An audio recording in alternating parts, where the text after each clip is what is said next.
Welcome back, everyone. How's it going? All right, are we working? Looks good. All right, all right. Everything's looking good. Hello. Happy Thursday. Oh my God, thank you so much for the sheep scream. Is that the sound you make IRL when you see me? Thanks so much, Rob. Got a sidewalker over here. Hope your walk was cool. Thank you. It was really nice. Yeah, I walked home yesterday, which in my not comfy shoes, but like I needed to go home because I wanted to play Control. It was very important. So unfortunately, I gave myself a blister. 2 blisters. Really? Okay, technically 4. 3.5? Anyway. For like a 20-30 minute walk. But so I had to wear my Crocs today because I can't be kept from outside when it's sunny. You know what I'm saying? Yeah, it was really nice. Same math people tell me when I ask them how long something has been going on or how many beers they have. Oh no, I feel seen a little bit. It really scared me one time when I went to the doctor. And the doctor asked me like how long something had been going on, and I was like, like I kind of forgot to come in. So like probably at least a couple months. And she gave me the look of like, and this is when I knew I might be in shit. Everything was fine, but it was really scary because basically my doctor immediately went to the front and she herself called to get me an appointment for a scan. And I was like, if my doctor is calling to make an appointment for a scan right now, live, then something might be wrong. And it wasn't, but it was fine. Wife said to tell you she did AFK Journey. Oh, how did she like it? I'm like a little like, hang on, I want to make sure the bot is working. I just realized it hasn't been time enough. I just want to make sure I set it up right. I totally may or may not have been checking the game since I played it. It's really fun, but I don't want to play it unless it's with you, chat. So I'm like waiting, but I'm like logging in and like getting on my AFK rewards and stuff. It's really neat. I really like it. I'm like alarmed by how much I like it. I'm like, dang it, it's working. I have too much to play right now. But okay, hang on. How did I do this? Hang on. I'm a professional. Give me one moment, please, to set up my... Oh, no. Get to my dashboard quickly. What do you mean log in? I didn't log in? Alarm mode? But yeah, we're gonna be doing some more today. And I understand it a little bit better. Remember how I was like, I don't understand what's going on? I understand things a little better now. I've learned quite a bit.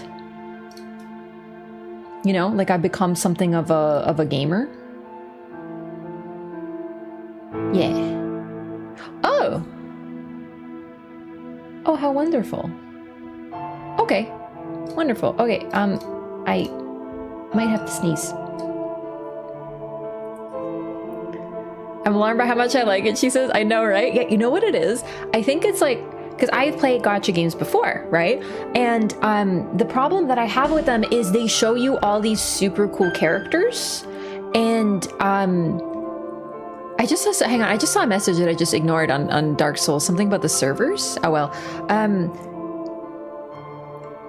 I saw, you know, they give you, there's like 500 billion heroes or like unlockable characters or whatever, and they give you, oh, I can't get onto the servers. Oh, that's fine. See, look, this is the message I'm talking about. Check this out. You order my streak? Oh, I'm so sorry. Thank you for the 160 stream streak. And sorry about the work schedule. That sucks. Hopefully you can change it. Find you a streamer that'll take a blister for you? I won't take a blister for you because I have them all the time anyway. Like, I would give you my blister. Weird. Anyway, I think it's because it's because I'm offline or something, like on my PlayStation. But I can't log on to the servers all of a sudden. So keep in mind, I don't actually know what's going on, but it's too bad that, you know, notes and stuff won't be working. This your foot IRL? No. My feet are cute and then also scratched up.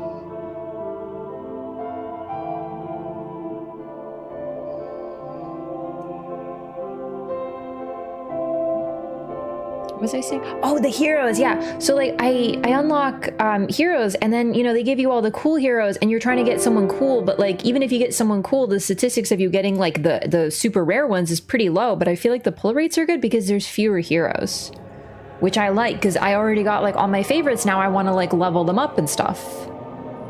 Cute but scratched up just makes me think of a cat. Yeah, exactly. I love Dark Souls 2. I love Dark Souls 2 too. AKA Elden Ring, the sequel.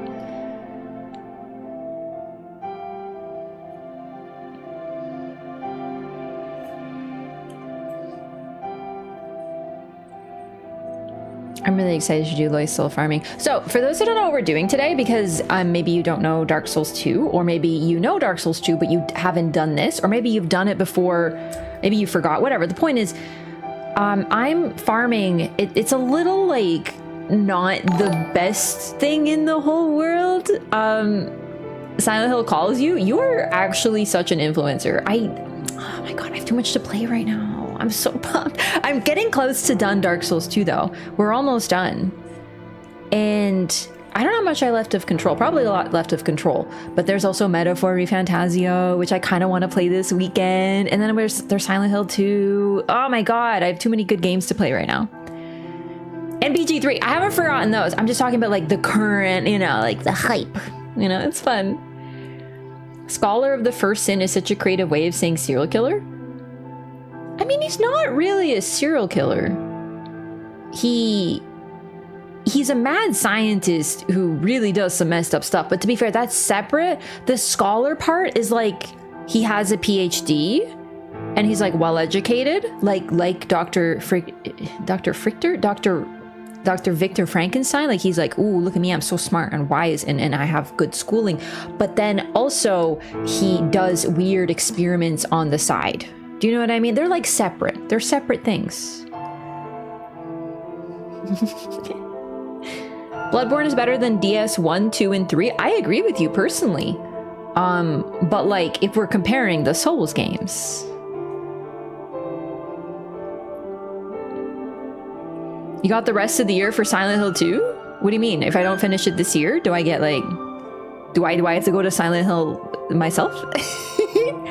Day 2 of saying Silent Hill until streamer plays it? Hell yeah. Streamers help the audience avoid carpal tunnel risk? Is true. My wrist has been a little sore today. Gotta play Cyberpunk. I know. And Alan Wake too. I know. You see what I mean? I got too much to play right now. Frankenstein also got his doctorate during the time where they were zapping severed frog legs with electricity as the height of science. It's true. That's probably what inspired Mary Shelley. Very real, very true. Also cocaine, absolutely. Cocaine was like, recommended. Do you know what I mean? Alan Wake is on the list? Alan Wake may be on the list. It's Frankenstein. Oh, sorry, the Lois Souls. I totally forgot about the Lois Souls. So this is quite possibly the most annoying farm in all of Souls. In all of any of them, because there's so many things you need to farm. It's not necessarily drop rate, it's just sheer number and the fact that it's during a boss fight. Basically, this is... It's a little grindy. It's a little grindy what we're doing right now. So if you want to get the cool lore by doing it and you want to get the dialogue and everything, this is the perfect place. You can see what happens. This is truly rare lore because who the heck is going to farm 50 Lois Souls? First of all, who knows about it? Second of all, who's going to do it? Who's going to do it 3 times? Me. I'm doing it 3 times. My wife says you'll love Silent Hill 2. I don't have a wife. Unless... It sounds like you have a lot in common with the protagonist of Silent Hill 2. You know? I'd say CD Projekt Red and FromSoft are the 2 studios that have never failed me. I'm really glad to hear that. A lot of people turned on CD Projekt Red and there's a reason for it, don't get me wrong. I'm just saying that, like, it's nice that, you know. Not since the incident. Are you the protagonist of Silent Hill 2, Rob?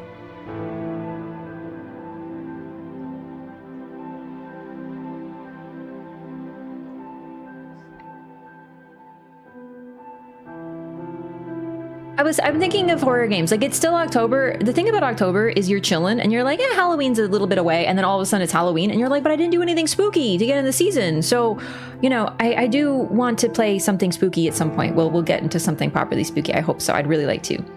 Save yourself from Silent Hill. Stay single. Got it. Well, the problem with Silent Hill is that Silent Hill was within you all along. It's already Christmas? I feel like I'm gonna blink and it's Christmas. I haven't even done my Christmas shopping. Now I know you're like, but it's so early. Yeah, but like I like to get my Christmas shopping done by November so I don't have to worry about it. Although really, Christmas shopping, I feel like I really want to make some like, I might like just like do some baked goods this year for folks. Because I've been getting back into baking. Maybe I'll make brownies. I never got my gift from you? I'll expect a brownie. In the mail. Just one single mail brownie. Control isn't spooky enough for you? I mean, it's not really thematically spooky. Like, it's spooky, but you know, like when you're getting in the vibe and then you want to wear a witch hat and like eat some candy corn or something, you know. 2024, if people put down CD Projekt Red for the launch, they get made fun of because it's been fixed for like 3 years. Yeah, I've still, you know what? I actually just recently saw a little bit of like, wow, I'm never playing them again. I'm never trusting them again online. Understandably, first impressions are a big deal. And I can imagine if I was someone who bought the game on PlayStation 4 and then, you know, had to refund and couldn't even play it, I would be feeling some kind of way as well. So if that's the type of thing that happens to you, like, I can understand. But there's still some people who are still negative on them. No Polish hot dog? You want a cabanos? Kielbasa? Okay, hang on. Yeah, let's just start. Honestly, we can talk while I play just because this functionality is going to be... We're going to be here for a minute, is what I'm trying to say. Yo, Ali! Thank you so much for the Prime! Welcome! Welcome to the Twitch side. We have animated emotes. No, really, we do though. You should try them out now you have them. Gamers, can we get some rap snakes in the chat, please? Maybe some rap squids as well. Like the whole, zoo. BRB, which means the weirdos come out. It's okay, I can 1v1 them. But I will be heading back to YouTube because it is cooler and superior. You're so based for that. Thank you so much. I appreciate that. Thanks for using your Prime here and then going back to the cool side. But please enjoy the animated emotes while you're here.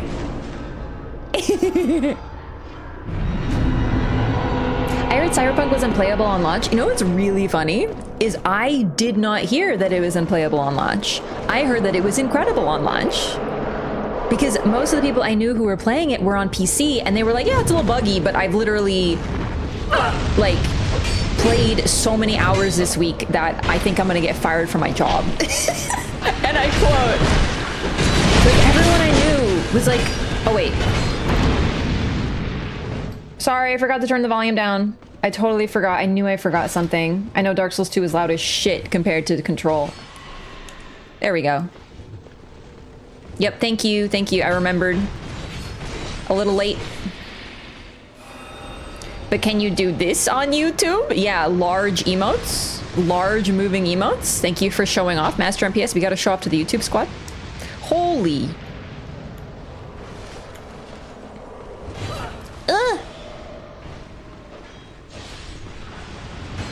Migration to Twitch can't confess enough. Yeah, so you know the emotes that I have on YouTube? Some of the emotes that I have there are actually animated, but Twitch, YouTube doesn't allow animated emotes, only Twitch.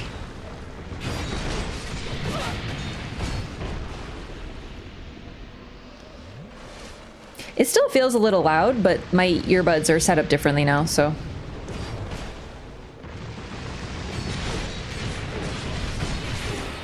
Wait, you have YouTube? Uh-huh. Why, yes. I happen to be co-streaming right now on both twitch.tv and youtube.com. If you want to support me, please subscribe to YouTube and follow on Twitch both. Hee hee.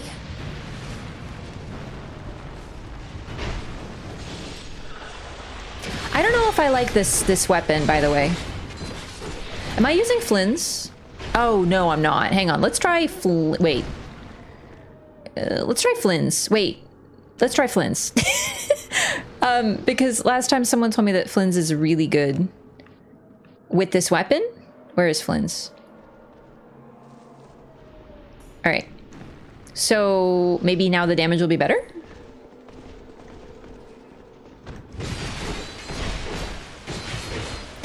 I'm gonna be honest, I don't really notice much of a difference.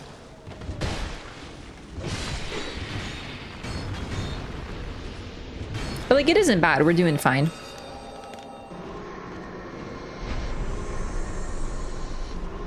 Cool blood's too high?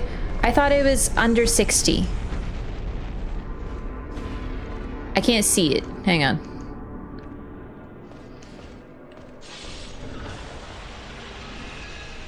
It's under 60 and under 60%.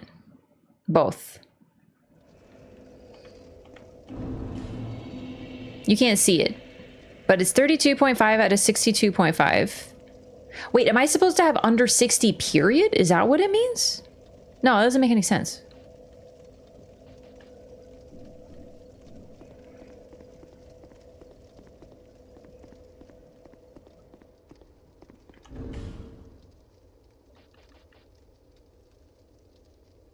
Like, it should be working well. That is the scariest helmet in the game? Yeah. It's not scary.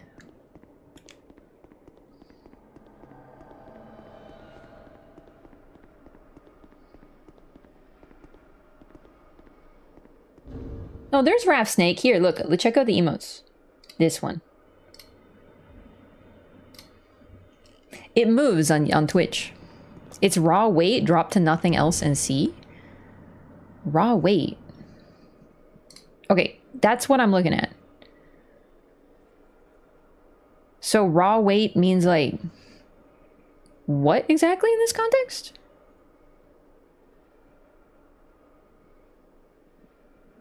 Because this should be fine. I thought. If I understood chat correctly, which to be fair, I maybe didn't. That fashion chef's kiss, thank you. It's specifically to farm loistals. So basically everything I'm rocking right now increases my drop rate. The helmet, the shield, the chest piece, the ring. Not percent of equip load, actual equipment load. But my equipment load is 32.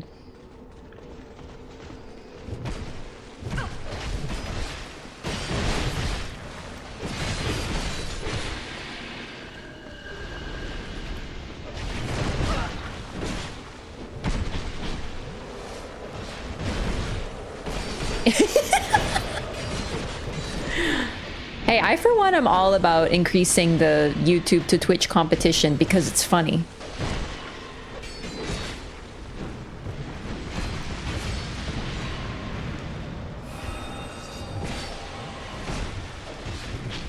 I should push the casters, honestly.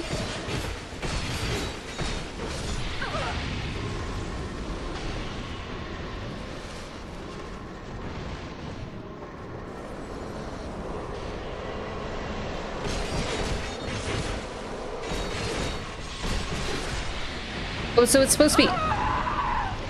Fuck. I looked away and I got lit on fire. That's really unfortunate. I'll have to use another humanity. Oh well. So it's literally just over 60. Okay, so I think chat or I misunderstood chat is what I'm trying to say. Because that's what I thought it was, but then chat was like, no, it doesn't need to be that. It's just something, whatever, because I'm over 60, so I can't use this. So Flynn's is not going to help. So I still think this weapon's better, though.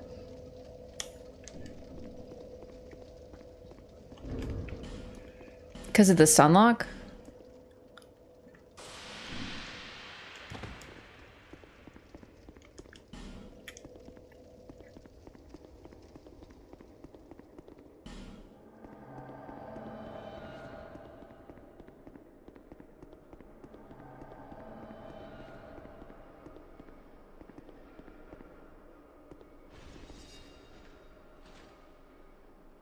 Y'all coming?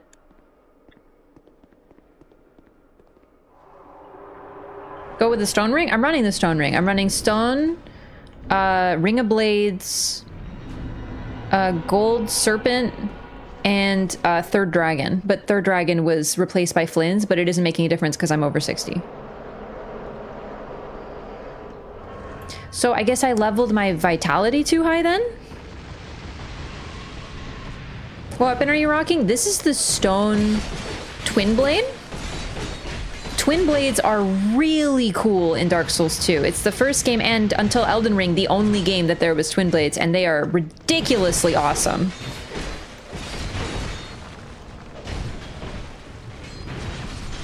This is the only one in Dark Souls 2 that scales with strength, according to chat, and I'm a strength build this time, so...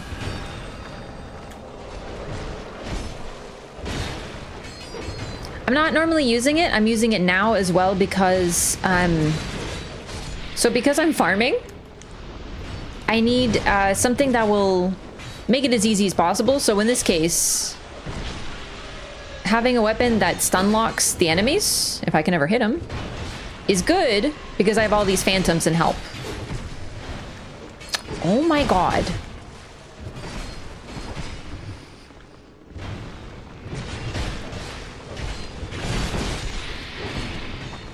The ultimate... Oh, we got one. The ultimate in gang technology. Oh, I was so excited. I thought we got maybe two. WTF, is it Twiggy Shay? Twiggy's a gamer, alright? I will not hear any disrespect on Twiggy's name. He's a Twiggy and also a Shay, okay?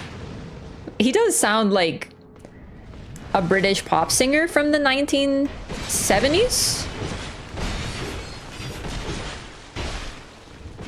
But he's respectable.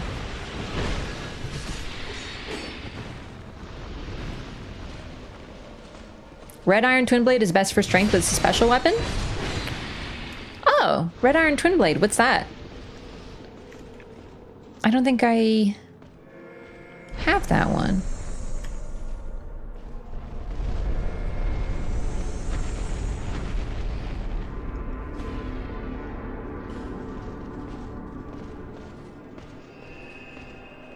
From new, if they let you have Bashful Ray, it would be too easy. I have Lucadil though. Yo, thank you for the YouTube subscription. Welcome in. You're over 60? You don't look a day over 25. Yeah, I'm actually 69 years old. That's true.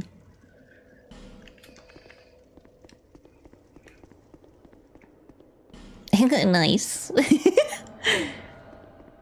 Red Iron, best for strength, is on the run-up to Demon of Song. Oh. Oh. Oh. Oh, but it's special. Yeah, I don't know that I want to level it up because I might actually end up using other weapons and stuff. Hang on. Where are my upgrade stones? Here? So that requires... Does that require Twinkling Titanite special or Petrified Dragon Bone special? Because if it requires Twinkling, I might just use it. Whee! Finally got to the Flora prayer in your Bloodborne Loreathon. Oh my god, right, Envy? I was so pumped when I got that. Like, ah, man, honestly, the Bloodborne Loreathon was blessed. It was actually perfect. We got everything I wanted, which was basically that. But I don't know, that was like my favorite Loreathon, I think. But it's also my favorite game. So it's not surprising. But I just feel like it went really well. The big one was that. The big one was getting Flora. I've only gotten it twice on stream, that being the second time, which is insane for how many times I've streamed Bloodborne and how much time I have in it. Hey, leave Twiggy alone. Different moveset, also regular upgrades? Oh, when you guys said special weapon, I thought you meant special upgrade. But I guess we'll take a look. I have a bunch of souls now. Ow.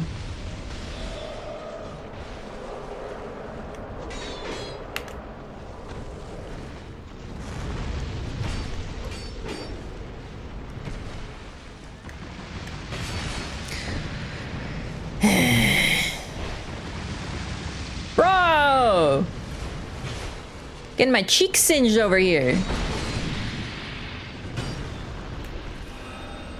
Everyone keeps bullying Twiggy.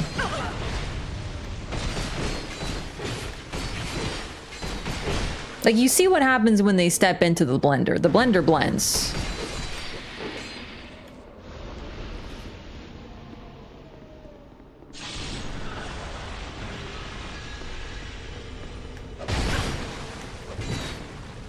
Dang it. No, no, no, no, no. Ah.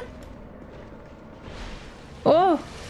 Yo, Onryo, thank you so much for the 5 gifted subs. I appreciate that so much. Thank you.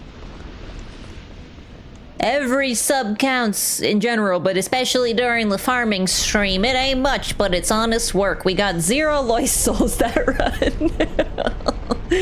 Oh no. Thank you so much for 5 new butterflies. Is Twitch free? Does it cost money to make an account? It is totally free to on Twitch. Does not cost money. They do have, just like YouTube has, oh my goodness, what's it called on YouTube? YouTube Pro or whatever, like a paid version. There's also Twitch Turbo, but like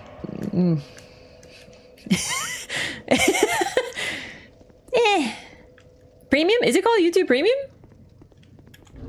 Yeah, I'm clearly good at this. You're my Twitch Christmas gift recipient. Congrats. Thank you. Oh, Christmas early. I love Christmas.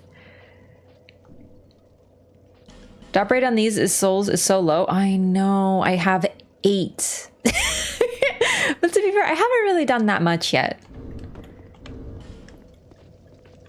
Yeah, making an account is fine. It's basically the same as YouTube structurally. Like you can subscribe. Like you can support the channel monetarily, or you can just watch. The difference on Twitch is that if you subscribe, which is the paid version, if you become a member on Twitch, you don't get ads on the channel. So there's a benefit to it, an additional benefit besides emotes. So minor differences.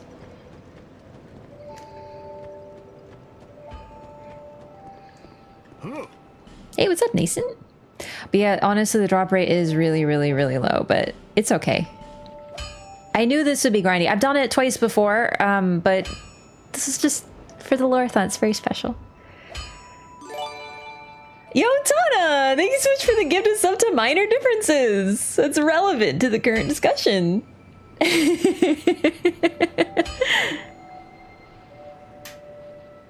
Thank you. Thanks for the hype train. Oh gosh, what am I looking for in my inventory? Here it is. Yeah, let's go. Let's try the red iron. I'm excited. I love Dark Souls 2 because they give you so many upgrade materials that I can just do this. Right shield for farming? Yeah. Yeah, I got like everything pretty set up. Hello, do you have any chunks? Oh, I bought all the chunks. Chunks are gonna be my obstacle, I feel. Visit me again.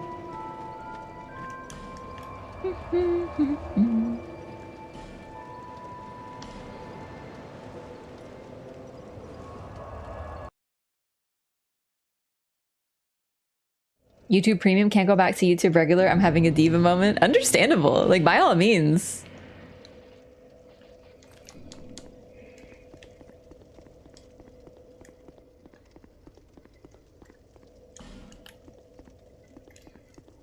Best chunk farming is in the Rat Boy cave. I see. Well, if I run out of Titanite chunks, we'll have to look into it. But for now, I think we're okay.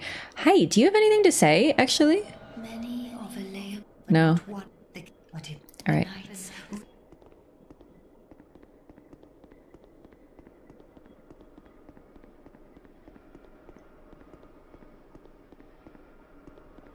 So these are the reborn knights who follow their lord into chaos. Some of the souls somehow made it back, according to the lore that we've been reading, sort of by strength of will. Game volume may be too low. Okay, thank you. Raised it just a little bit.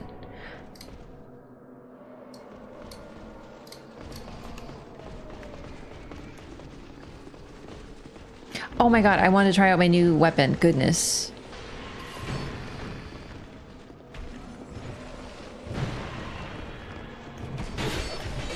Oh, it's much slower. I knew it would be different.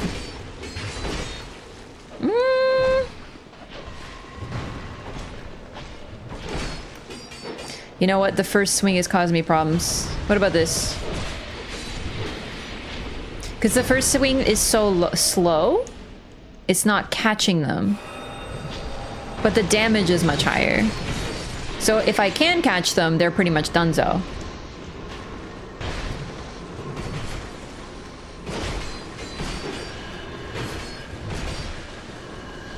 It's just interesting that there's still knights left, because it sounds almost contradictory. There's knights left, but none made it back, but some of the souls came back. So I guess it's sort of like, these are almost symbolic knights, which is why they're still there just waiting. They're the reborn versions.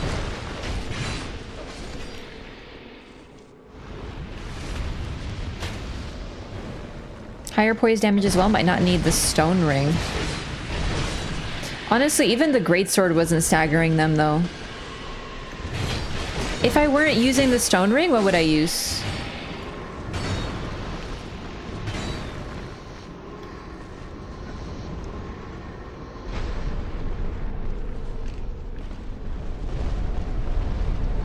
I have an ungodly amount of casual hours in both versions of DS2. Nice! When they wobble wobble, you can front riposte them too sometimes? Really? Oh, wow. Am I clicking? Am I like spamming too hard to be able to front riposte? Do I have to time it?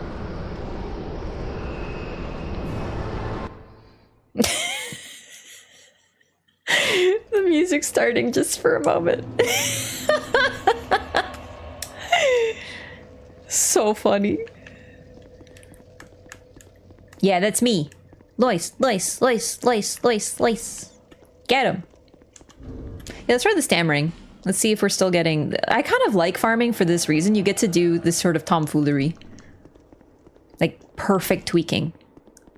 This is like when I was trying to do my, my hit list on Alon. It's like we were crowdsourcing a build. Basically, I asked chat, hey, what do the hit list people do? And then I did it. So it wasn't really that hard.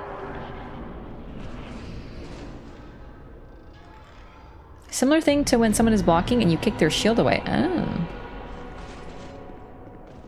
Blind's ring still give you damage over 60, it just reduces? It was reduced enough I didn't even notice a difference.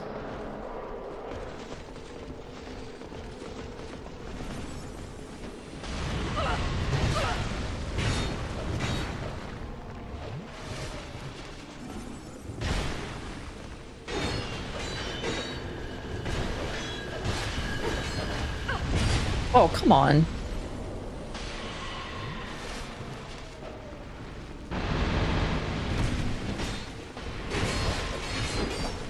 No, I need the stone ring. He's getting out of it.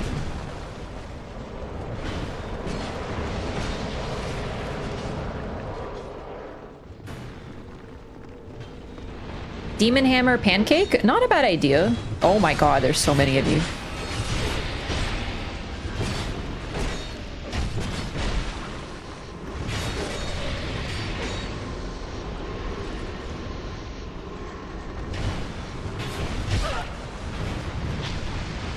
I think it's the fact that you can get the Lois Souls or you can get gear that makes this so frustrating. I've just gotten 2 leggings in a row and like nothing else. Like no Lois Souls, but I got leggings. I got like 15 leggings, you know? This is a really cool idea, but I think the implementation has its issues. I do wish they did something like this again, though. I think part of the tragedy is like how they do this makes it feel so much more tragic, and I really adore that.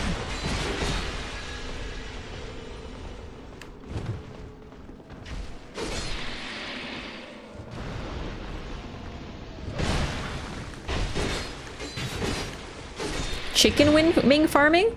I wanted a faster attacking weapon because I kept getting hit.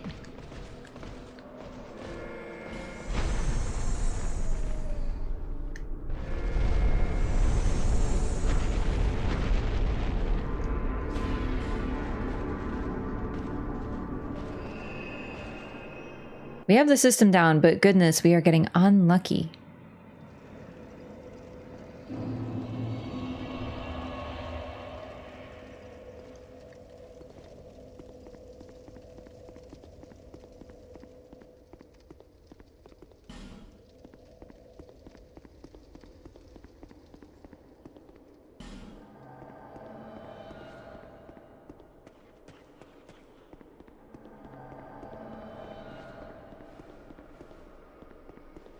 I don't know which weapon's better.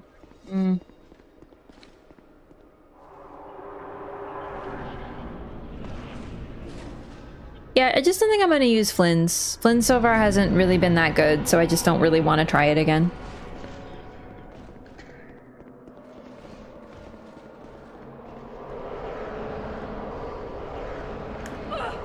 Okay, I keep forgetting you can't spawn kill them because they're on fire.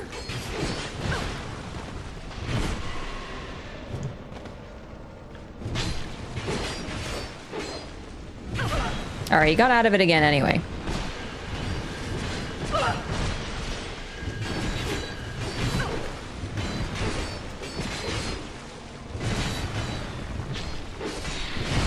Man, stamina consumption is insane. Ooh, shiny.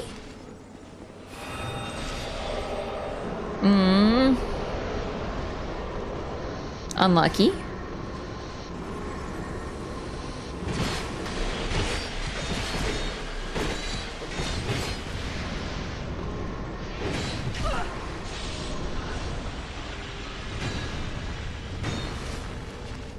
Where'd the squishy one go? I lost track of him.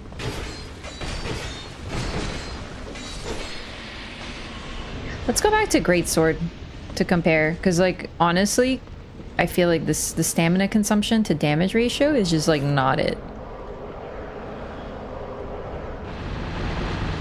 Farming something? Yeah, I'm farming Loist Souls. And while really annoying, it also has a really, really cool interaction.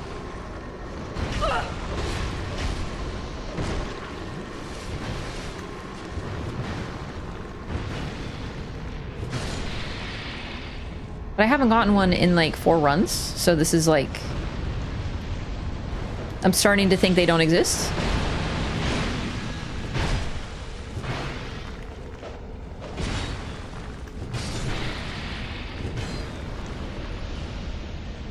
I think the first Twin Blade was best. Man, the Stone Twin Blade is very pretty as well.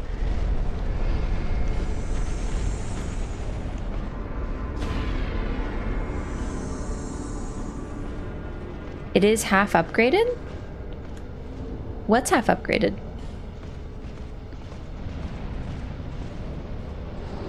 All of them should be max. Oh, I have to go home, right.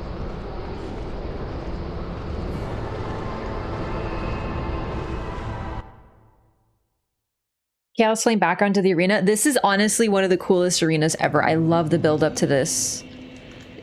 The closest they've ever gotten, once again, if you ask me, Radon, base game Radon. The sort of introduction. But the difference with Radon is, yeah, you go through Caelid and you learn about Radon and whatnot, and like, yeah, there's a festival over here. The entire DLC is centered around this. And then you kind of, it's almost a slower burn. And while Radon's fight is really cool because of how fantastic and like dramatic it is, you know, like you're like, oh, it's the festival, and then you walk in, he's shooting, you're like, what? And then like everything's going on and you just like rush in with all your phantoms, like it's cool, right? It's really dramatic. This, you're slowly exploring, acquiring knights, and it's a lot slower paced. It's a slow burn, like the old Ivory King's soul. Yeah, pretty much, sort of thing. Ivory King going crazy, keep coming out to an open, to an empty arena. Yeah. Hey, I heard you were killing my Loist Knights. Hey, there's nobody here. You know, I agree. Radon is totally my favorite base game boss in Elden Ring. Phenomenal, phenomenal concept. The first time I fought him, I was like, this is like Ivory King. This is the sickest thing. I've been begging them to do another Ivory King. And they finally did it. We got a Lois soul, by the way. Exciting, exciting. We're almost 1/5 of the way there.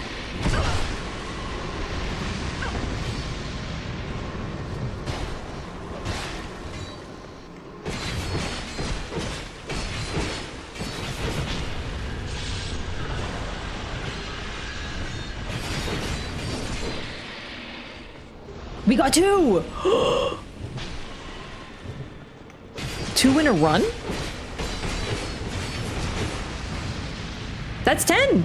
Oh my god, that's 10! So that is what we're officially 1/5 of the way to done the farm. I'm here for lore. Hey, Chris! This is pretty much the grindiest thing in the whole world for lore. But also reward, but also lore.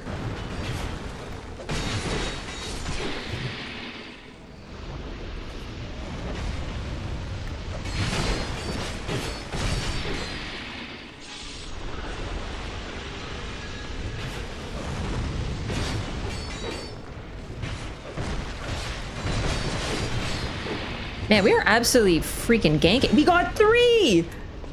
Oh my god, that's what we got in the last like 6 runs, seriously.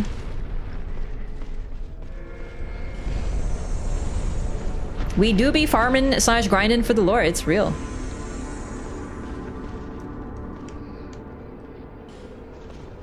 Drop the armor as pieces, sometimes 2? What do you mean? Like you get their armor set? Because we've gotten their armor set like a billion times. Is it a covenant thing? No, that's why this is so niche. Okay, so just to reiterate what I'm doing, because this is probably going to be what we're doing for most of the time, but it's still really cool. Soul of the Knights of Lois. The Knights of Lois were taken by chaos and lost all sense of purpose and being. The few woeful souls that trudged back home were guided by some faint vestige of self. This soul is pure sorrow, and only Alsana can put it to rest. She's not saying anything about this yet. I'm pretty sure because we still have the boss alive. They kind of intend for you to do this after defeating the Ivory King, because I think that's when Alsana says something about the souls. Or you might have gotten one during the fight. Either way, you can actually farm these after the Ivory King is defeated. That's kind of what's intended. You beat the boss, you talk to Alsana. She's like, thank you for saving my king and sparing his soul from eternal torment. Now, if you would, please... His loyal knights do not deserve to suffer as they do now, or something like that, right? And you can still come down here and fight them, but the spawns are slower and it's harder to do, which is why I'm doing it before beating the boss.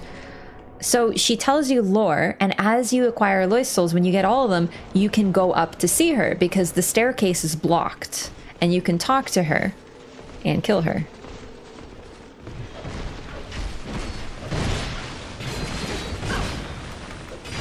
So you also get her soul. This is the only means, well, I shouldn't say only means. This is the means to get her soul officially. Lucatiel, baby girl, thank you. But you can also shoot her with arrows from the bottom.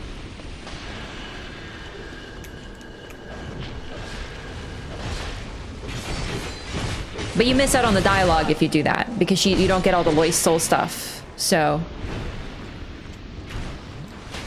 Also, I think we got another one. Are we like actually rolling it now? We're at 12. This is amazing. Huge. Genuinely huge.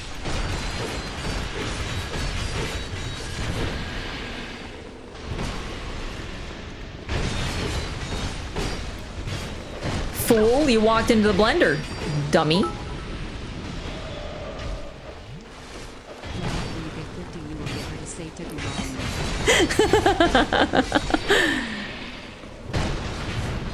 I also love how selfless Alsana is. Everything that she does here is to protect everyone else. And then she's still doing this. The Ivory King made a massive self-sacrifice in order to protect everyone else as well. But like him, Alsana is doing the same thing, and I think it shows the link between king and queen. I think it shows the influence of king and queen on one another.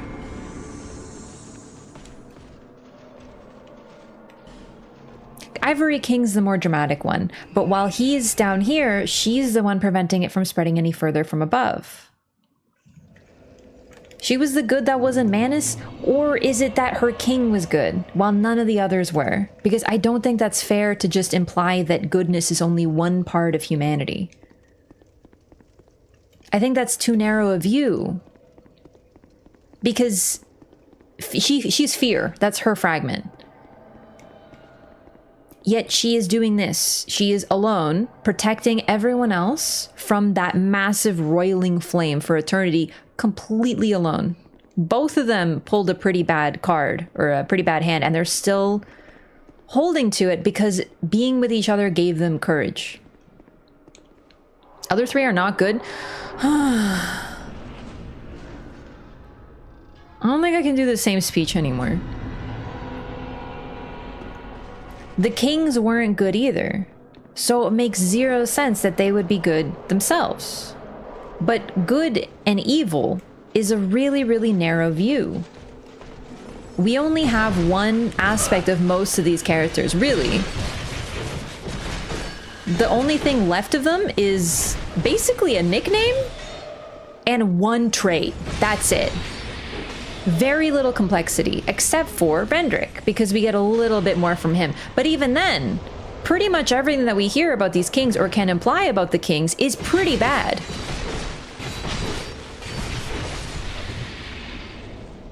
You know, like, not a lot of good news coming out of these kingdoms. The only exception is the Ivory King. So, how come it's the queens who are getting shit for being bad and evil when their kings weren't exactly peaches themselves?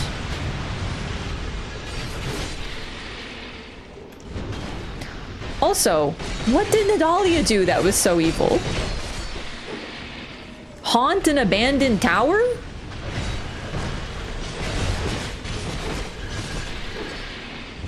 Go to a dead place and be sad?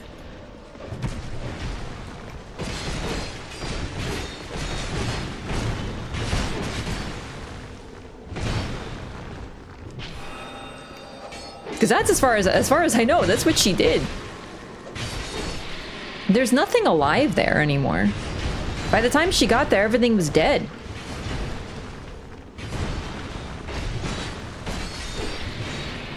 So the Sunken King, the only thing that remains of him is that he worshipped dragons and loved dragons. And based on his behavior and his priorities, we can kind of guess that he cared about dragons, specifically Sin, more than his own people and the entire kingdom. Good? Evil? Honestly, I think that as a king, that's a pretty bad trait. You know, but whatever, right? You can kind of color it however you want. But his choices led to the downfall of his kingdom. Old Iron King, greedy. That was the main thing he's known for, being avaricious and vainglorious, according to Shakwa. That's all we really know. And his downfall occurred before Nadalia even got there, which is really interesting because it shows that the king's downfall likely would have happened very similarly anyway. Each of the queens tells us something a little different. So yeah, like what Chris said, being like binary as these guys are good and these guys are evil doesn't even make sense. I'm not even saying the Ivory, the Iron or Sunken or Vendor, I'm not saying they're evil, but they're way more negatively portrayed than I think people normally give them credit for, because we focus more on the queens with their edgy goth outfits and she's a tree and she's got skulls on her dress, clearly evil. I'm telling you, everyone wants a hot goth queen, and then they get one and they're like, oh my god, but she's clearly evil. And it's like, okay, damn.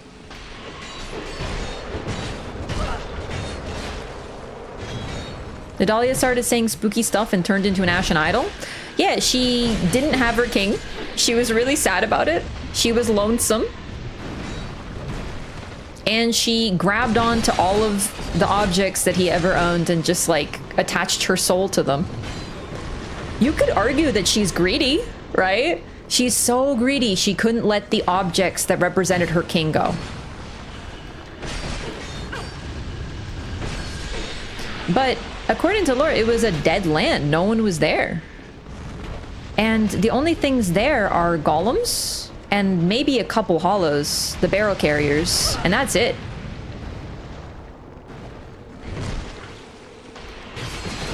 So is it really evil to come to a place where no one lives and just haunt it? Shauna looks pretty evil when you fight her, though. That's what I'm saying! She just looks like a skull lady. And Vendrick looks like a fucking zombie when we fight him.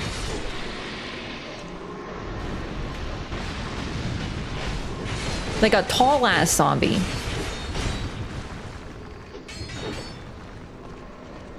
Everyone wants a goth girlfriend until they see them do goth stuff.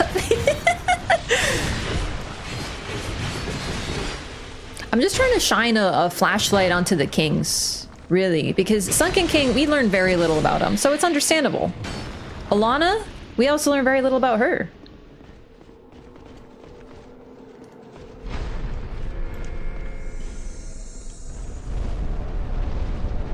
We learned that she's angry. And she seeks vengeance.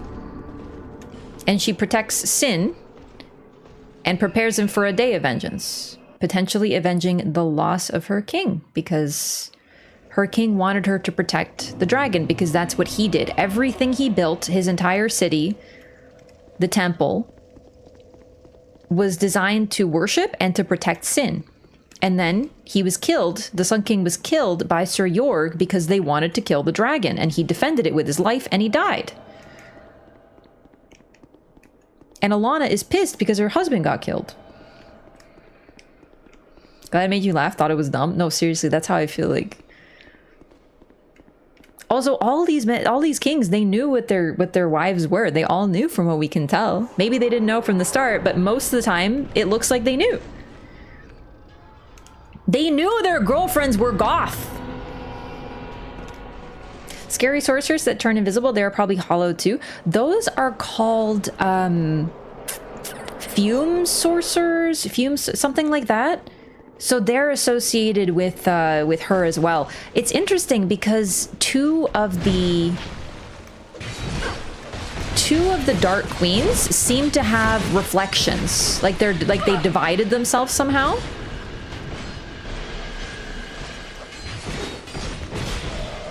Because there's the fume sorcerers, and then Alana has her the women who are singing, the sunken priestesses. I forget what their name is. Did I miss Fume Night in this run? Yeah, unfortunately we're already done Fume Night. It was really fun though. Fragments of Manus is people, but aspects personified. Yeah, I think that since they are fragments, they're not fully realized, matured adult people.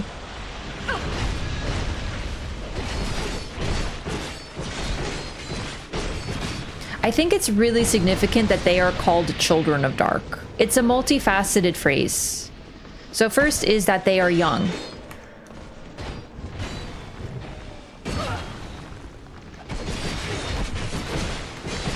But also, you know, that they're daughters of Manus, basically. It's sort of, it works on both. They're vulnerable, they're impressionable, easily affected by things. I don't think it's a coincidence that each and every one of them seems to be very attached to their king.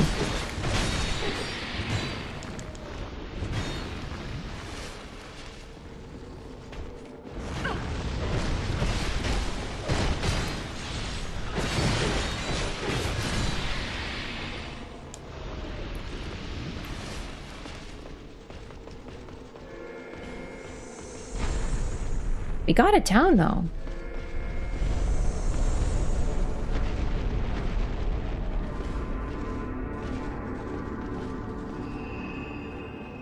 So they're kind of a mix. Like, I also see them very much like homunculi from Fullmetal Alchemist, the original Fullmetal Alchemist, not Brotherhood, in that they sort of personify traits, and they're not fully people, but they have the capacity to be more complicated than the sum of their parts.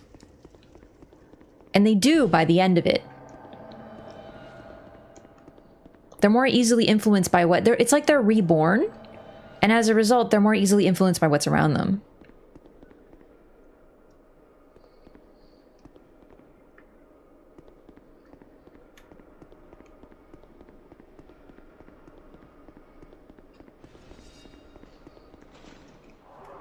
Like true golems?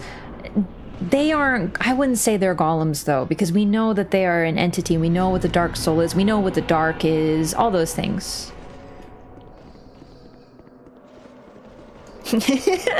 I do be face tanking.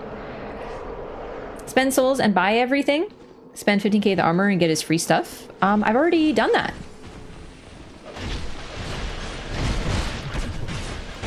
Bought most of the things, but we are gonna go to the merchants and purchase what we can as we go, yeah.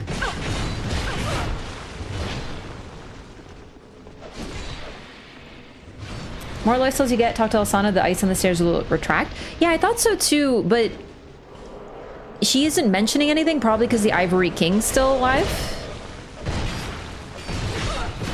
I thought she would mention something by now, but maybe I have to hit the first threshold. I don't remember what it is.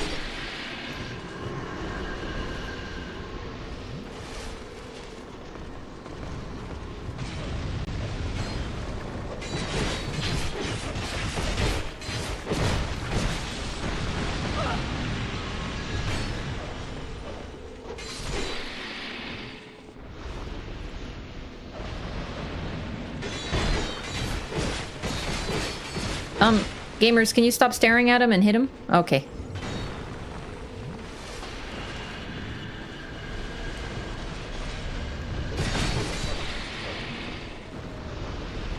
Really though, this is why the Dark Souls 2 Loreathon is so important. Because some people don't enjoy physically playing Dark Souls 2, but I do, so now you don't have to play it. If you haven't played it, you should try it, because you might end up loving it, but if you don't want to, you still got an option.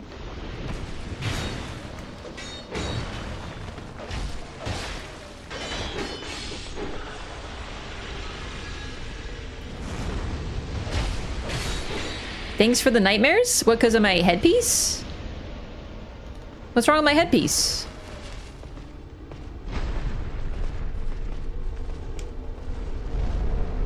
Yo, look at the squad. Man, if only real life was like this, you could just walk around with a giant chest on your head on a normal day. Completely naked with a chest on your head and no one would look at you funny.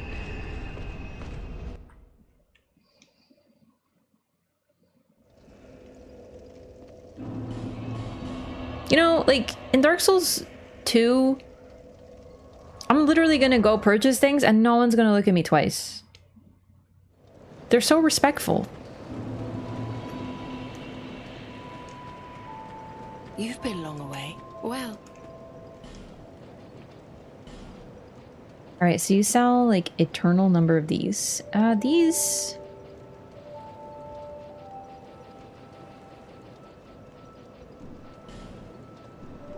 No interest. Agdane sells stuff, doesn't he? Oh, no, I wanted to buy stuff from Falcon as well. Thresholds 5, 15, 30, and 50. I see. I might need Ivory King to be dead then, because I haven't gotten... She hasn't said anything to me about it. I think that's true, though. But the problem is, you know, we are missing potential dialogue.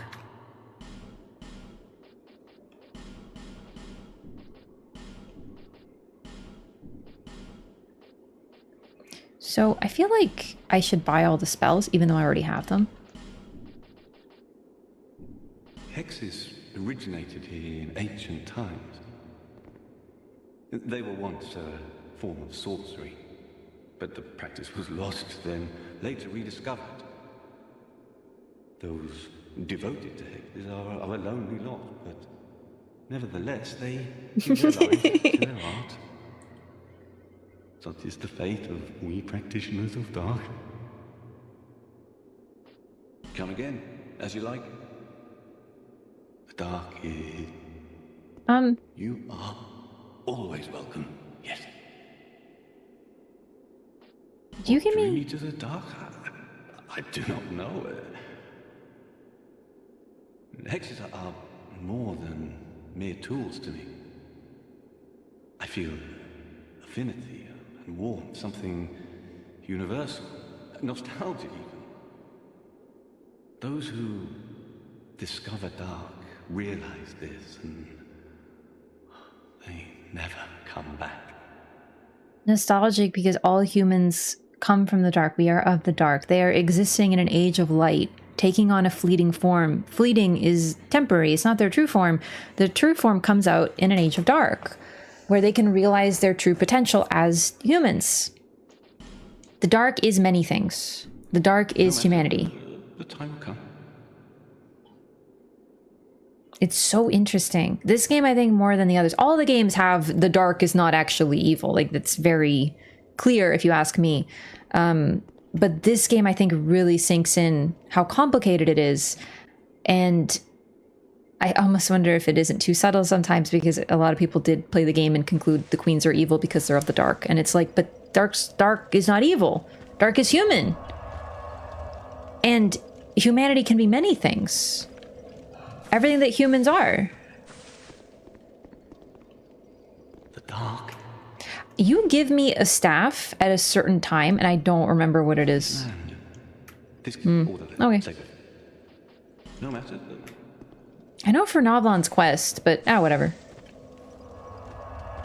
Everything that is in the dark is also in the light. There is distinctions. So humans have light but also dark, but we are fundamentally dark, versus the gods are dark, have no dark in them, like Artorias. He's not a god, but whatever he is, he must be kin to Gwyn in some way, because the reason he couldn't defeat Manus is because he had nary a murmur of dark. And Kieran also implies to us that she keeps saying humans are like this, humans are like that, implying that she is not human and Artorias was not human, meaning it takes a human to fight the dark, to defeat Manus. Like, Gwyn was not able to do it, for example. Or, well, Gwyn doesn't try. Artorias wasn't able to, but presumably Gwyn might have struggled as well, because it's the dark and the abyss is antithetical to him and everything he was. Certain int faith threshold where he gives his stuff? Maybe it is int faith threshold.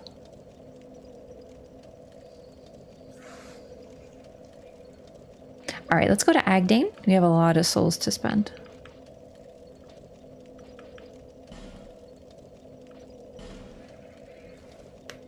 So dark, the god fears. Specifically, Gwyn fears humans, but that's because...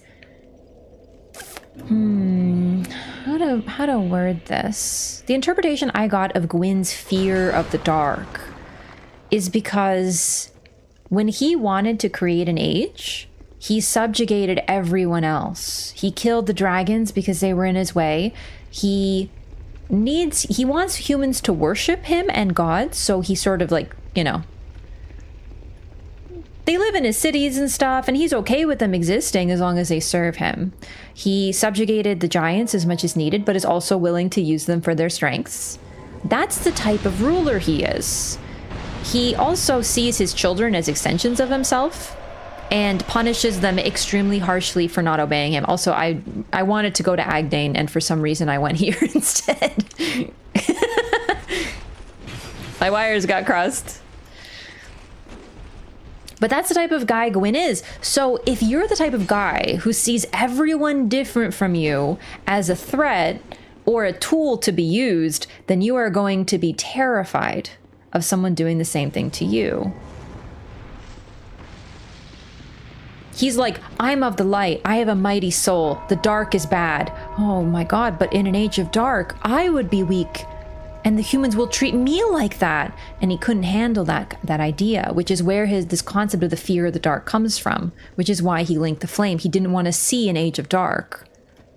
And he also wanted to prevent one from happening, period.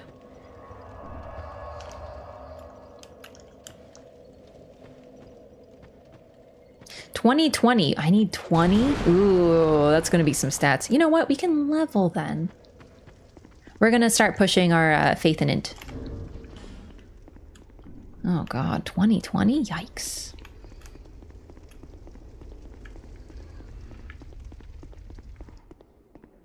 Human, What? do not produce light.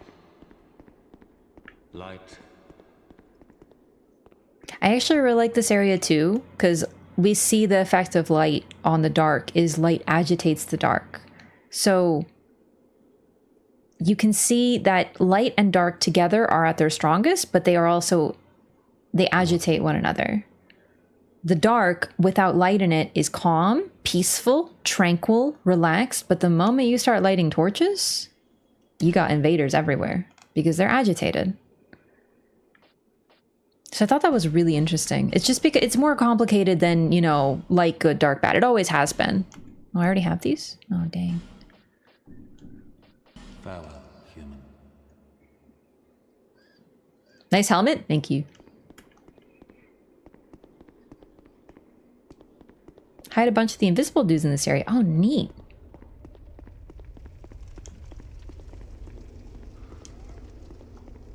All right, let's level up. We need more faith in it. Like these weirdo Dark Souls 2 NPCs. There's so many weirdo NPCs, actually, yeah. Also, I said that everyone in this game is human, but like that would be with the exception of the Milfinito and the Finito. They are, apparently, from what we can tell, they're effectively golems that appear biological. They're pretty interesting. More advanced than the others.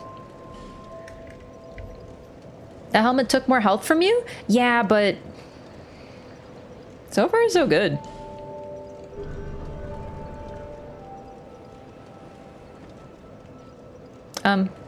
Why is my tongue doing that?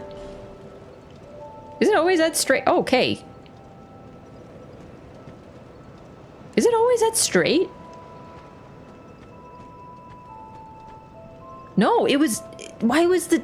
Did you see that? It kept trying... It was like... Why is the tongue trying to lick the Emerald Herald?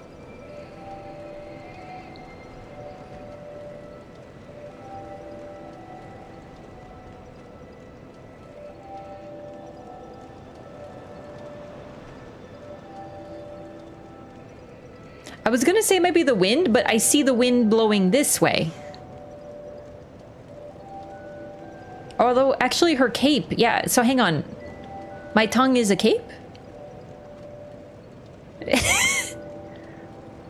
Yeah, the wind particles are going that way, but the cape is blowing that way. Still troubling in its implications.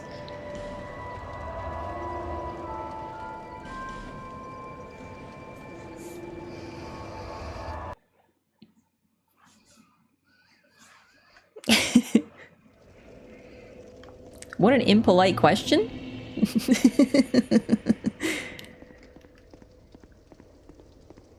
Oops, I forgot about Lucatil. Alright, we're doing good so far. We have 14.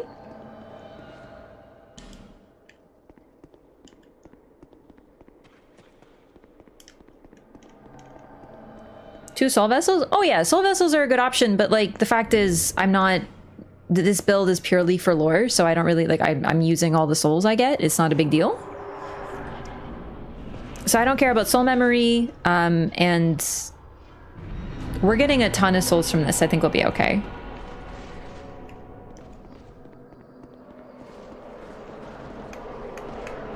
Wind or the tongue is happy to see Shan a lot. God, it's so troubling.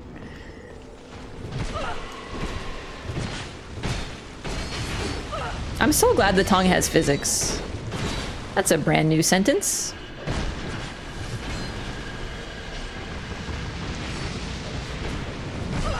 Oh my god.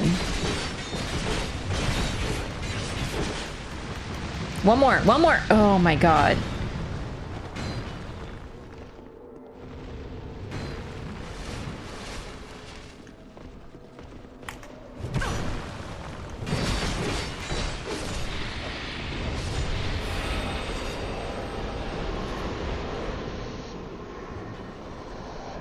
Not sure if it's new. Fair.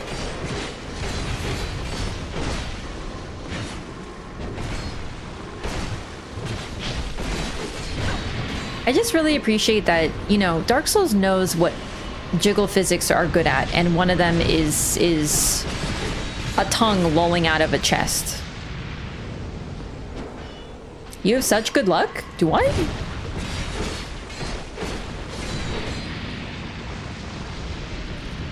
I think it's mixed because I'll get like 4 Lois souls in a run, and then I will get 0 in 15 runs.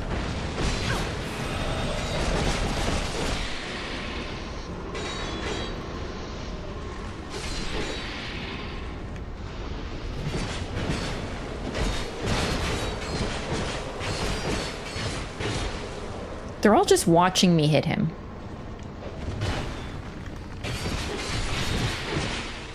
At this time, I would define the squad as not on point.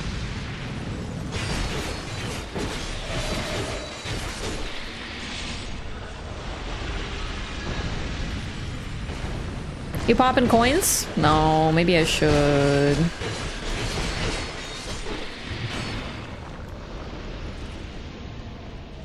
Still, the runs are getting really clean. Like, where's Twiggy? Twiggy?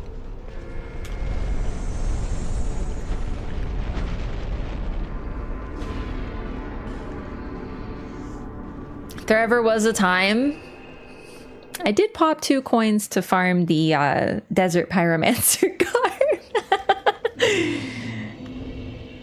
All pop coins, you're right.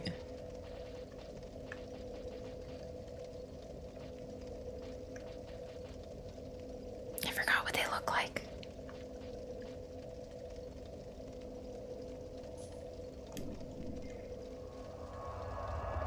We're going full farmer. Might need those coins for the last boss. Yeah, what if I need them later? Ah, the best use case, a leather bra. Okay, listen, that bra took me like an hour to farm. I had to go into the Champions Covenant. It ain't honest, but it's much work. Yeah. Dude, I love how deep this is too. Like under the ground and such. It's so scary. All right, let's go, gamers.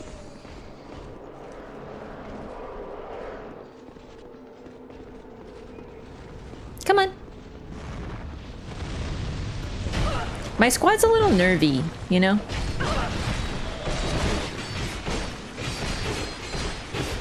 We must gank. Absolute gank. Oh, shit. Ooh! Oh my god. Favorite boss arena fight? Nice! Unfortunately, we're farming, so we might be here for a bit. But just when we fight the boss for real, imagine how hype it's gonna be.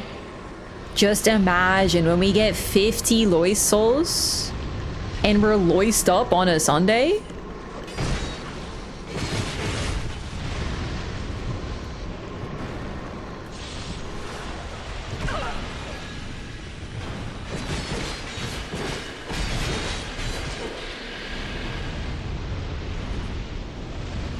So I'm not even getting gear anymore, which is interesting.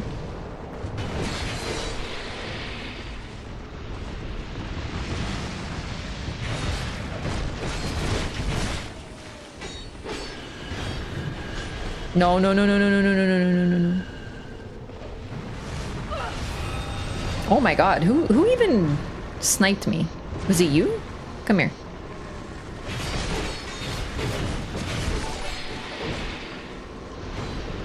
We got one. Yo, Jack Daniels, so nice. So nice. Oh, so nice. Thank you so much for 3 months. Welcome back. I know how to read.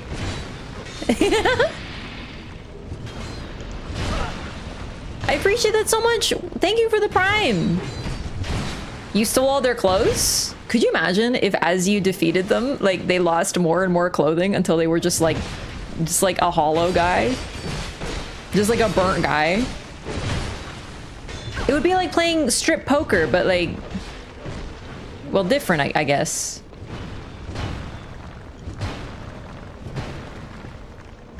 Can you guys quit it for like 2.5 seconds?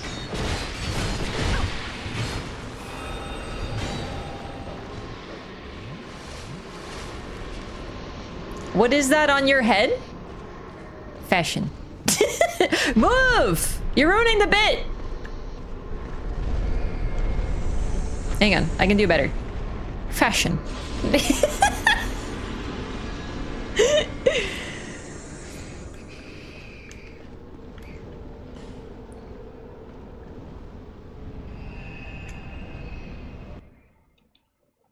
If you look at the surrounding arena, it is so pretty. I feel bad for the art team because most people don't have time to look around. It's true, but you can come down here even after you beat the boss, which I actually feel like was them being like, hey, please notice our game. Please notice how pretty it is.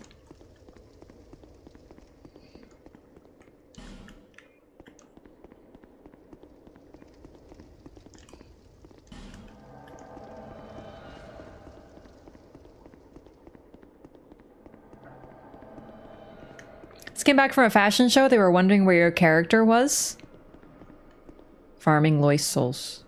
I was farming Lois souls. All the time I was farming Lois souls. Hey, you know what's cool? Do you see the latches at the top?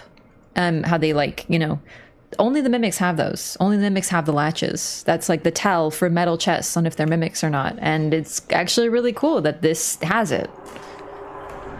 To be honest, normally I'm just too focused on like the horrific teeth and tongue to notice, but yeah, this has the latches.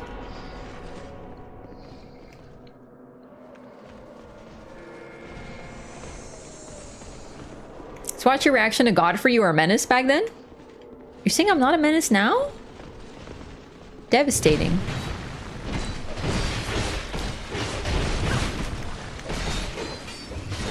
I swear I'm still a menace. I'm just more calm now because, well, I'm not on my PvP arc. The teeth in DS1 were fingers.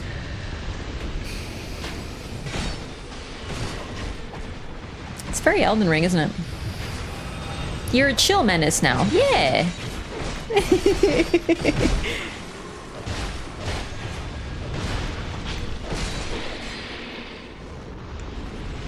See, I'm wearing this because it increases your item discoveries, so I'm trying to get drops, basically, if you're wondering why I'm wearing this particular fashion. Don't hurt Twiggy.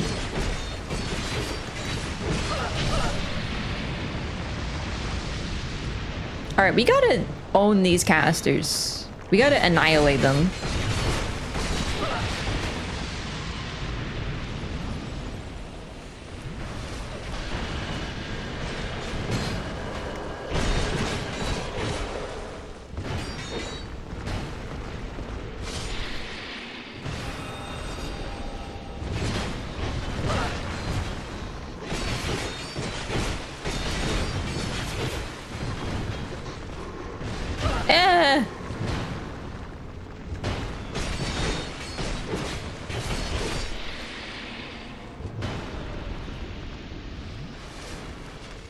I know! She's a treasure, but why is she a mimic? Oh, it's actually kind of sweet.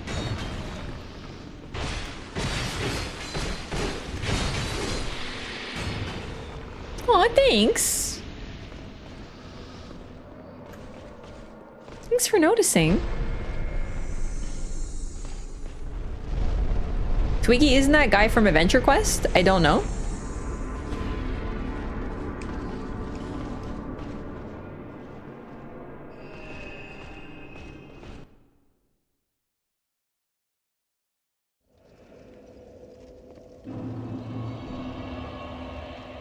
Ouch. It's crazy how they put the Mirror Set and Hollow Slayer Greatsword in this game. It's so true. I can't believe that Dark Souls 3 was so popular that they went and then they made this game after and added all the cool Dark Souls 3 stuff in it into this game.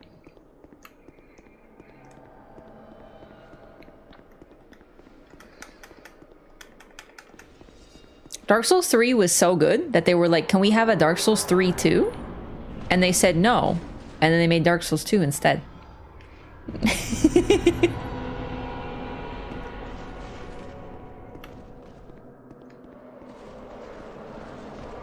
Coin. They even stole dual wielding from Elden Ring? That's true. Yo, get absolutely blenderized. It was an excellent start.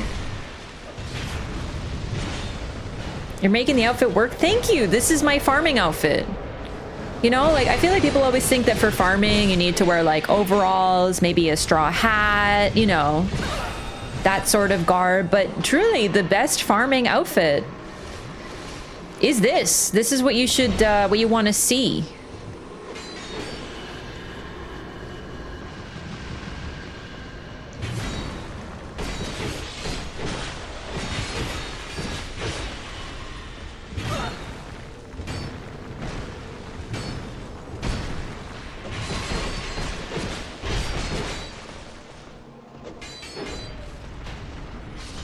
Yeah, go Twiggy. I think that was a snipe.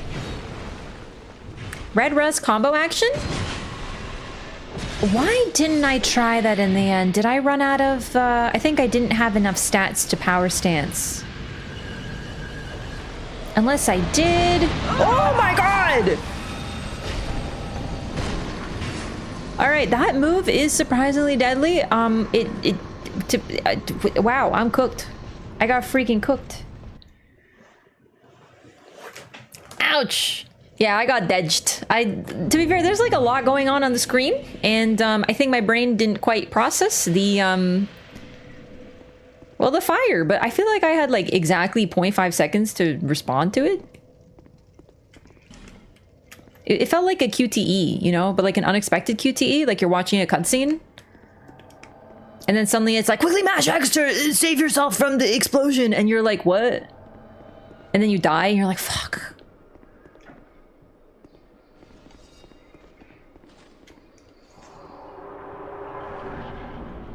It was going pretty good for quite a while there, I would say. We had a pretty good run.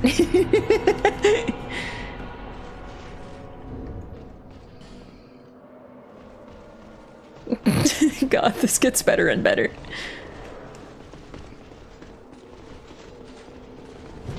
Ow! I just want my souls. Alright, Lucatil's here. Where's Twiggy?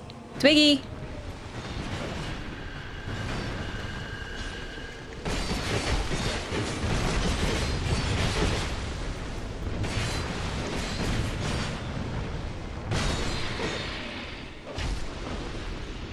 Leave Twiggy alone.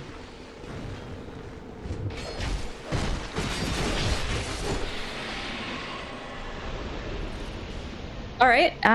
We've gotten how many charred Lloyd's greatswords now? A few.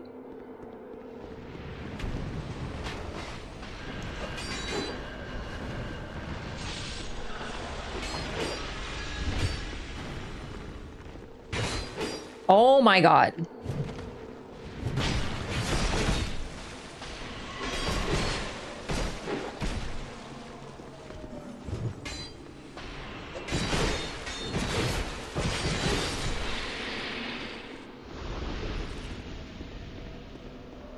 They are kind of backstep gamers, aren't they?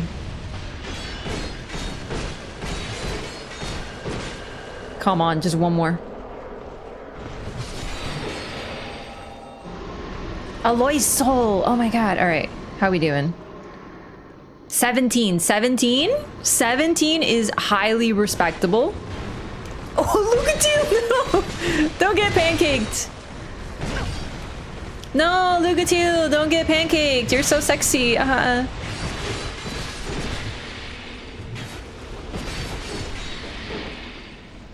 Could you imagine? No, Lucatil, don't go hollow. You're so sexy.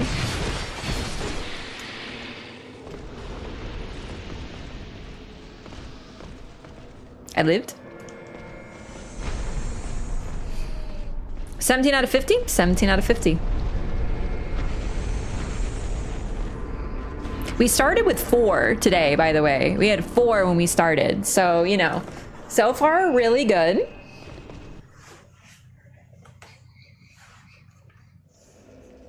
So in this game, what else do I have to do? Because I was thinking about what else is left, and I don't think I've forgotten anything. We're done with all. This will be the last DLC. This is the final boss. We're doing the Lois souls, obviously. We'll talk to Alsana, get her soul, weapons, whatever. Then we have Novlan's quest left to do, so we have to fight Throne Watcher and Defender, and we're right there.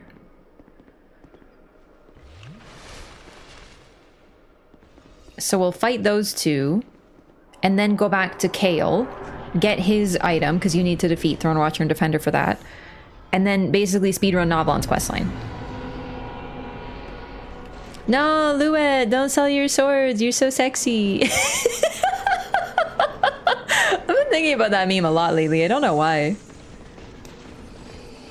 Dark Souls 2, Scholar of the First Riz. Cursed. I love it.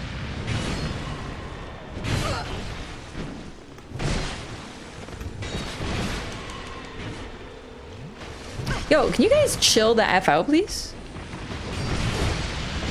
Like, I know you're literally on fire and like burnt in the Chaos Flame, but can you chill? Oh, great. More Lois leggings. What is this, Lululemon? Because there's so many leggings in here.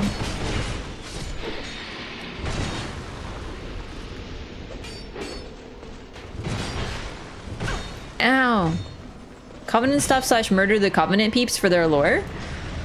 Oh, you're actually so right. We're gonna do that before we go into New Game Plus, but like, I don't want to, because I hate murdering.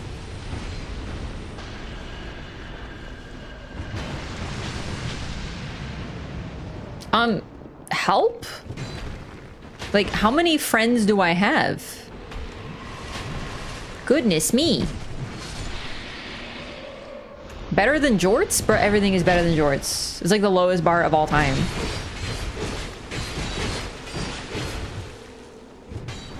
Like, respectfully?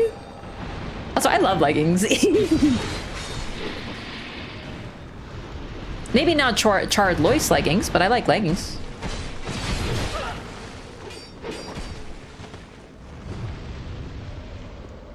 Yo, Lorelei, thank you so much for the $2. Thanks for the super chat.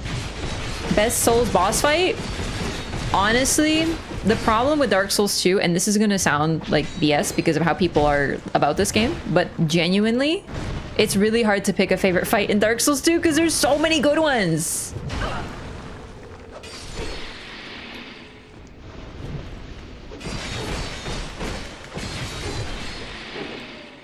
Because I favor Fume and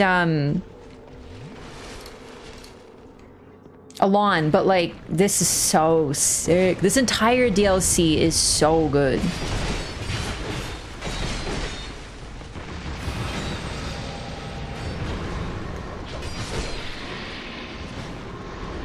Oh my god, another one?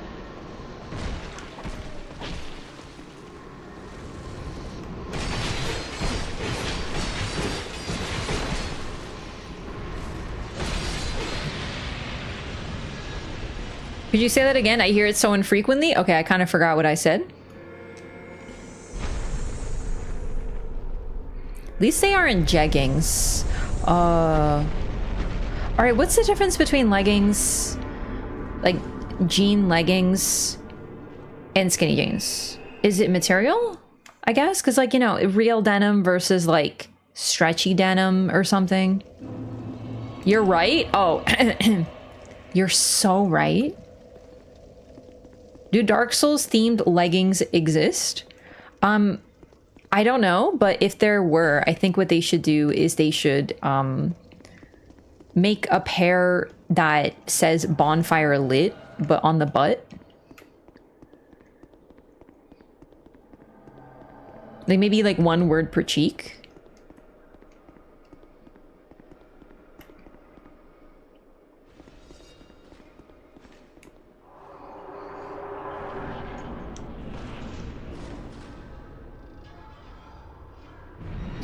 Or Dark Souls. Okay, Dark Souls would make more sense, but like, what about like Bonfire Lit? Like,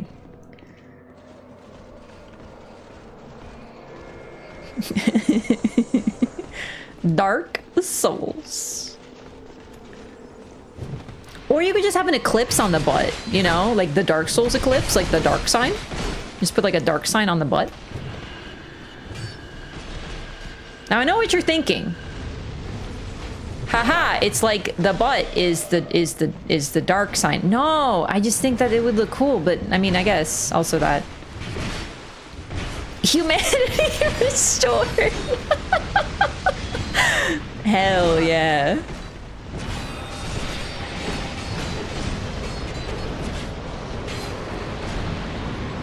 Someone make this merch? No, seriously, please do. I would totally buy that.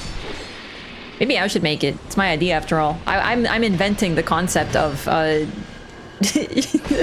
shorts with words on the butt. Also, I think it's got to be sweatpants. 8-finger knuckle tattoo, Dark Soul. That would be amazing.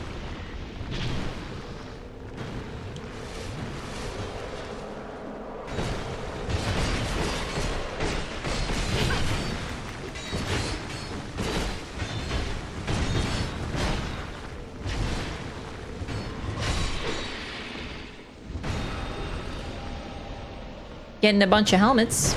Not good. I'll be a customer and buy 10 to support. Hell yeah, you're so real for that.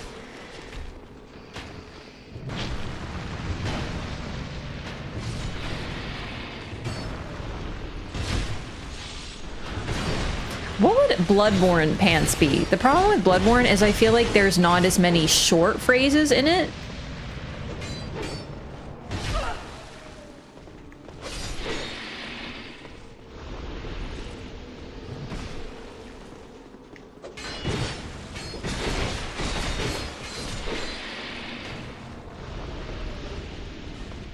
Dark Souls 1 was going to be called Dark Ring, but then the UK localization team spoke up, so you're not far off. Oh my god, I think I heard about that. Can we talk about how we went from... What if the game was named Dark Ring? Like, could you imagine what the world would be like if instead of everything being a Souls-like and everything being named Souls, it was Ring? Yeah. I don't really like ring-like video games, you know? They're just always so hard, you know? I just don't really like ring-likes. That isn't a ring-like. That's not a ring-like. That is an action RPG. It's not a ring-like just because it has a roll dodge in it.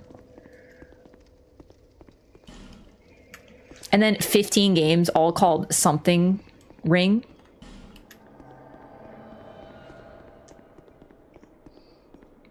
Lord of the Rings might be even more popular. Elden Ring worked out. Yeah, but like 15 years later, right? So that it would have changed everything. We would be calling them ring likes, man. We would.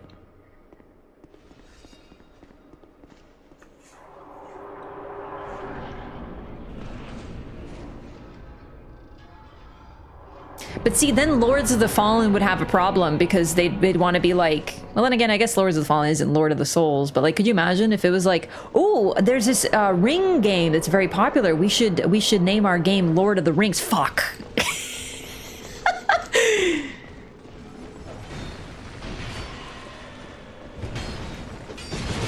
What are some games that have soul in the name now that are very clearly like, well, maybe not like Souls-likes, but like everything that has soul in it, you know?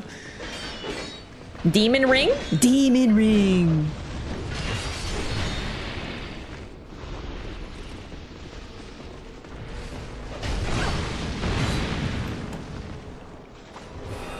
Whole likes all over again. Maybe we'd be playing Elden Souls? Well, I think it would just, we'd have Dark Ring 1, Dark Ring 2, Dark Ring 3, Blood Ring, and then Elden Ring. Blood Ring might need some work though. And don't forget, everyone's favorite Japanese shinobi securing. This is so stupid.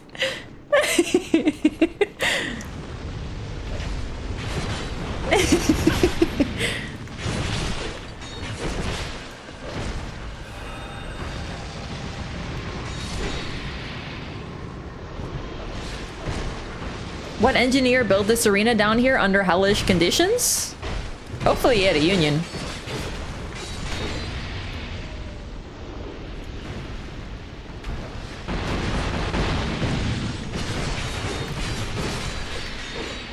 Imagine Lies of the Ring.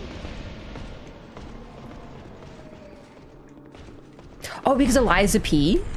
Oh, I totally forgot that game existed. Liza P and Lords of the Fallen don't really do the Souls thing, but I feel like there's so many games that have Souls in the name.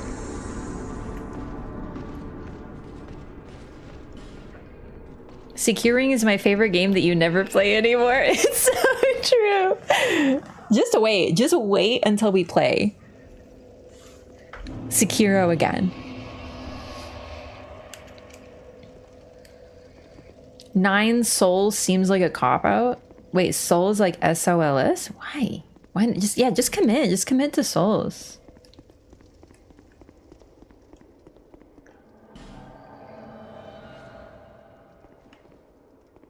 The guy who left Lost Izalith half finished to work on this place. Ring Caliber, very true. Okay, Soul Calibur, Ring Caliber.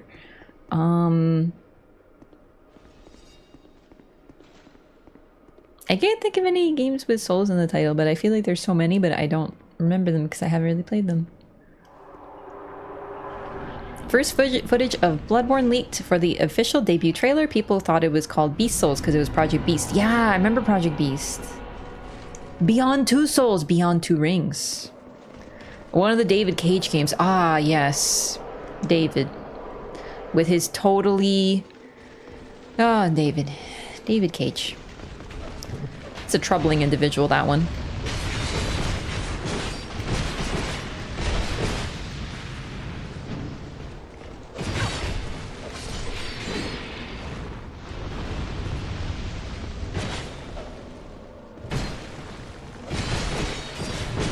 David well-adjusted Cage. Yeah.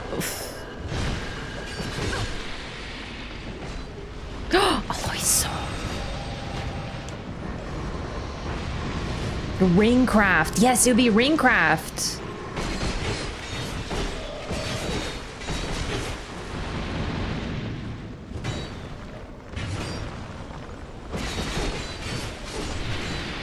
I wonder if the dark sign was initially going to be called the Dark Ring, and then they were like, maybe we don't use that phrasing.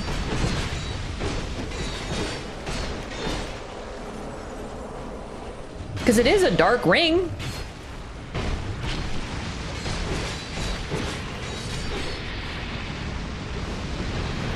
Oh, no, it happened again! Bro, that attack does so much damage. To be fair, that time I was in animation, I will always greed for shinies. Always. But oh my god. Why didn't they call it Ring? Just Ring? I feel like there might have been some crossover with, like, The Ring.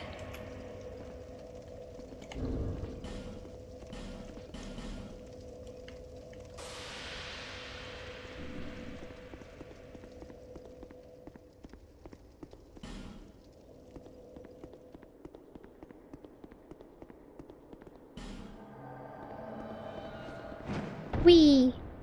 Alsana. Many of Leone, but not one of them. The king, but it was too. Okay. Okay. She just really wants me to help her husband.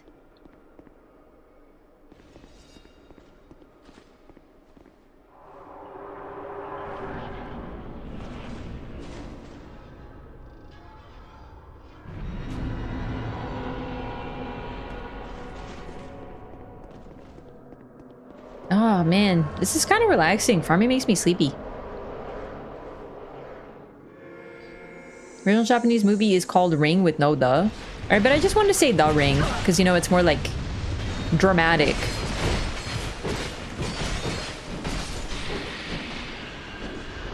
But fair point.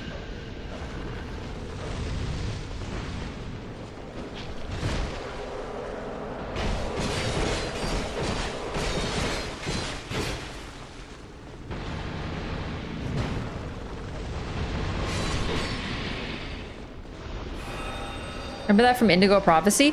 It seems to be a thing that happens in like a lot of his games, but also just like the man's just really messed up. He kind of reminds me, like David Cage's games, I sort of just know the vague overview. I haven't played any of them myself.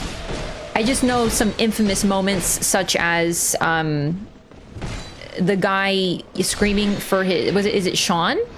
Yo, Lucatiel's dead? Oh my god, Lucatiel got fucking ganked. I think it's Sean, where like you're looking for your child and there's like a press button to Sean. Anyway, it just reminds me of like someone writing, well, honestly, fan fiction. And there's nothing wrong with fan fiction, just to be clear. I'm very pro fan fiction, but the fact is it tends to be a lot of young writers' first foray into writing because it's an established universe for them to play with, right? I just feel like David Cage never got past the point of 14-year-old edgy writing. Oh my god, this is like so dramatic and this is so real. This story is so real. They're gonna love it. Oh, was it Jason? I thought it was Sean.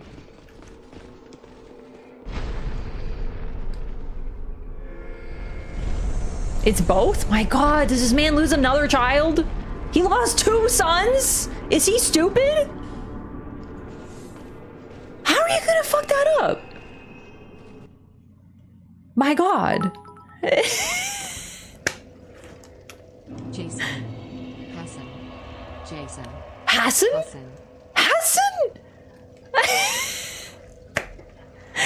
Feels like feeling fetish rather than emotional writing, kind of. But from what I've heard, also the games all have a message, but the message is about as subtle as a jackhammer. Do you know what I mean? Like it's the type of thing that, like I said, a writer will write for the first time when they're like 12 and be like, oh my god, I'm gonna write a story about people and everyone in my story wears masks, and it's going to symbolize that people hide their faces from others, and then at the end they're going to take their mask off to symbolize that they're being vulnerable with each other. And it's like to a 12-year-old, you're like, this is literally the coolest shit. Like no one, like I'm a revolutionary writer, and that's kind of the level that I feel like we're dealing with both subtlety and symbolism. You know, like that level. And there's nothing wrong with that, right? Like you can do something like that. Persona 5 is literally a game about wearing masks, and it still manages to have like a freshness to it that I really, really like. But you know, it's just some stories don't go that deep. Don't waste my time. Detroit Become Human isn't a reference to the civil rights movement at all. Could that be because he doesn't believe in the civil rights movement? Based on some of the shit he said, maybe that's why. Oh my god. Just check, the dark sign is called Dark Ring in Japanese. Really? Okay. I gotta say, I like Dark Sign better. I think they made a good translation. No interest. Suit yourself. I was just thinking Persona 5. I like it because, like, there's nothing, just to be clear, there's nothing wrong with cliches. Like, cliches are tropes. We like them for a reason. We like these patterns, but there's always ways to sort of make them feel fun and fresh, right? Pretty much any trope, when done well, can be fun. All of it. Think that writing in games is kind of plateaued? Not at all. No. There's, like, always phenomenal new games coming out. Always. There's, it just kind of depends where you're looking. If you focus on, what punching bag should I bring up this time? Call of Duty, and you wonder why they aren't innovating? Maybe I'm asking the wrong questions. They do what they do, and they do it well, and they do it once per year in a new game.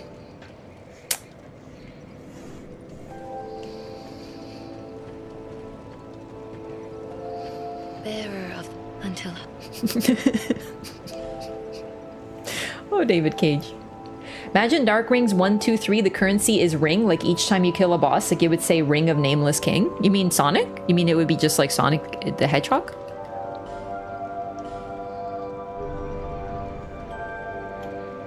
Gotta hit the indies? For sure. If you're feeling jaded about games, try playing some indie games.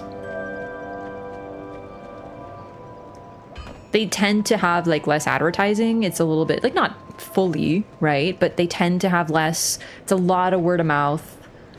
But they tend to be doing, because they're not beholden to shareholders, they can be truly creative and try different things.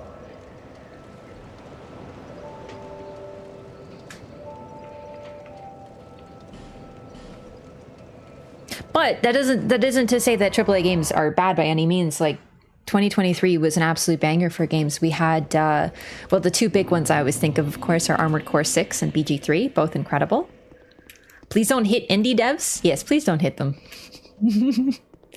Favorite David Cage game is the one where he is literally in the game as himself, voicing himself, and he dances with a woman in her underwear.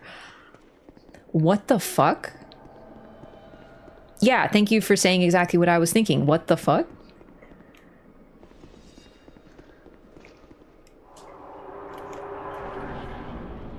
Plague Tales series. Is that the one that's in France with the rats? Fahrenheit Indigo Prophecy. All right, I will put that on my list. List of games to play? No, list of games to absolutely not play.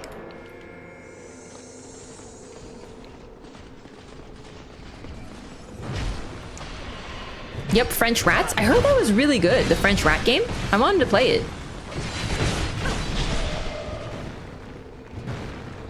Holy shit.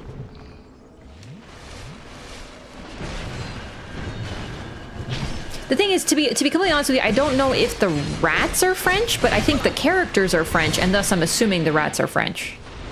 Like they're in France. But then again, I don't know if it's real France or if it's fantasy France. I just know that they are French.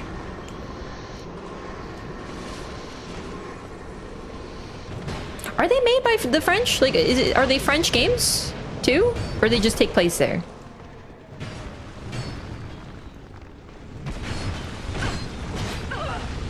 Bro, I'm having a bad time. Like, what the heck is going on this run? French.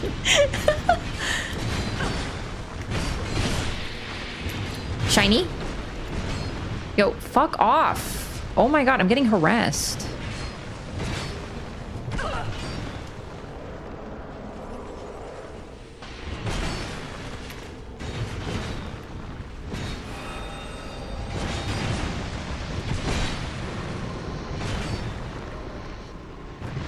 Yeah, I was gonna say, that was vicious. Where is Lucatiel and Twiggy?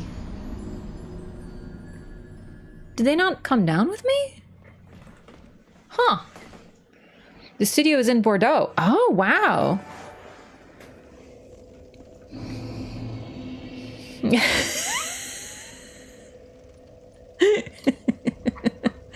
Welcome in, Raiders. Hey, thanks so much for the raid. How's it going? We're doing some Lois soul farming. Always exciting. How was Bloodborne today, everyone? Second Plague Tale game made me cry, and I cry once every few years. Wow, must have been good then.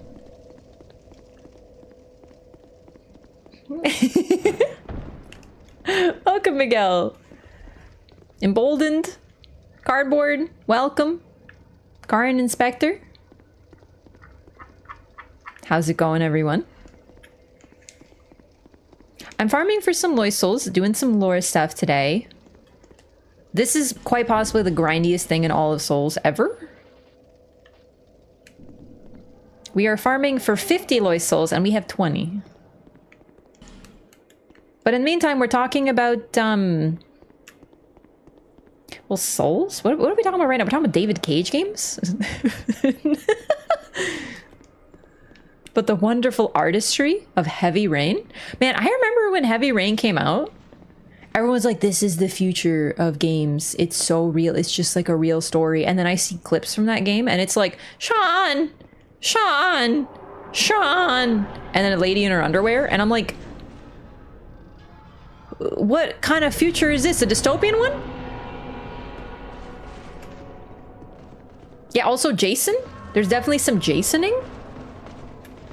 David Cage is a hack. That's pretty much what we're talking about right now. We're like actually just roasting the shit out of David Cage at this time. Future games is crazy. Yeah, no, I remember everyone was like, this is like the most realistic thing. It's like so incredible. It's like the greatest story of all time.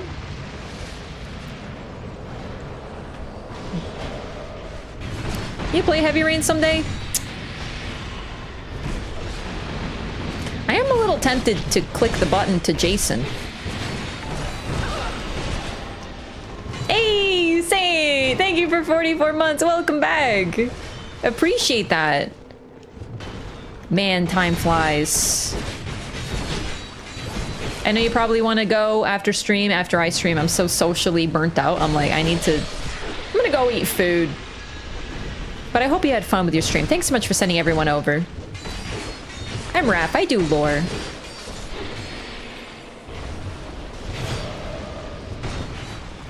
Because he caged his human decency? Oh, got him.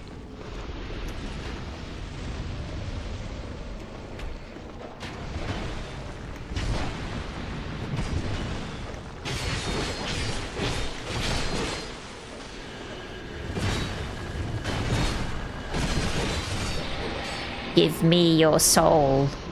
Your lost soul.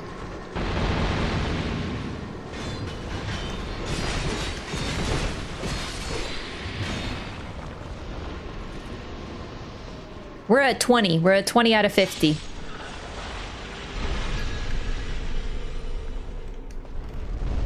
So for those who don't know what this is, so I'm doing a lore run of Dark Souls 2. And as a part of that, there is Lost Soul farming. This is a boss fight. It's easier to do this before you fight the boss, which is why I'm doing it now. But basically, you, by defeating these enemies before the boss to get the boss to spawn, they have a chance of dropping things. So they have a chance of dropping their souls or their gear. And if you get 50 of these souls, and you can do this after the boss fight. Oh my god, look how many headpieces I have. You can do it after the boss fight, but they spawn faster and it's easier before, so I'm doing it now. You get unique dialogue from Alsana up there. And you get her soul. Turn your brain off for 4 hours? Yeah. This is my 3rd time doing this grind. It's worth it for me for the dialogue, but it is definitely a lot of farming. But it's fun, we get to just chat. I remember working in a store and someone lost their kid, a Sean, and my brain was in a weird place while trying to help look. Oh my god, you literally were a David Cagean entity. Did you, was Sean found?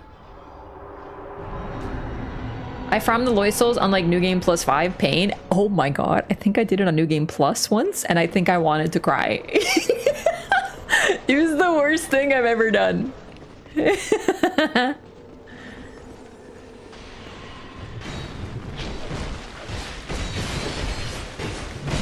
Ow.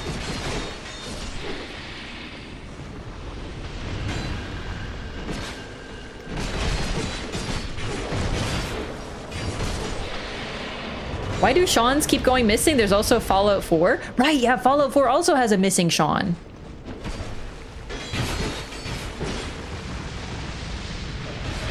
That's so true. There's also a missing Jason, though. People seem to like, which drives me a little crazy. I never played a David Cage game. So, like, I just know they're memey, but I think the problem that I have is that they appear to take themselves 100% seriously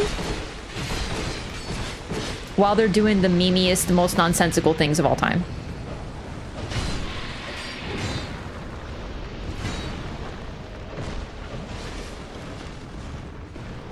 Campy as hell? Yeah, but I don't think he was meant to be camp. The name Sean actually means this boy lost, which makes a lot of sense. That isn't true, is it? Is it?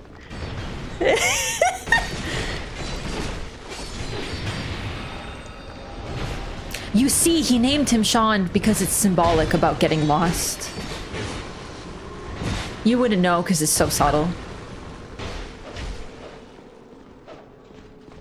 Skin crawl, it's like this barely hidden self-insert aspect. Yeah, basically, as I said, sort of like fanfiction.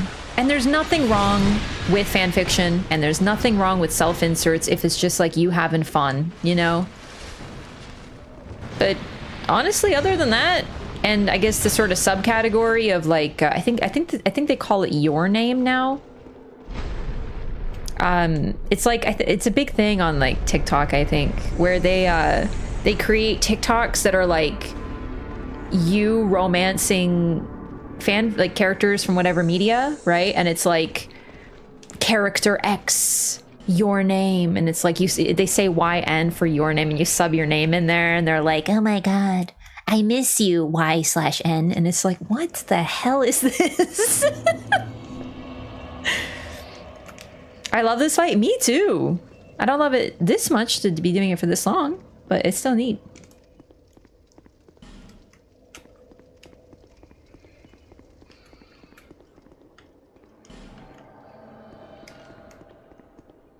He was in a clothing rack. Typical Sean. Oh, I'm so glad Sean was found. I'm glad this story has a happy end. Crab is all over YouTube, genuinely creepy.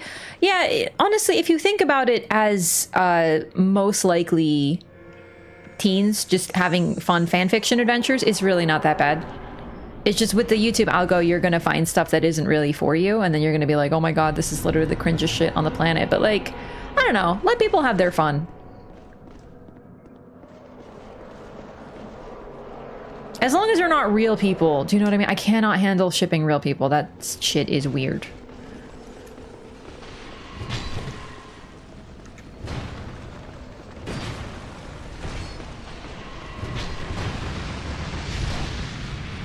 See, like, I ship myself with Mesmer from Elden Ring, but that's not cringe at all. Obviously. Favorite boss in DS2? It's such a hard question. I normally say Fume, and I think Fume is like just peak. But Ivory King is a whole ass like experience, you know? It's like fighting Radon in Elden Ring. Radon in base game is not fun because he's Radon. He's fun because it's an experience to do the festival. And that's kind of how I feel about this. What if I ship real people because they are dating and I'm being supportive? That's fair. That's fine. As long as you're not like Boyle from Brooklyn Nine-Nine. I think he takes it too far. And then Suralon. And I really like Suralon as well, yeah.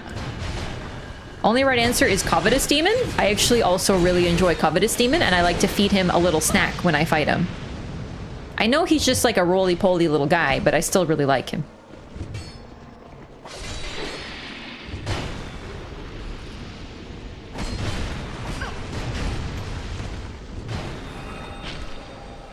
Shipping real people is genuinely insane. I happened upon a background dancer's Instagram and they were trying to ship him with background dancers from other singers.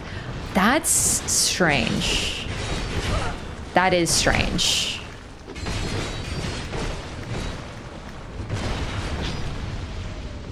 I think there's always a little bit of extra allowance when it comes to media, because it's fiction.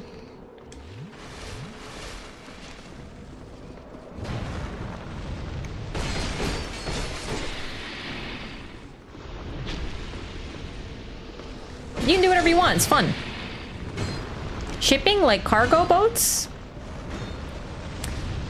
Shipping like relationship. Mate, what's your favorite type of boat? Mine's a relationship.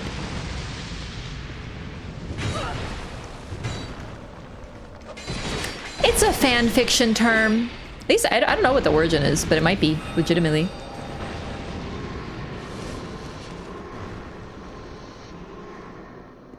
Fume is goated. Fume is genuinely one of the best fights like ever. Yeah. Oh, I did it! I did the riposte! Wow, it took me long enough. Sick. Yeah, Eponymous, you're right. I like to ship people to Brazil. You're a travel agent, right? Because you're a travel agent? Are you, maybe you're giving people free vacations as a some sort of, you know, gift? Hmm.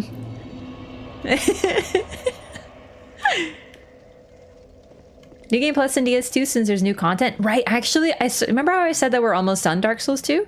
I sort of forgot about New Game Plus, so we're like not fully done. But I think what we'll do,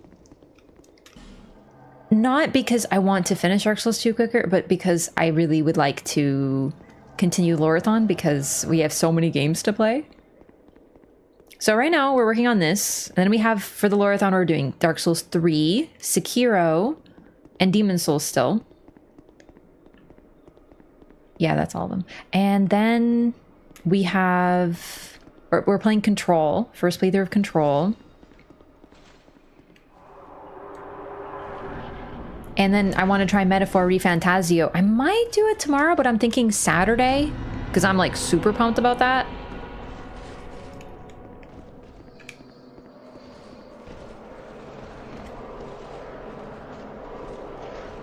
So we might use bonfire aesthetics to get the unique stuff in New Game Plus without actually going to New Game Plus. Special surprise at the very start of Old Iron King DLC on New Game Plus 7. Is that true?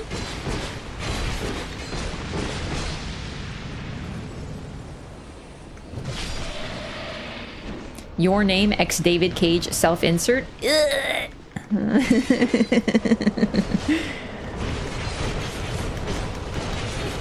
We're still farming this? Oh, it's gonna take like a while. I think we only did about an hour last time, so I think we're 2 hours in, so maybe like 1 more hour. Although based on statistics, we are not even halfway there, so, you know, maybe more.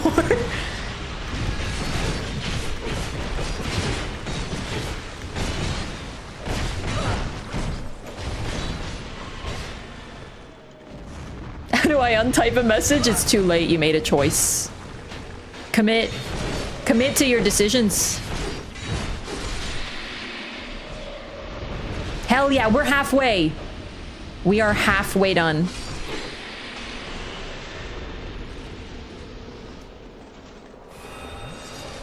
Six or 7 hours? Oh my god. Maybe it took me longer. But time flies when you're hanging out with chat.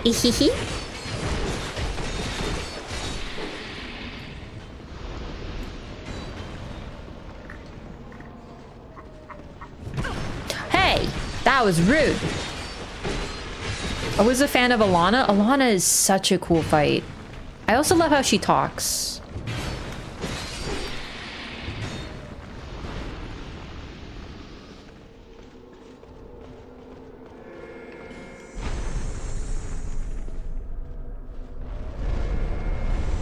Also, she's the squalid queen, you know? Like queen of filth.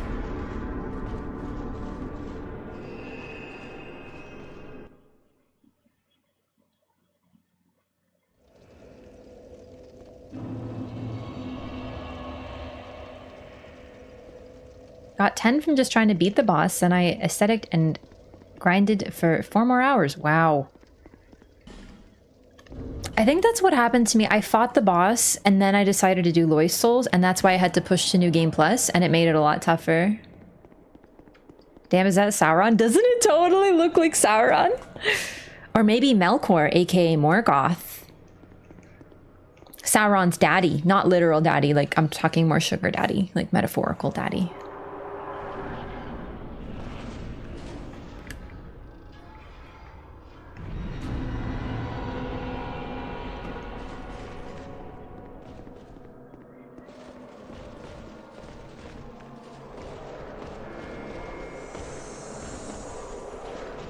Manipulative relationship daddy. It's true. You know what's interesting too though? Sauron, like, as much as he sucked, he was kind of the GOAT.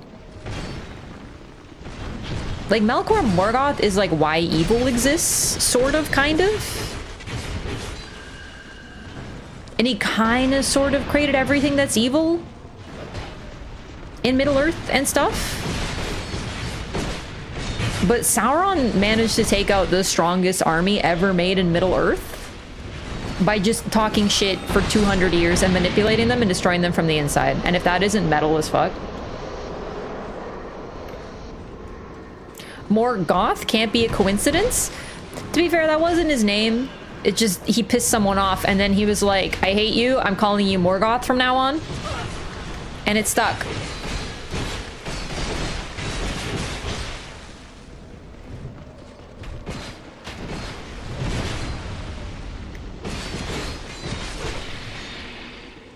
Like, you can choose goth for yourself, but can someone really choose goth for you? This reminds me of when I started streaming, my lighting wasn't as good and my hair was darker, and everyone thought I had black hair, and they're like, oh, you're like really goth. And I'm like, what? Because you have black hair and you wear dark lipstick sometimes, like maybe 3 days, maybe 2 days a week. But I'm like, I'm not really goth. I just like wear dark colors sometimes and my lighting isn't good. You know? Key difference to them was Melkor wanted to destroy while Sauron wanted to control. Yeah. Yeah, that's a good summary. Sauron's daddy is Aule. Melkor is his stepdad. But don't get it wrong. Melkor wasn't just his stepdad. He was that dad. I was actually thinking about that. I was thinking about the dad who stepped up.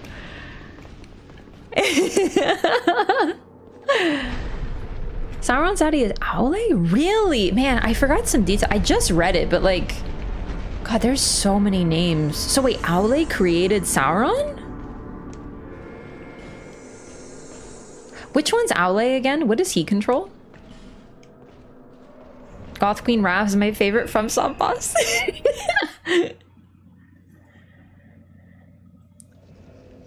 That in mind, Sauron was definitely the lesser of the two evils. Aule the Smith. So he's, wait, the same one who made the dwarves by accident, kind of, sort of, on purpose, but also by accident?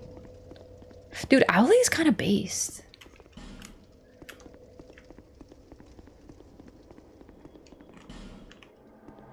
So wait, did Aule create Sauron intentionally, or was he? Is it because he created the, like the whatever Sauron is? I forget what their title is.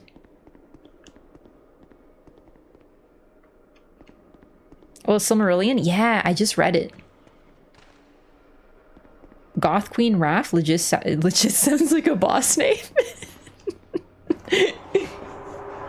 True.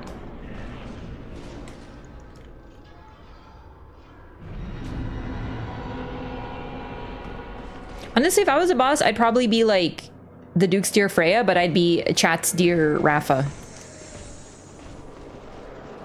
Maiar, there it is, a Maiar. So Aule created the Maiar? I forgot that part. Although to be fair, there were so many names. I had to keep going back. That's one of the books that, as I was reading it, I put bookmarks like in the middle of several pages so I could scroll back to be like, okay, wait, who's related to who again? All right, we got Fingolfin, Finarfin, we got Feanor, and we got, you know, there's, oh my god, there's so many names. Same species as Gandalf? Yeah, Gandalf is a Maiar.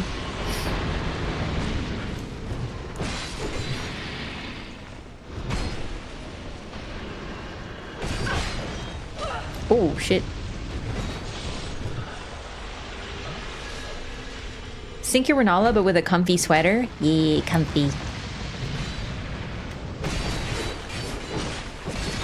Maiar was sung into existence, I think. He's the one that attuned became disciple to Aule.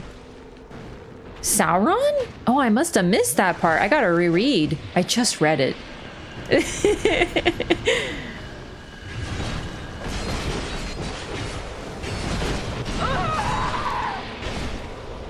I looked away for 1 second. Was it a fireball again? Unless you mean the dwarves. Aule just made rock dolls. Iluvatar gave them life. So I thought it was sort of like the story of Isaac, kind of. Because Aule made them and he's like, I really like these. And Eru was like, hey, well, you can't make anything. You know, I said that you couldn't. So you have to destroy it. And then Aule was like, okay, I guess I'll destroy them. And then the dwarves were like, eh. And then Eru was like, hey, stop. No, don't you see that now that, you know, before they were just like puppets, but now they fear, they don't want to be destroyed. So now they're kind of alive. So like you can keep them, but you have to wait and make them sleep in the earth until it's time. Which I always thought was a really sick origin for the dwarves.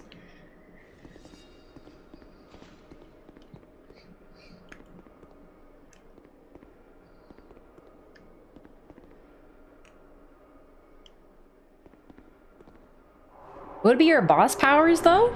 I would definitely have a whip. Probably 2. I'd be like a boss with armor, but I wouldn't have armor. I'd be like in a robe.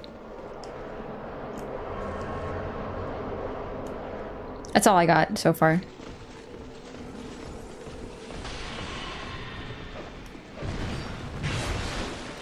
I don't know, I haven't thought of myself as a Souls boss. It's not really, I don't know. You know, like a boss self-insert. What kind of damage would you do? Psychic.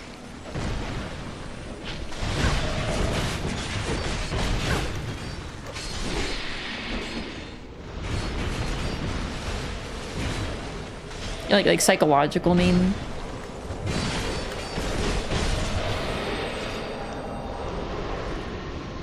Emotional, yeah, emotional damage.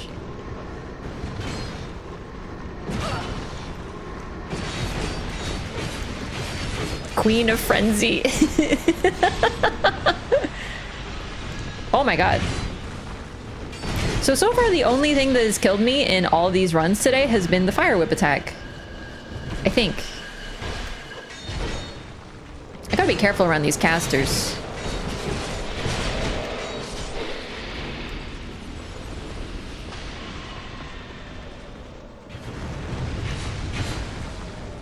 Gank the caster.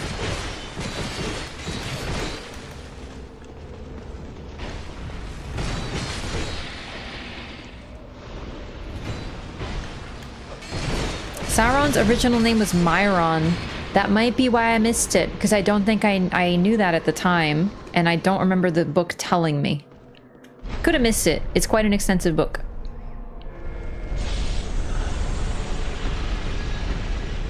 Should probably drop lore like Mikolash.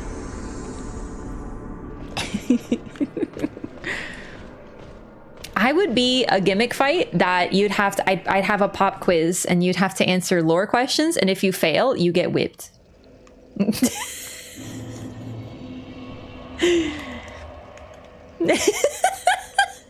That would be me as a boss.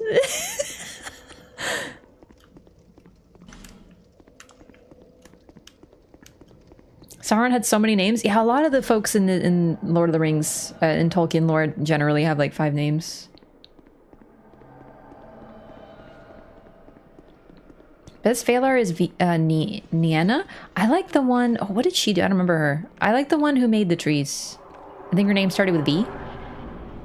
People would fail on purpose. It is true. But it'd be kind of like one of those win-win situations. Sounds how my classmates and I would study, only punching each other if we got a question wrong. Varda. Yeah, Varda. Rav is a boss. You walk in the fog and Raph using a blanket sweater tells you to fuck off. I don't want to talk to you. But like, I like talking to people. Unless they're stinky. But like, that's mostly if they're like, you know, Radigan. You know, I just don't want to talk to Radigan. So just like, don't be Radigan and I want to talk to you. You know? I like talking to people.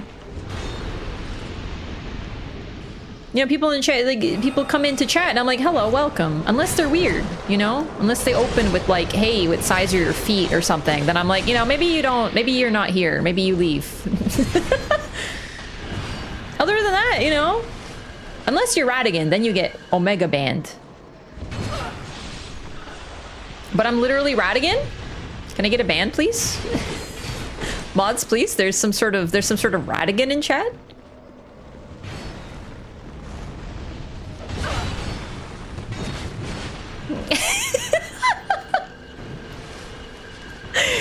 Sniffa, hello, first time chatter. Can I get the first time chatters in chat, please? What size are your socks? Sorry, band is broken? Damn it, band machine broke? Barda is the queen of the Valar. Oh, I do like queens.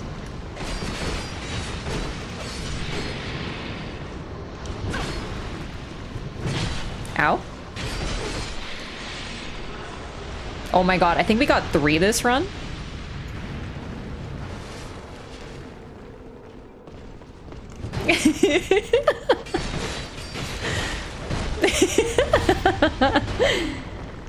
Rav's second phase, Marlowe shows up on her shoulder. He shows up and he meows. And what happens is just like fighting Queen Yarnum in Bloodborne, except instead of the baby crying, it's a cat meow. And when the cat meows, you have to stop moving or you get grabbed.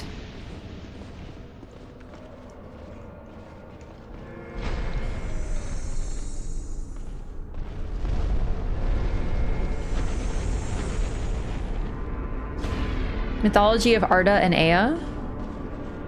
Yeah. I really like the Silmarillion. There's so much neat stuff in it.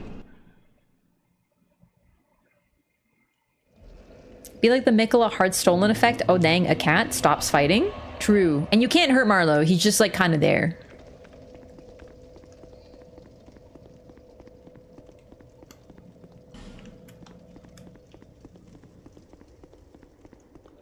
Actually, you know what would be really cool? Marlowe appears. You can't hurt Marlowe, of course. He would run around your feet, and then if you're not careful, you will trip on him. And then you kind of like fall over, and then you're free, you know, for me to damage you.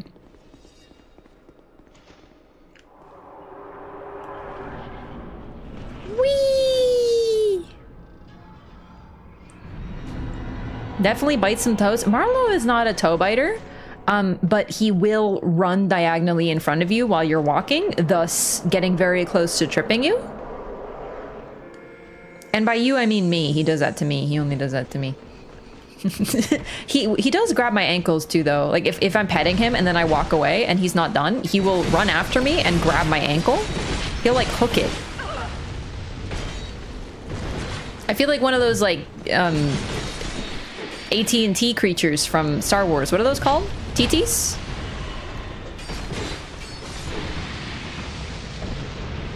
The ones with the legs that fall?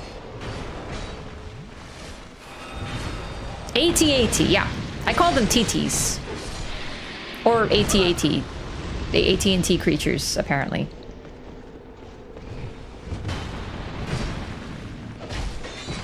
Yeah, the four-legged things. We were clowning on people calling AOT the modern Iliad, but Tolkien definitely wrote genuinely. Yeah, that's what I mean. Like, God, Tolkien was so good. I'm like the ultimate Tolkien nerd. Sponsored? Oh right, yeah, we are doing a sponsorship later. We're doing AFK Journey, but for now we're just Dark Souls 2 in. No, not titty. Oh fuck. Not titties, TTs. There's a difference. I looked away and I got hammered. It sounds like my phone service carrier. A cat runs at them and they fall over. Idle animation where he licks a table leg. You do be doing that though. Alright, how are we doing? Because I've stopped counting, which is not like promising. 31. Alright, that's like a fair number, but my god, I forgot how... You're so full of hope at the start, you know? You're like, wow, I can totally do this.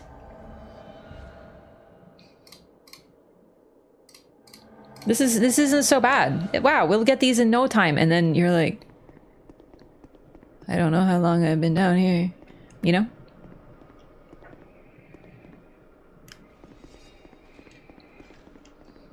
Is this not longer than the Desert Dancer Top Farm? Yes, yes. But the Desert Dancer Top Farm did take me way longer this time than it ever did. It was like an hour. I got invaded twice. And I was like, I'm just trying to farm.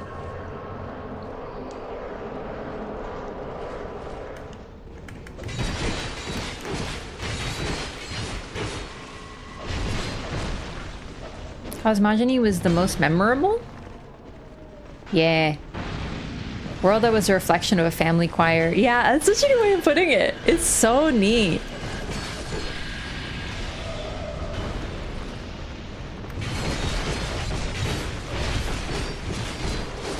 Feel like Gandalf when he goes on the Aeon long mental resurrection. Yeah, my god, that part is so cool in the books.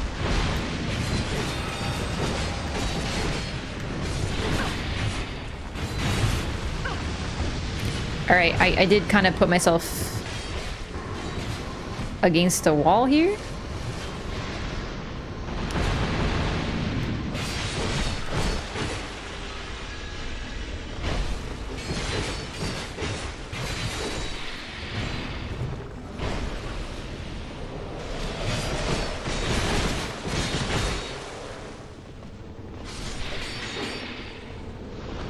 Okay, we got 2 this run. Incredible. Did I use a coin? I'm starting to like forget if I've used a coin. I'm leaning toward no though. 3 Lois souls? Oh my god, it's happening.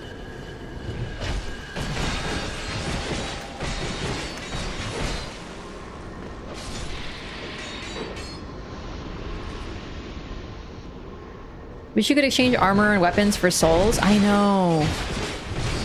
That would be neat.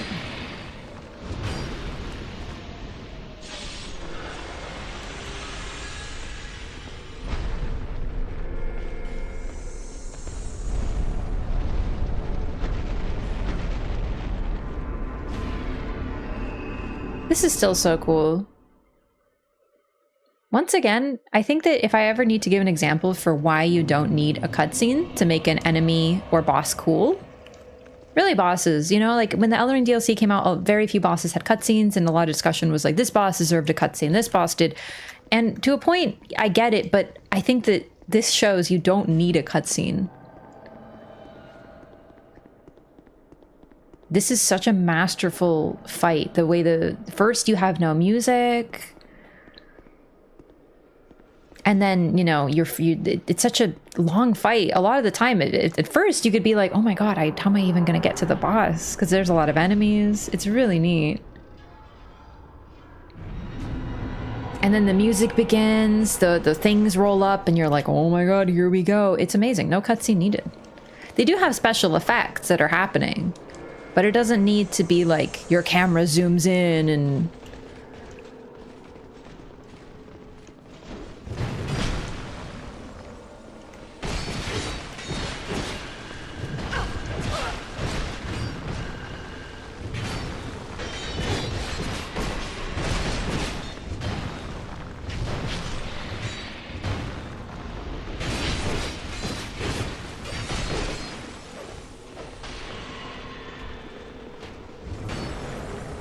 My god, another one.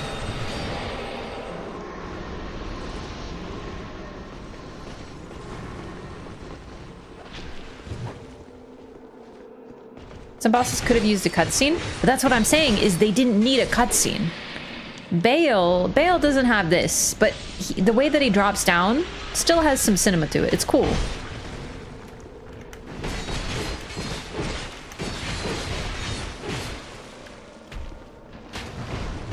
A little bit more build-up could have made it a lot better. I think that's the weakest part of the Elden Ring DLC is how it's just kind of like, oh, here's a boss.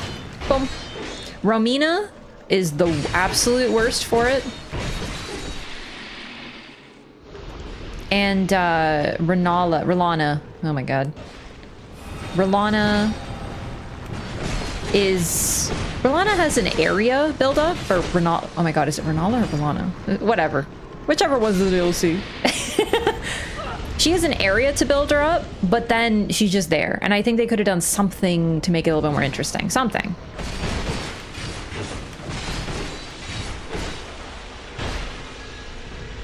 I also don't think they needed dialogue, personally. I know that some people were like, oh my god, there was cut dialogue. We should have had...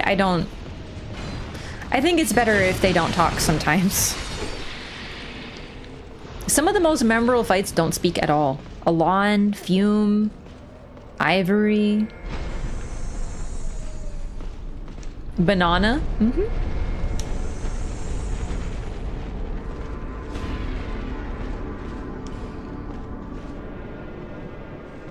If anything, I actually like the silence. It's just the entry. There should have been something to the entry. I don't need to know why they're fighting me. I really don't. Because if anything, sometimes I think it's cooler that we don't know. Raph wants a woman silent. No, I want everyone silent, thank you. Except for Mesmer. Okay, it's the exception. But Mesmer's got a sexy voice. Okay, that's different. Whatever.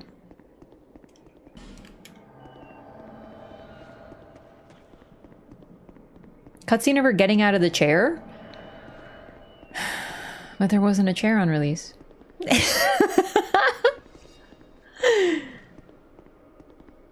Artorias is a phenomenal example. I'm glad they cut his dialogue. I like what they had, but I prefer what we got. 37? We're at 37? That's not bad. Me when Gale says Dark Soul in the Dark Souls game. Oh my god, it's so real. You're jelly of what she has with Mesmer? Oh, you do not understand my power. I'm not jealous of what she has with Mesmer. I want to be involved. As I put it when I first encountered her, I want to be in the middle of that sandwich. Jealous of Rimlana. Why not both? Artorias' dialogue was so good though. I know. It was, but I kind of like what we got because we have to fill in more blanks. And I feel like... So, with Artorias, we see him. We realize as we go through the DLC, the reason that it's called Artorias of the Abyss is because the entire DLC occurs because of him. Like, no shit, right? But when we get to the Abyss, we find glowstones or whatever, prism stones. We find lights that guide us. We find a statue that has fallen down that we can traverse in order to actually access Manus. Who left them there? It was Artorias. Artorias is also still, even in his state, he's fighting the creatures of the Abyss to keep them inside and to keep them contained. To protect everyone from the spread of the Abyss. So even though he couldn't be the one to get the glory, he didn't do the battle, he wasn't bitter or angry about it, he was still heroic. And I love that we don't get to speak to him, but we know that he was such a hero. That's so more, to me, that's more powerful.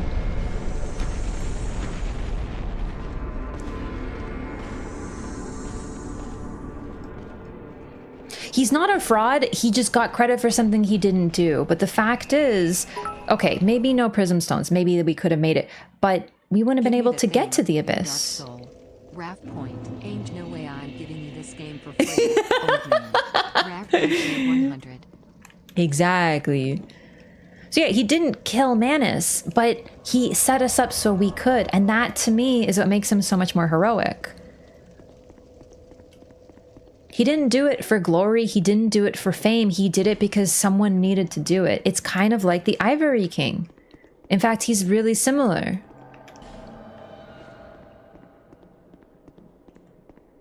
He gave up his shield to protect Sif.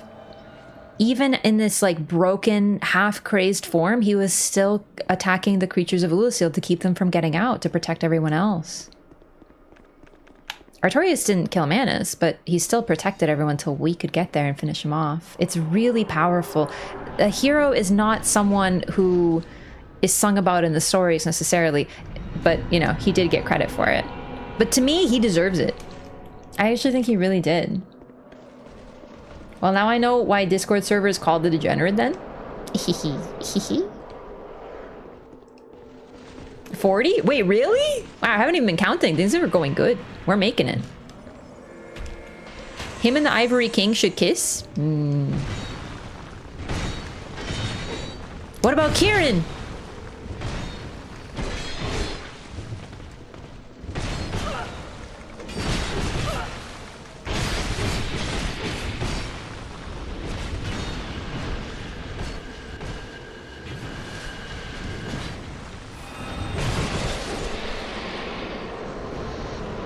Artorias of the Abyss is also sick because, like, the entire DLC...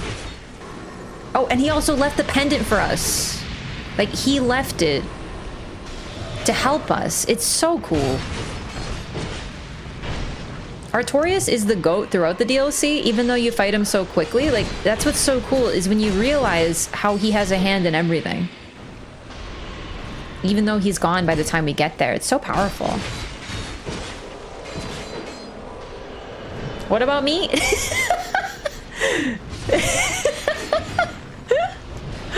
No, other Kieran. The main lady who doesn't like humans from Dark Souls 1.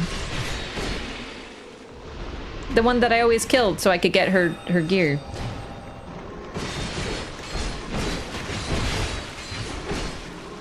And Alsana as a fragment of Manus is part of both stories in a way. Yeah. And even then, I don't even think that Manus is evil, really. He takes on an antagonistic role for sure.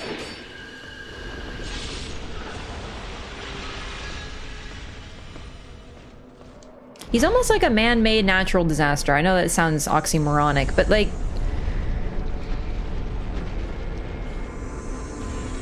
He's like if humans were like digging somewhere and then it caused like a landslide or something. That's what he is. If he had been left alone, nothing would have happened. But he wasn't left alone because humans, you know, need to dabble with things. No, I'd kiss Artorias, don't mind me. To be fair, I feel like we'd all be kissing Artorias. So he's the Balrog?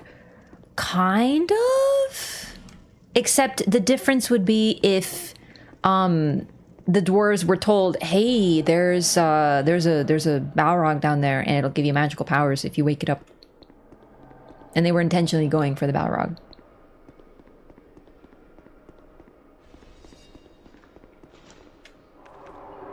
Also, you should piss off the Balrog to wake it up.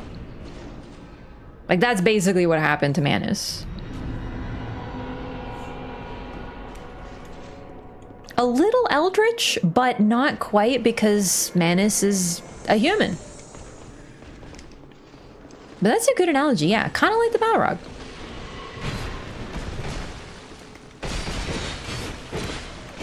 An eldritch human. Yeah! Yeah! I also think Ivory King is the coolest boss arena. I think I have to give like a special shout out to Alon's boss fight because of how like shiny the floor is. Yo, Rob, thanks for the super chat. Rafnir's Discord mods keep her degen in check. That's actually true. Oh, shit. Hang on. Pop up. Another life soul? We're getting them so much faster now. I think using the coins has been good.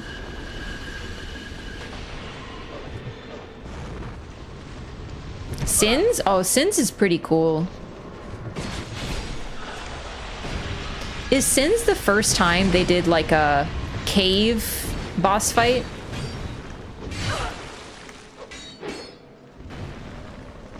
Like Midir's Arena is another pretty cool one, especially because of the drop down, but now they've done that like 3 times.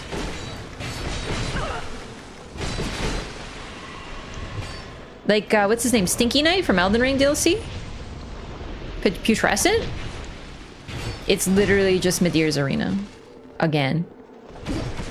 It's even got the long drop down. Does Gravelord Nito count? I know this is also the same idea, but it looks so different that I don't really put it the same way. I think Nito... they're similar. They do like their drop down into a cave arenas, don't they? Midir's Arena but stinky? Exactly. A stinky Midir. You take fall damage with Nito's fall though? That's because back then, FromSoft was more base than it is now. Hey, you need to drop down to this arena to fight the boss. Oh, okay, I won't take fall damage though, right? I won't take fall damage, right?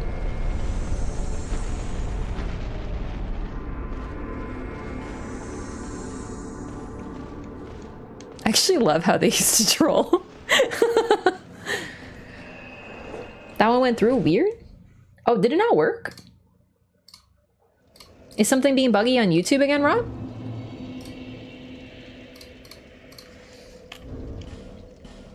When you fall down to Medeir's arena, you should actually just die, and you can only fight Medeir if you have a parachute. 100%. All right, 5 more. We're almost done. Genuinely, almost done.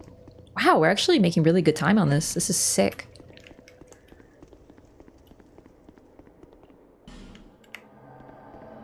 Medeir Arena is just supposed to be a nod. Oh, it's definitely not supposed to be the same universe. I think it's just... FromSoft likes reusing concepts. And I genuinely think that most of the time, it's subtle and fun. And most people won't even notice. Really. Like, the similarities between... In terms of appearance and name and lore with Abritus and Meteor. They're almost one-to-one. But it's still fun. They both do their own unique things. So I don't feel like, oh, this is copy. But when I saw the same arena, I'm like, this is literally exactly the same. But even then, yeah, they like their cave drop downs. They've done it a bunch before. They're gonna do it a bunch again.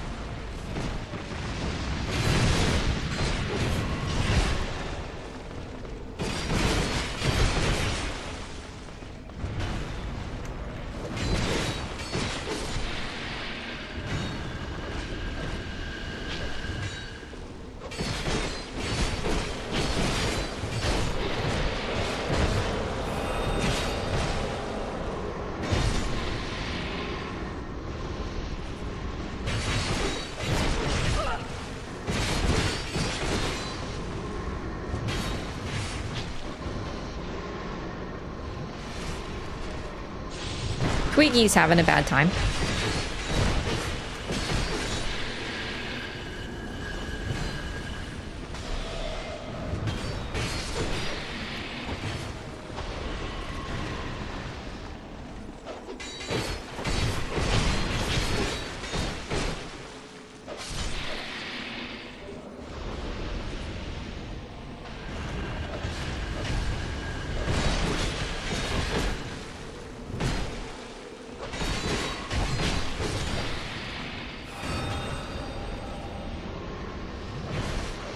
Twiggy a name or a title?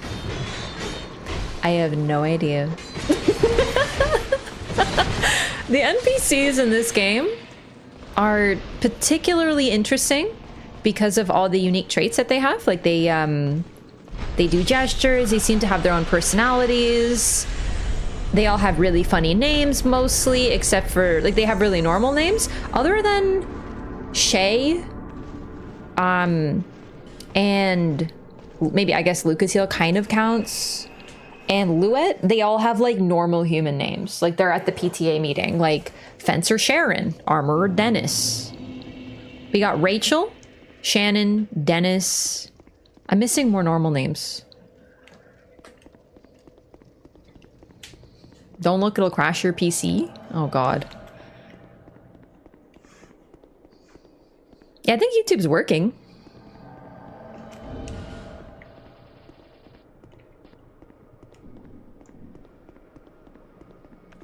How do I know if I have a coin up? I thought I'm supposed to have like a little glow, but I wasn't seeing it before.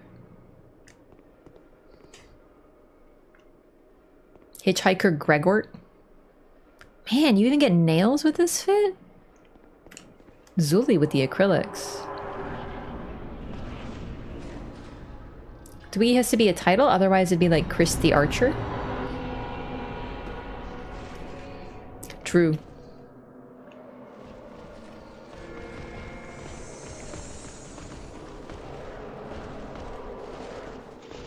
You do have a glow? I can't see it.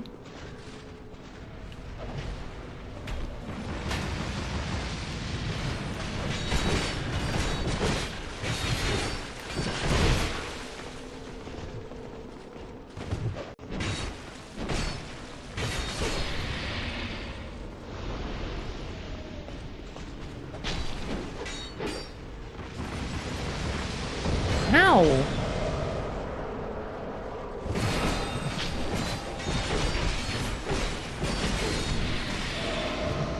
Oh, I forgot to rest.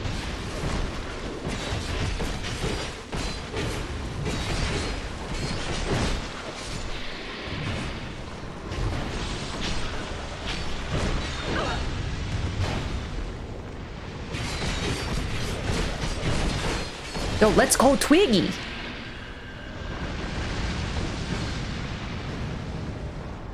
How many more runs you thinking? Well, I said we're almost done, and I haven't gotten a Lost Soul in like 3 runs now? I have no idea. This is a very all or nothing farm. Sometimes I'll get 3 Lost Souls. There we go. And sometimes I'll get 0. And I feel like I hardly ever get just 1. Dude, my twin blade's about to break. Oh shit, dog. There's 2.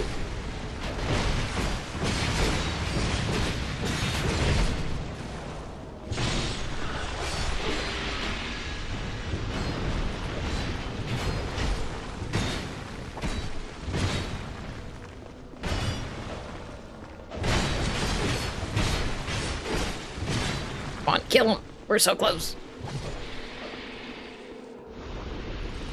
Okay, I think I got 2 that run. Whoops. 50. We're at 47? 47.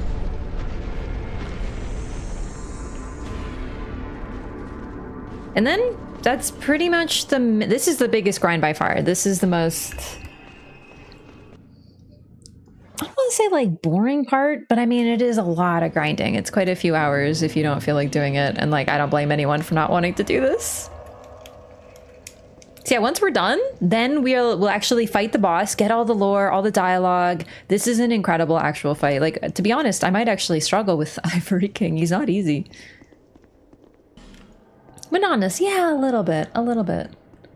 Where's Marlo? Oh, he's probably having a nap right now. He had dinner. He had a really hard day today, Marlo. He, you see, he woke up and then, he went to bed and he slept for a little while. And, well, then I was like, I didn't let him in because I was soaking my feet, and he's not allowed when I soak my feet because he tries to drink the foot water. So that was like devastating for him. And then he got dinner and then he went back to sleep. So honestly, a tough day for that cat. Definitely needs some extra sleep to catch up. Ivory King has to feel this is a prank. Trick or treat! Hey, Ivory King! Trick or treat!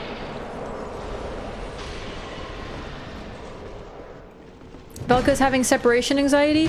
Oh no! It's so tough when you can't talk to your pets. You can't be like, hey, pet, please understand. We will be back together. Don't you worry. I'm gonna sell your foot water. No! He's so weird. He has a fountain full of fresh, crisp water. But no, he likes the salty foot water filled with the Epsom salts.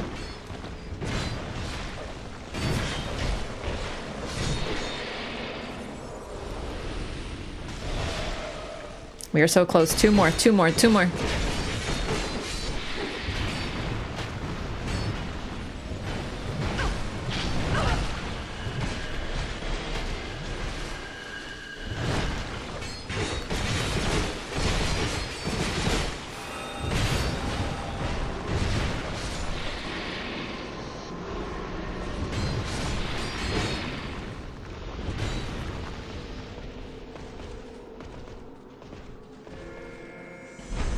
But water sounds disgusting. Of course it does to any well, I don't want to say normal person, but no, to any normal person it's weird, but the fact is he's a cat.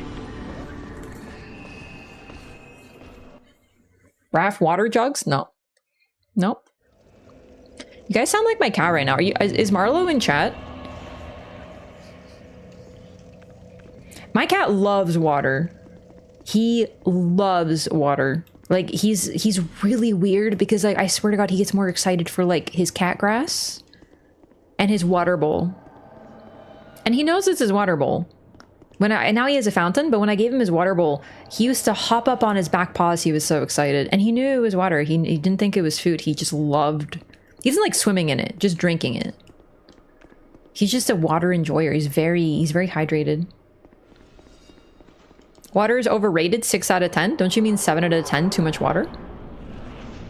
Given Marlowe a bath? No, not fully, but when he was a kitten, he had health issues, which involved having to wash him a lot.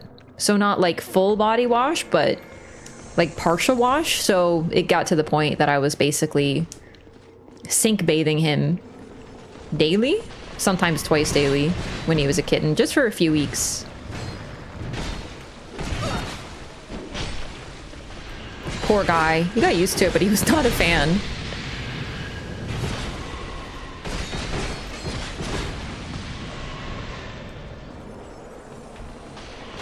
All right, killing these guys over and over. Just got here. Oh, thanks for asking. Yeah, so there is a basically a side quest here to do to collect 50 Lois souls from these burnt Lois knights. And if you do this, yeah, 50. Yeah, it's a lot. You get Alsana's soul and you get to go up to see her. She also gives you more dialogue. You can get her soul by defeating her, like shooting her with arrows, but then you don't get to go up and see her and talk to her.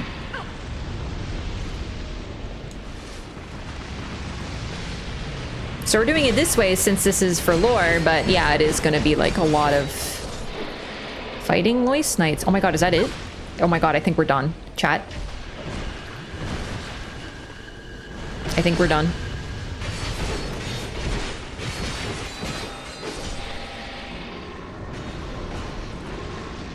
We're still gonna go home though, so I can fight the Ivory King properly in my Sunday best, as they say.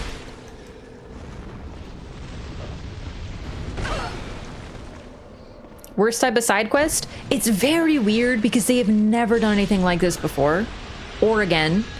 And I don't even mind the concept. I think it's actually quite creative, and it shows a lot about Alsana. So I'll get to that once we port out of here. Oh, I'm pumped. This is a really, really cool fight. I should probably double check that we have 50. We do! We have 50! Ah, let's go! It's very weird because it pretty much summarizes DS2. Yeah, yeah. But I do mean weird in a complimentary way. This is a little overtuned. Like, definitely 50 souls takes hours. It's not the most pleasant thing in the world.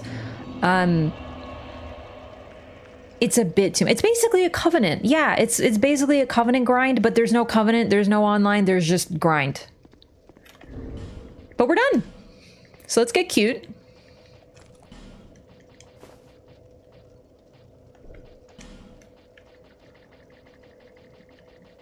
I might actually use this twin blade a bit. It's really fun.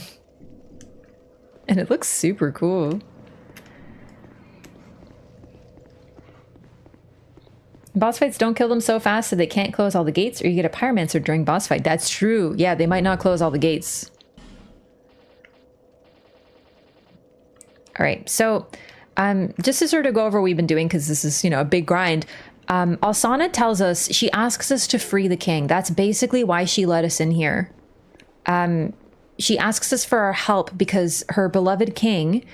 and these two loved each other. We learned from Ava's soul that he loved the child of dark, and she loves him, and we can see it by her behavior. She is doing what he basically wanted her to do, his last wish. She is continuing to fulfill it. She is keeping the chaos flame at bay. You can see the aura around her. She's the one who's made this place so cold. But she's made it cold in order to keep the chaos flame at bay. She's sealed the chaos flame to the ice. So that's why these tendrils are growing out of it. It looks like the bed of chaos, which used to be sealed to a tree. And that's why the tree was growing out of control there. So her power is such that she's keeping this, what you see underneath, from spreading. But it likely was easier at a time because it was consuming the Ivory King's soul. But now that the Ivory King's soul is effectively consumed and it's under the Chaos Flame's control, it's all her. She's the only one doing this. But it's because it's what the king wanted. And what the king wanted, she wanted. when we talk to her, she asks you to free the king because she's, you know, she doesn't want him to suffer. And we also unfortunately learn that the souls that are down there are indeed suffering. This soul is pure sorrow. Once we defeat the king, she will tell us about the Lois souls, and because we can actually do this after the boss fight, so I'll show it off. We are going to use these souls though. But then after her king is saved, she thanks you. And then she asks you to free the souls of the Lois Knights because she doesn't want them to suffer either. Generally, she is selfless and thinking of others, just like the king was. They are mirrors of each other. We can learn about him through her, and we learn about her through him. So we know they loved each other. There until... And we know they seem to have the exact same goals. And it's really beautiful. But this one, I think, shows the big difference between the Ivory King and the other kings is that if all the kings are known for one thing, he is known for self-sacrifice. And thus his queen is doing the same thing. So the other queens are known for being evil. But could it not be that they are a reflection of their king? Because the kings came first. All right, leveling faith is going to take a bit, but we're already up to 18. This is pretty good. This is also a fantastic soul farm. Cool to see this. Always wanted to get this dialogue, never do the grind. That's exactly why I'm doing this. So this is the moment. All right, before we do this though, I'm gonna use the restroom, so I'm ready. I'll be right back.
Okay, hello.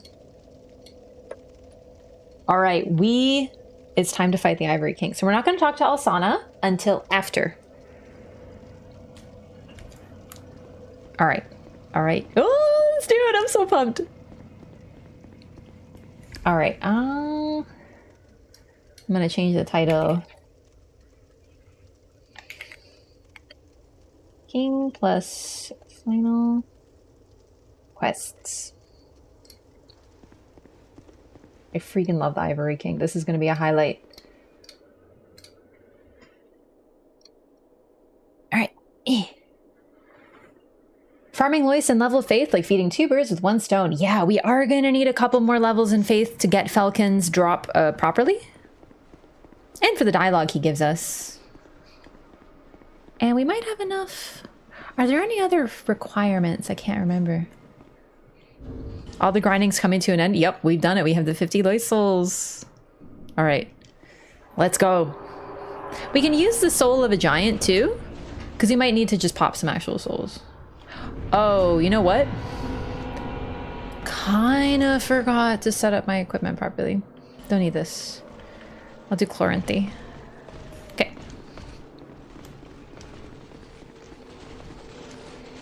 So it's gonna be a little tougher without the summons.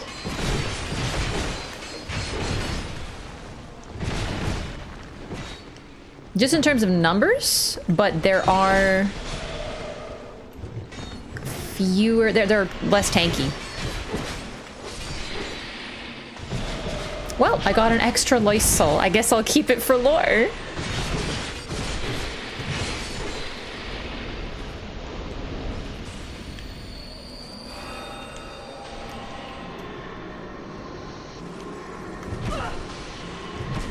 Hey.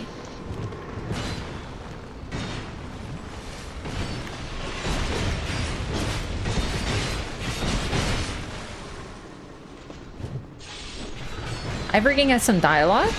Are you saying he actually says words? That I'd never heard. So this part of the fight is normal.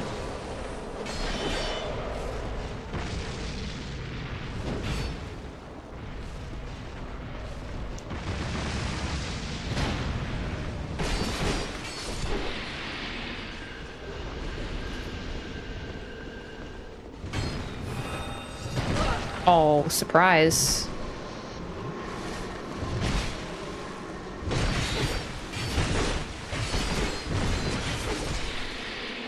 I can basically take them out in a combo. Not quite, but close. And also because without the summons, these guys have less health. My friends here are doing more damage. So... Oops. I did it too fast. So we're gonna have 2 friends and the gate open, but that's okay. These guys normally get got real quick by Ivory King. I actually sometimes like to make a self-imposed challenge run where I try to keep the Lois Knights alive with Ivory King. But because I want to show him off, we're probably just gonna let him do his thing. So regal.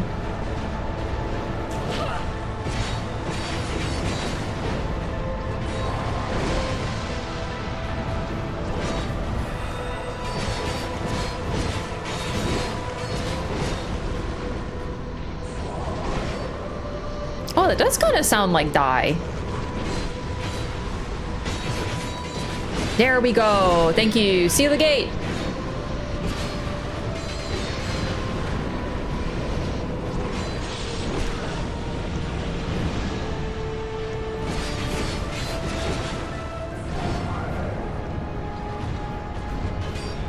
His voice reminds me of something. You can see he's got like a little mini face on his helmet.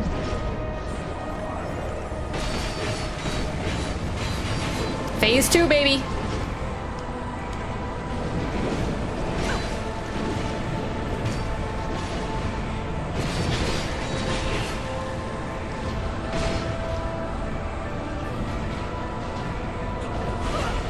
Cool. I'm gonna shovel a couple of his attacks.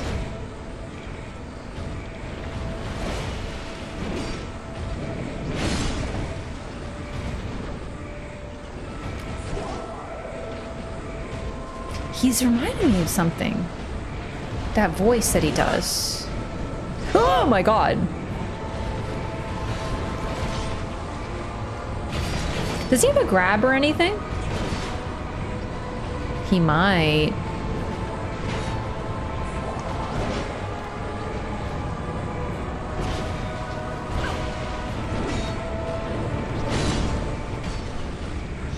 He does? Alright. Well, that I'd like to show off. Ooh. Ooh. God, that is cool. Why? Backflips! Oh, there it is! Look!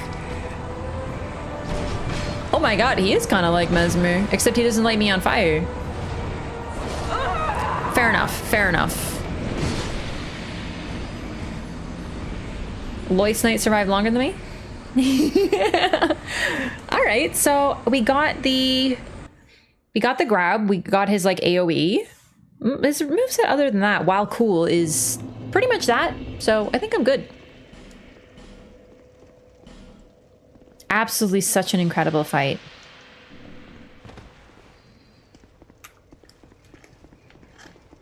Somehow makes me think of Sauron, 100%, yeah.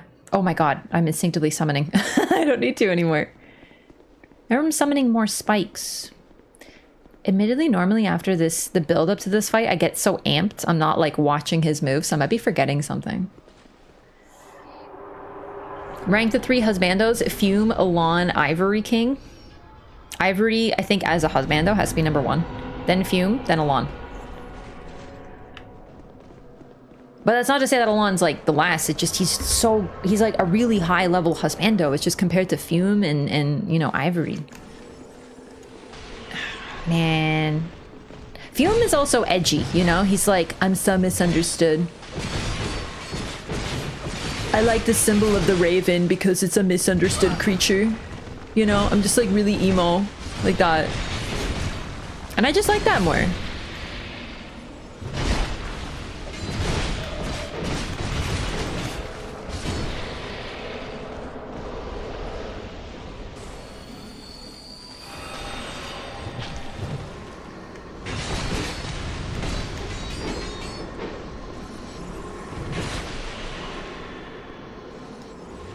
Big gut sword? I do like that Fume Knight dual wields as well. First he dual wields, and then he uses a sword that his girlfriend powered up with her dark magic. That's a good husbando. You know what I mean? Like, maybe being a husbando requires being in a relationship. You know? Like Ivory King, married, committed man. OG Until Dawn's still better than the remake? There's a remake? Hey.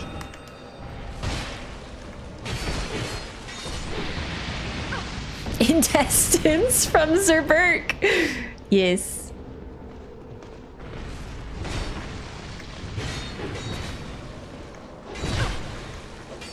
Oh my god. Backstep gamers.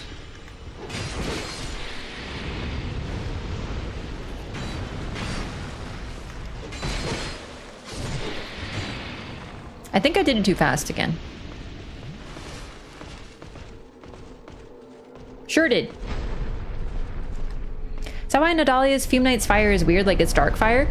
So Nadalia is dark, but she also uses pyromancy, which suggests that she's linked herself to the molten lava of the Ivory King. Like, I think she's truly linked herself to whatever's left of him. His soul, perhaps. Like, I know we get his soul, but parts of him that are left because he's been subsumed by flame, and she uses flame and pyromancy. So theirs is a perfect match of light and dark. Okay.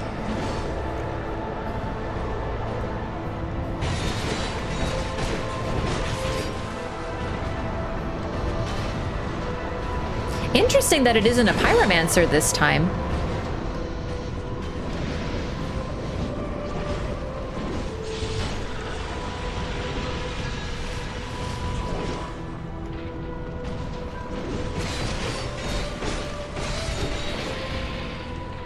Another Lysol. Okay.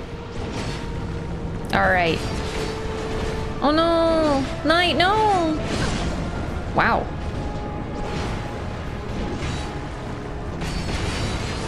I think he's actually gonna kill my knight, which is a bummer.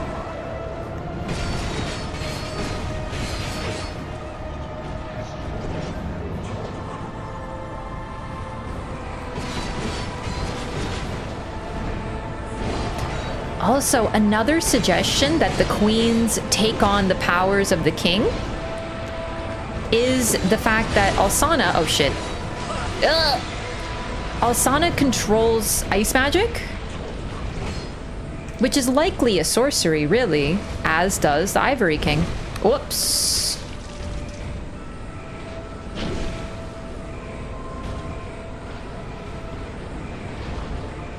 It's an exchange of power and potentially personality.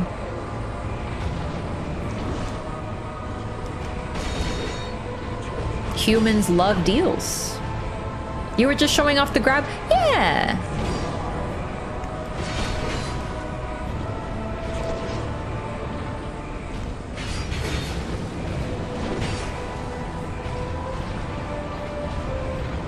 Moment I heal, are you gonna grab me? Oh my god, it's happening.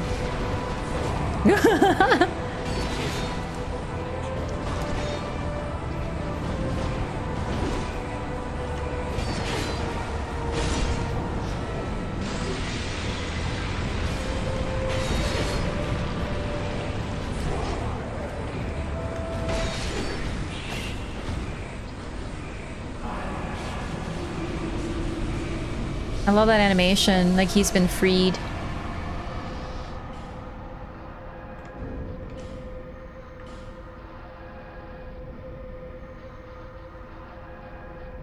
Soul of the Ivory King. Soul of the Ivory King of Aleum Lois. The proud Ivory King was ever merciful and devoted himself to the protection of his great land until he was devoured by the flames of chaos. The wondrous soul of this great king can be used to acquire numerous souls or to create something of great worth. He apparently faintly whispers Alsana when he dies.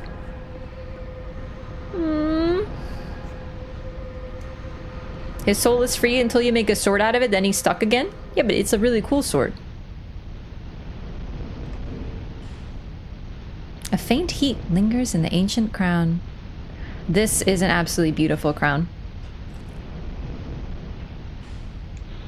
Crown of the Ivory King who once ruled this land. Far to the north, a king built a great cathedral to appease the raging flame.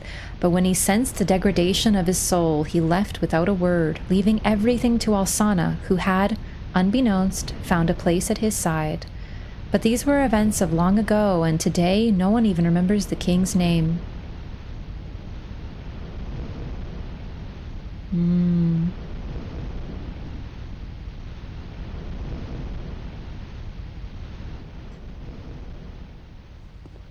The interplay of ice and fire. Like, look at this. This is incredible. This is kept at bay now by Alsana.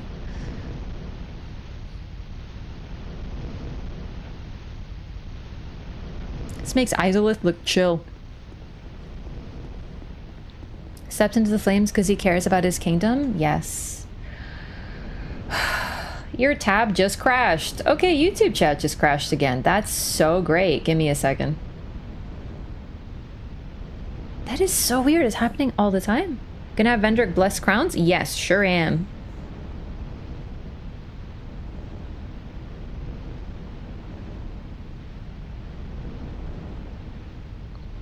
There we go. All right, I think YouTube chat was dead for a while. I didn't notice again. Sorry about that, YouTube chat. You're back. I can see you again. Take off 3 crowns to Bendrick. Yeah, we know. Don't worry. Don't worry. You're getting ahead of yourself. You gotta enjoy the moment.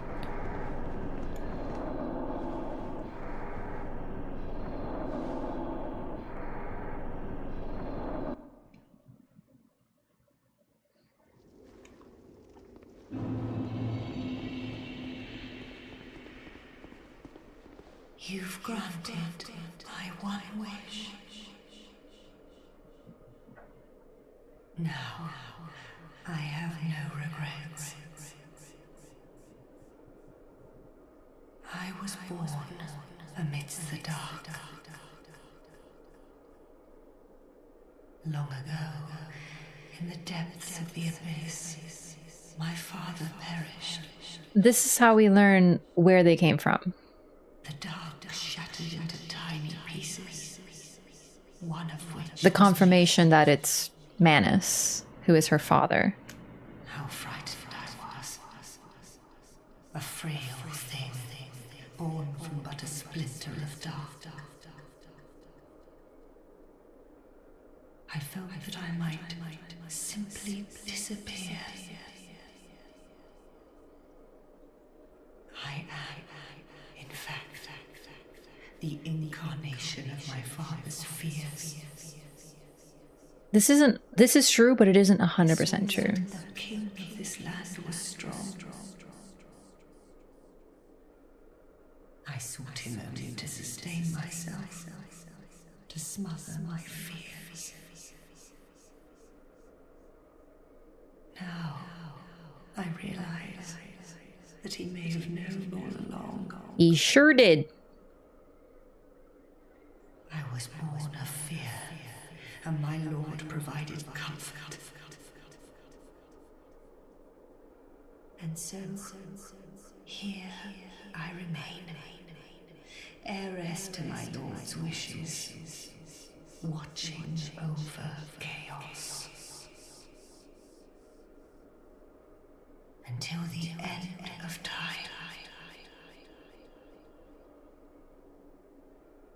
That's her story. The only part that I think is not true, but it's not...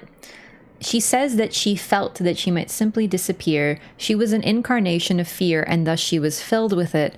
When she says she was frail and, weak, she's kind of right. But the problem is that from what we can learn about the other queens is they all, even at the moment of their creation, likely had a great deal of power, but she felt weak. And I think that's the key of her whole thing.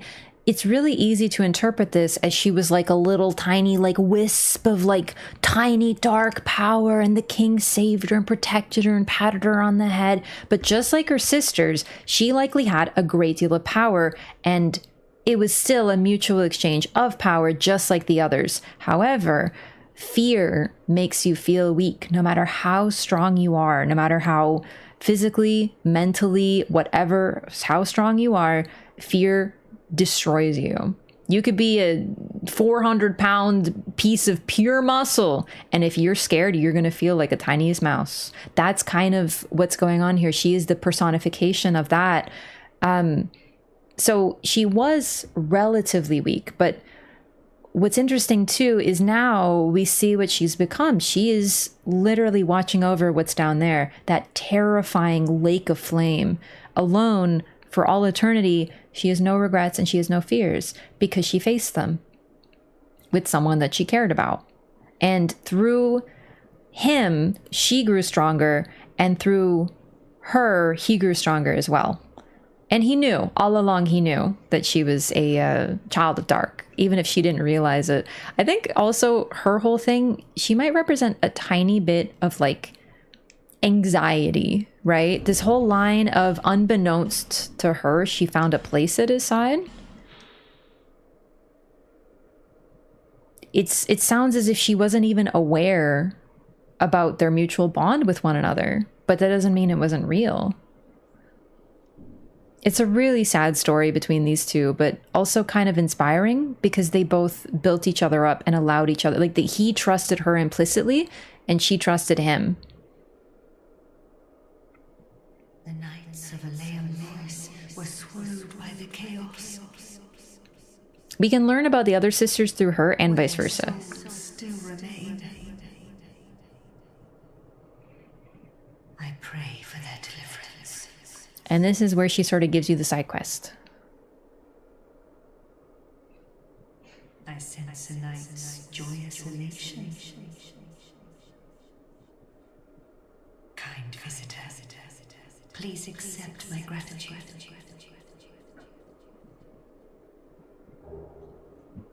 Lois gauntlets and leggings.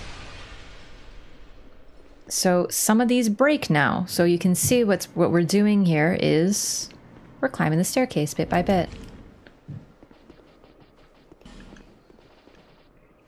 Oh God, that was weird. All right, so these Knights of Lois plunged into the old chaos with their lord and lost their sense of self. To this day, they still burn in agony alongside their once proud king. The Knights of Lois were devoted guardians of this land that delved valiantly into the depths of chaos, never to return. The few that survived remain in Aleum Lois, now frozen over, awaiting the call of their master. This is the type of loyalty the Ivory King inspired. And here's the other cool thing too. The Ivory King went to a land that everyone was fleeing because the Chaos Flame was there, and it was presumably in some way free and or spewing out demons. So he went where no one else wanted to go. He didn't conquer a land and take it away from the people who lived there and kill the people who lived there. Everyone had fled. He went in and made it a mighty kingdom. It's particularly inspiring because that's what he did to make himself a king, unlike Vendrick, who conquered Drangleic and kicked the people out and made it Drangleic. While he had his reasons, it's just really interesting to compare what the rulers did and how they behaved as rulers. From the get-go, Ivory King was heroic. And that's what's so intriguing. Nashandra, Alana, Nadalia, and Alsana aren't the only sisters, or there are more the game doesn't tell you about. Maybe? The idea of there being 4 of them does fit, though. Well, really, I think the whole concept of this game is there's stories that aren't told, that are lost to time. So there could be other fragments for sure. We just don't hear about them. Yeah. How many kings, how many monarchs have there been? How many kingdoms have there been? We don't know. We learn about other nations too, like Olafus, which is since lost. And we don't go there as far as we know. So presumably there was a king there too. All right, let's get more dialogue. I sense a knight's joyous elation. Kind visitor, please accept my gratitude.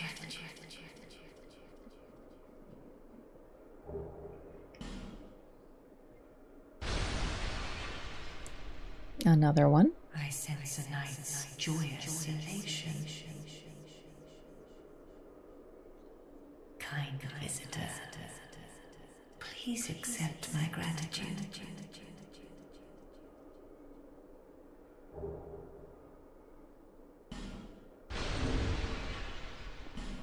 This is also my thing. When people describe the queens other than Alsana as evil, I think it's too narrow a view, first of all. I don't think anyone is truly evil in this whole story. Except maybe Aldia. Aldia does some fucked up shit. But, it's a fun thought exercise to think what would happen if they swapped kings or queens. Like, what if Nashandra found the Ivory King? Once again, she represents want and ambition. That's her thing. It's not a coincidence that she encountered Vendrick, the king who wants things himself, the king who conquers. But let's just imagine that she met Ivory King and she was in the time of him. Wouldn't it be interesting to see what want and ambition would create with a soul such as that? It would probably be not dissimilar to what we get with Alsana. Because as the lore says, the Ivory King wanted to protect his land and his kingdom, but also to protect others by keeping this great danger in. So if you put ambition to that purpose of creating the ultimate safe place, probably would have had some really, really good results. Just like in this case, fear. You could argue that the Ivory King was more scared of the Chaos Flame than anybody, and that's why he went toward it rather than running away, because he knew that if he ran away, it would get worse. So he is not absent of fear, but he confronted it to make life better for everyone else. And if you, rather than fear, if you match that with ambition, you can see what it creates. King swap instead of wife swap? Yeah. Terrific daytime TV. I'm just trying to say that the idea that all the queens are evil except for Alsana, I think that's way too narrow, because there's nothing good about fear. There's nothing bad about it either. It just is. All of these states of humanity just are. And in this case, they sort of attach themselves to a king and they both get a benefit from the deal in exchange of power. The kings all clearly got more powerful in the dark. Some of them even use it really outright, like the Sunken King had his soldiers using dark. But what's interesting too is to think, what if they had met one another? What if Nadalia had encountered the Ivory King? Well, she would have found a companion she could be with for all eternity, and she might have been okay being alone, like Alsana is. Because she would have realized that as long as she's living for others and trying to protect others, it's okay to be alone and handle it and face it alone. So, generally, the queens, I don't think, can just be evil. Interesting she's not delivering the lines the same, bit of a different tone on the last one. Yeah, they all are different. All right, and here we go, the final one. Oh wait, I wanted to read the helmet just in case it's different lore. It might be.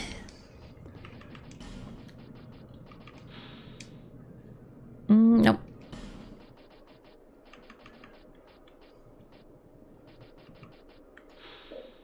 Okay. Close past. I skipped. Very close. How did I do that?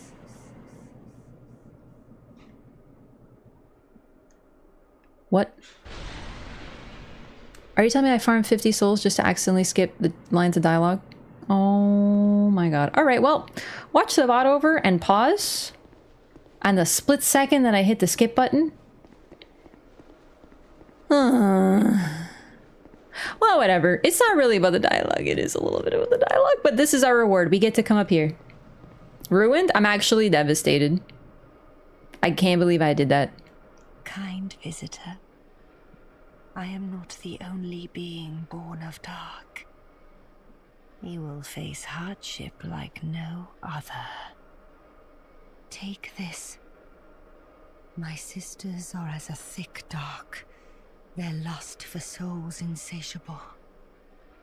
May you find the will to resist their desires. She's talking about Nashandra. Like, so clearly. You say sisters, we are clearly talking about one sister.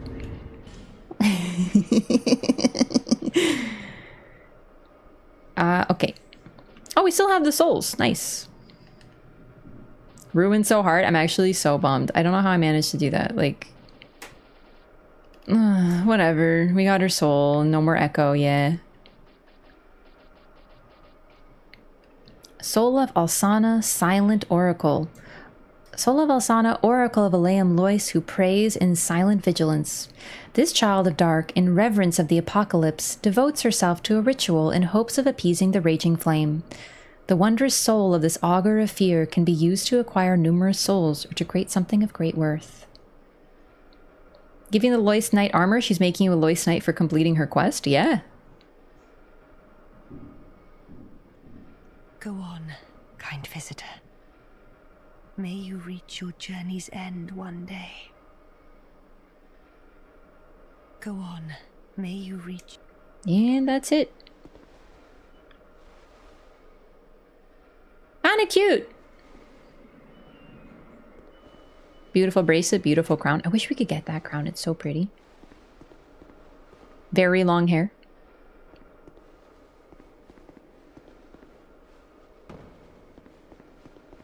Checking out the Lois Greatsword. Yep, that's what we get from her soul. At least I think so. Ah, we don't need to talk to her here anymore. Can I even? Huh. Let's try resting and see if we can talk to her from down there again.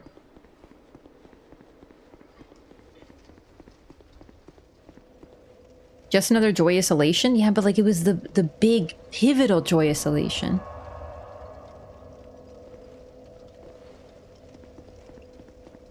A skip, respect the lore? Okay, but like it clearly wasn't intentional. I thought I hadn't activated the dialogue yet. You think I just did that for 4 hours so I could skip the dialogue?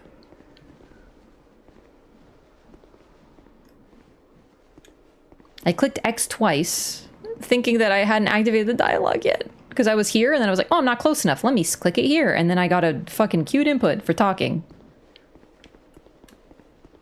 Like, it's clearly a skill issue.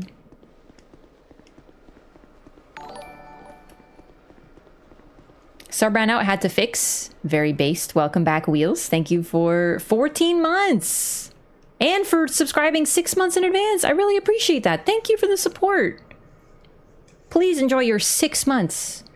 of access to such emotes as Raph Snake. Appreciate that. Welcome back. Go on, kind visitor. May you reach your journey's end one day. She's like frostbitten. She should get some mittens.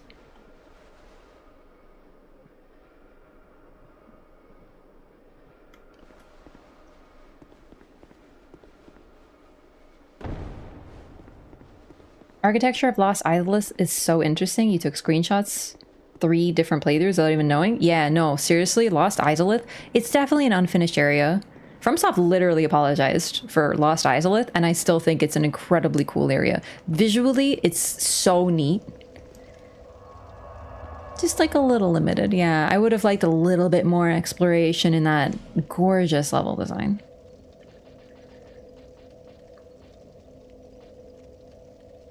So that is another DLC under our belt. Let's go level up. We need 2 more levels.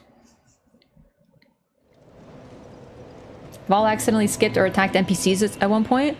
Funny story about that. If you kill Shanalot, she doesn't come back.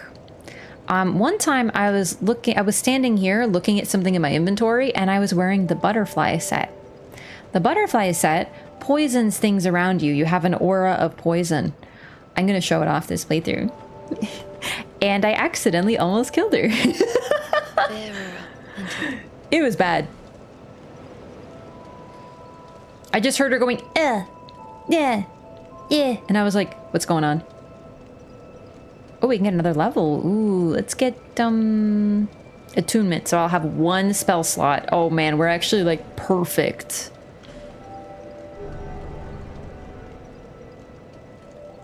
Favorite of the 4 second half areas? Oh man, I love Duke's Archives, but I think after that it might be Lost Izalith for me too.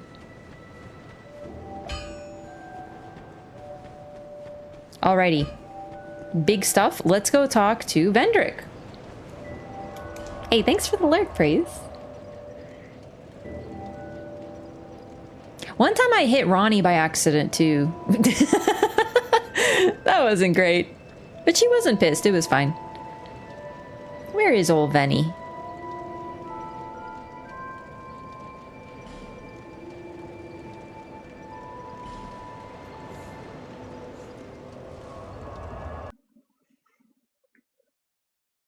So now we have all 4 crowns.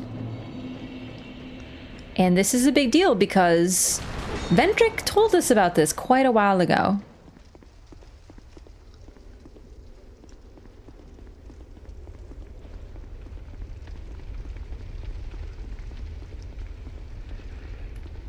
He's the one who told us to go seek adversity befitting a monarch.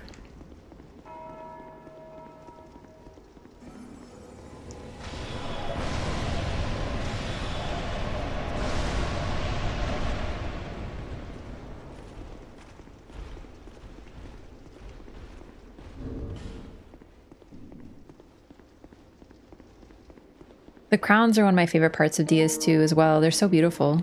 All 4 of them have a really nice design.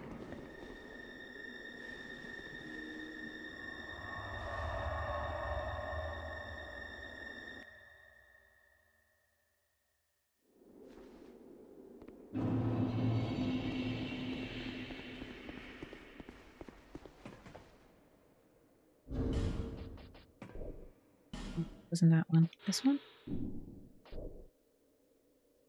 Ah, it's this giving me the glow.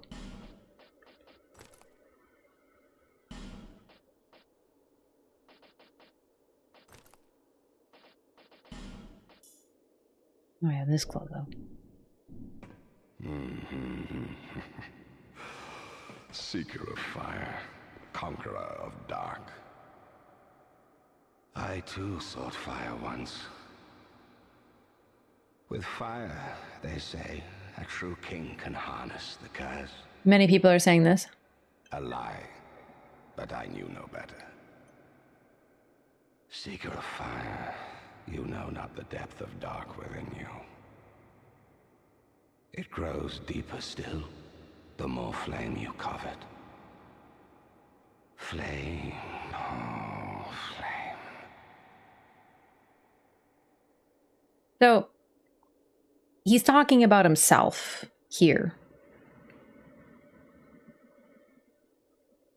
Just him. One who seeks flame, the dark grows deeper within because he's a human. And he has dark within him even without Nashandra involved here. Seeker of fire, I see you've subdued another foul creature. One of the father of the abyss spawn. That confounded quintessence of humanity. Really nice way to talk about Alsana.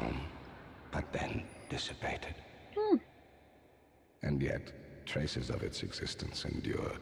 Yeah, look in the mirror, biatch. Each fragment, thirsting for power, spread dark with no relent. My dear Chandra was one such fragment. He's even got a nickname for her. Tiny thing that thirsted for power more than any other. Driven by insatiable lust for a worthy vessel. I just like this because he says it right there. Like, he's talking all this shit about these children of dark, how they're weak and feeble and they cling and they're like spawn of the dark and the abyss. But the first thing he says is, if you are a seeker of fire, the dark within you grows, because the dark grows with flame. It's both. Both of them grow together. For our soul to be strengthened as a human, you are just enhancing your dark soul. But humanity is always at its core. And humanity feeds flames. That's what you do. In Dark Souls 1, you kindle a flame by giving it humanity. Humanity is literally like a human soul. So you need both. You always needed both. From the very beginning, both was involved. This game is literally just smacking you over the head with, you need both. You are both as a human. If he's human, why is he so big? Humans be like that. He's a mighty monarch. He's just a human, though. One day, fire will fade. Everyone's a human in this game. Become a curse. Men will be free from death, left to wander eternally. Dark will again be ours, and in our true shape, we can bury the false legends of yore. Only, is this our only choice? Seeker of fire, coveter of the throne.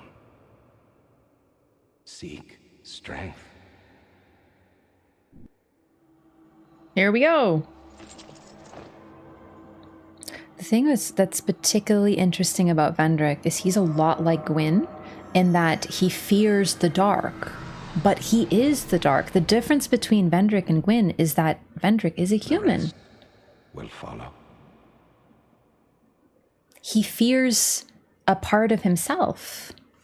Hi, Vendrick. And that's why he couldn't do it. That's why he couldn't grasp the throne. It's because he effectively hates a part of himself. He talks negatively about the dark, but he's denying a part of himself because he's human. All these monarchs in this game are human. Is this the end? Nope. This is just Vendrick giving us superpowered crowns. So now heat radiates from the crowns. They all have another effect. And I think they already had a little bit of the effect, but now it's boosted. So Vendrick's crown, or maybe it's just Vendrick's crown that gets the boost now. We now, when we die, as long as we are wearing the crown, we don't lose humanity. Now this has pros and cons. We will need to eventually become hollow for a side quest real quick. But for now, we can die all we want. We never have to worry about becoming a zombie.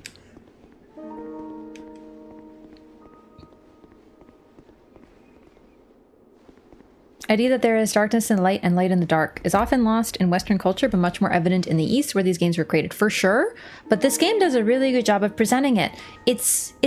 I would say it's hidden in the lore, but frankly, throughout a lot of the game, even in the mechanics, and this is true in Dark Souls 1 as well, it's always about the interplay of light and dark. Now, the Abyss is bad because it spreads constantly. But the reason that it spreads constantly is because Manus was woken up, disrupted, and his pendant was stolen from him. And he values his pendant greatly. So he basically went wild trying to get something dear to him back because the dark within him was particularly bad. So the abyss is bad because it's humanity driven wild, but if humans knew how to leave well enough alone, Manus never would have woken up. He was just, in this case, just a guy who was chillin' and then was disturbed.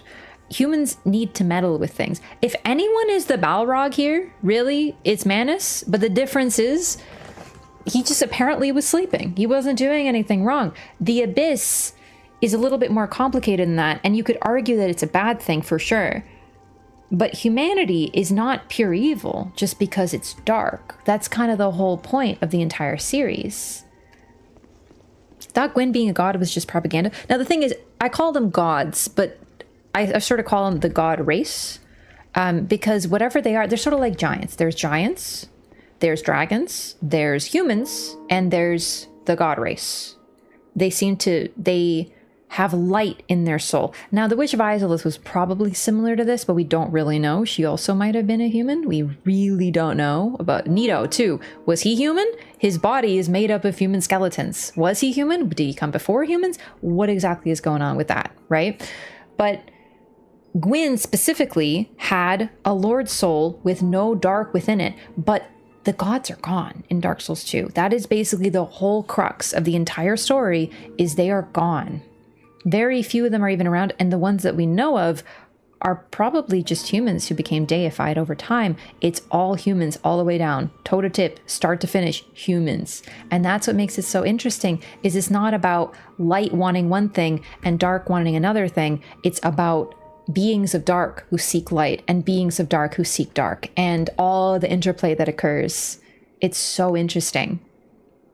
Size is often used as a way to convey strength of characters from a strictly artistic standpoint. There is no lore rules that dictate anything about it. Exactly, yeah. Lords? Yeah, they have Lord souls, yeah. So there's definitely, the more souls you have, the more powerful you are.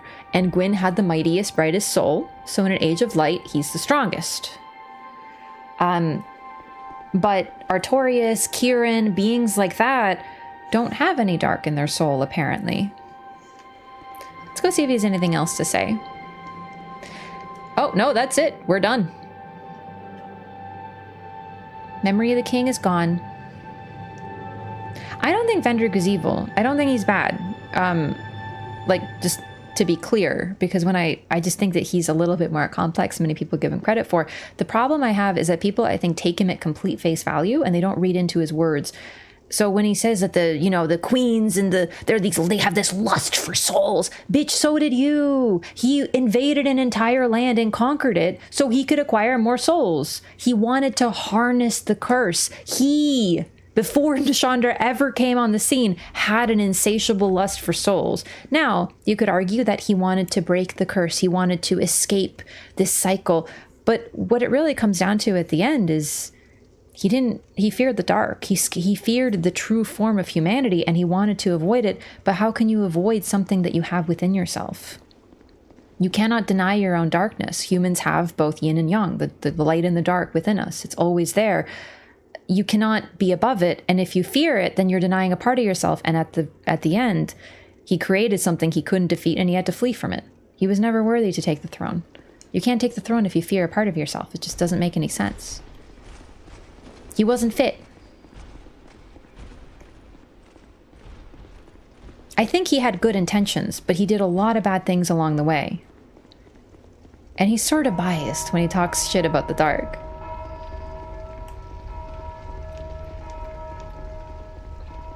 Does this mean lords are better? No, they're not. They're just different.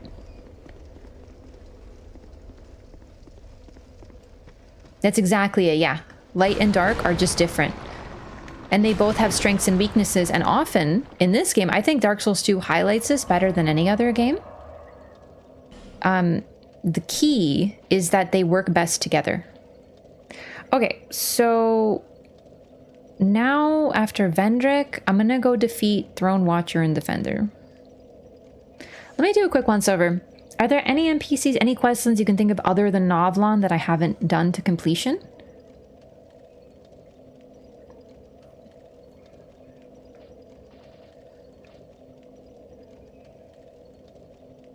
Let's talk to Shalquaz, see if she has anything to say about this. Govlon? I mean, honestly, I don't think he has a quest. I think he just talks.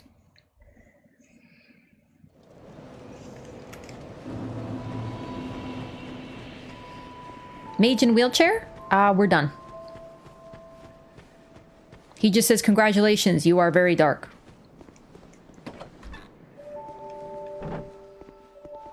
Kitty! It seems that we must now part. Alright, nothing new. Just because... She doesn't say anything after DLC. I don't think any characters do. It's really just Bendrick.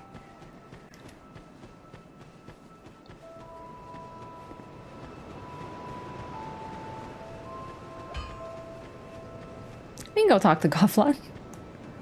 This shirt, I honestly don't remember where I got it. It's old. I trust you've kept up your studies.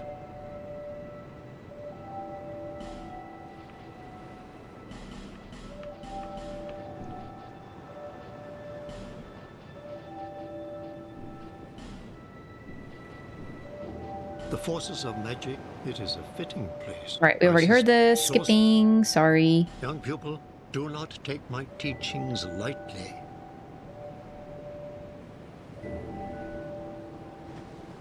Back already. Your diligence is commendable. One day my teachings will save you.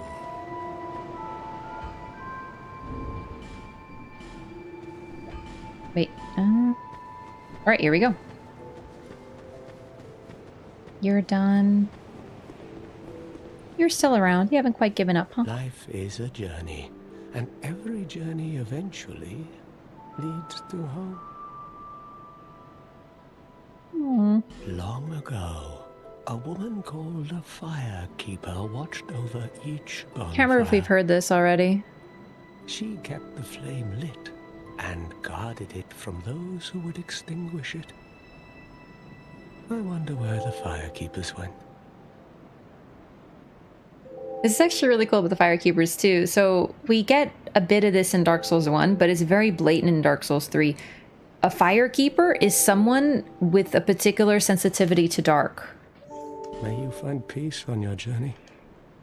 To feed the flame, you need to understand the dark. To protect it and to care about the flame, you need dark.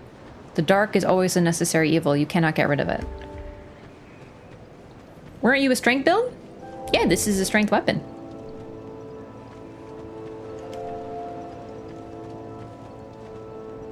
What about Dark Lurker? Dark Lurker's done. Never understood why Carillion can upgrade Pyromancy Flame. Yeah, I guess he can do everything. She does learn, Rosabeth does teach you Pyromancy. He just seems to be like the talented wizard character. But you bought magic rings? Yeah, you buy everything. This is lore. I'm a lore build.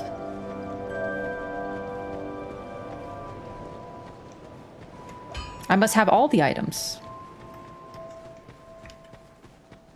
Just finished Demon Souls? Can I get a heck yeah? Heck yeah! Congrats! That's a tough one.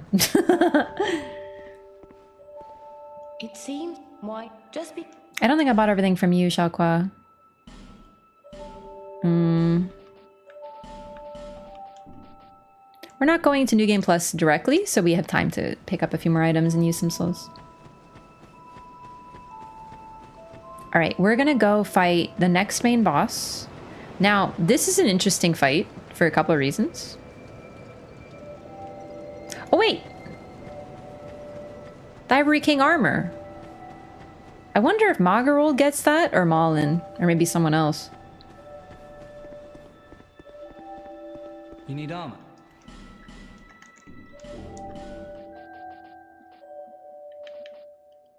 Ivory King Helm.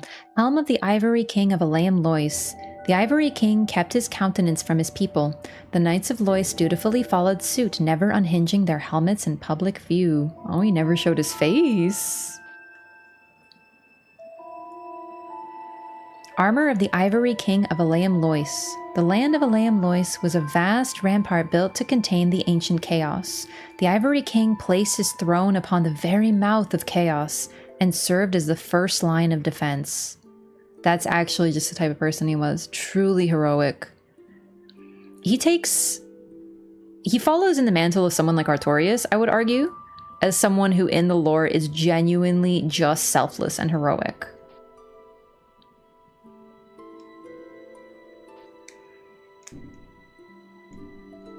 Are you sure?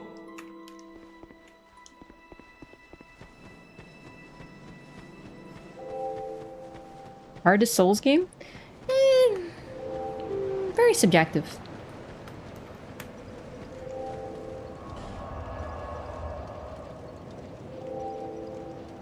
Alright, we're getting up to finishing the game. Just a couple more quest lines left to do. Oh, let's visit Falcon. What's the coolest way to do this?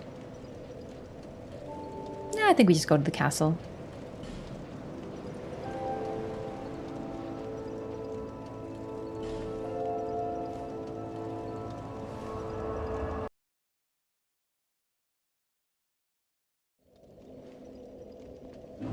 Avoiding the question I see? Not really. I just don't really like difficulty discussion. I find it just waters down the thing because it just becomes largely like a dick measuring contest, and I don't really like what's the hardest boss? What's the hardest thing you've ever done? Like it's not the type of conversation I like to have. I prefer to talk about what's the funnest or what's the most intriguing or what's the most interesting lore because it's just more interesting than just like, you know, whipping your wiener around being like, this is so hard. It's the most difficult thing ever, you know?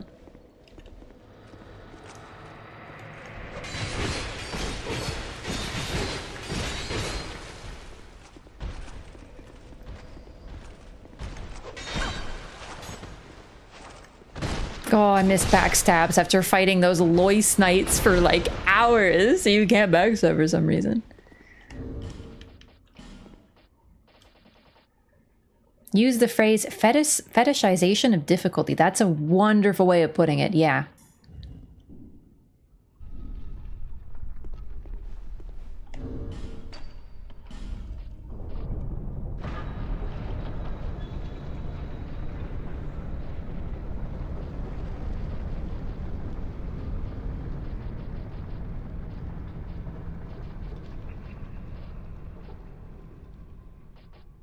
It's often used as, not always, it's not always, but a lot of the time it's used as like gatekeeping. It's used as like,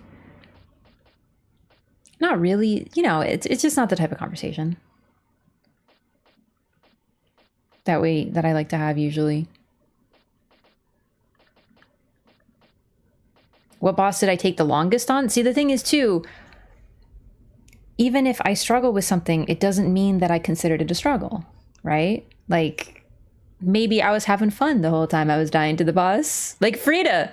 The first time I fought Sister Frida in Dark Souls 3, man, I think it was the 3-phase completely different thing going on. I took hours. I don't remember what ring I was wearing. Oh my god, I'm having... It's stone. There we go. I spent 6 hours fighting her the first time.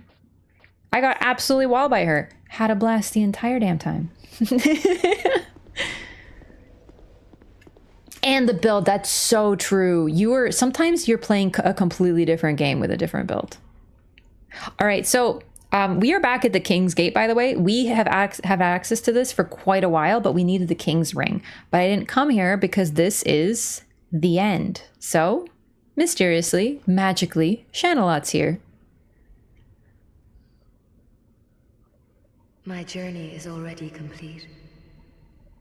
My name is Shanalot. The dragon gave me this name, for I was born with none. The fake dragon. I was born of dragons, contrived by men. By ones who would cozen fate herself. They are the ones who created me. But they failed. I did not come out as intended. Fate would not be bested, and men were cursed once again. If you proceed, Nashandra will come after you, knowing that you will take the throne and link the fire. She covets the first flame and the great soul.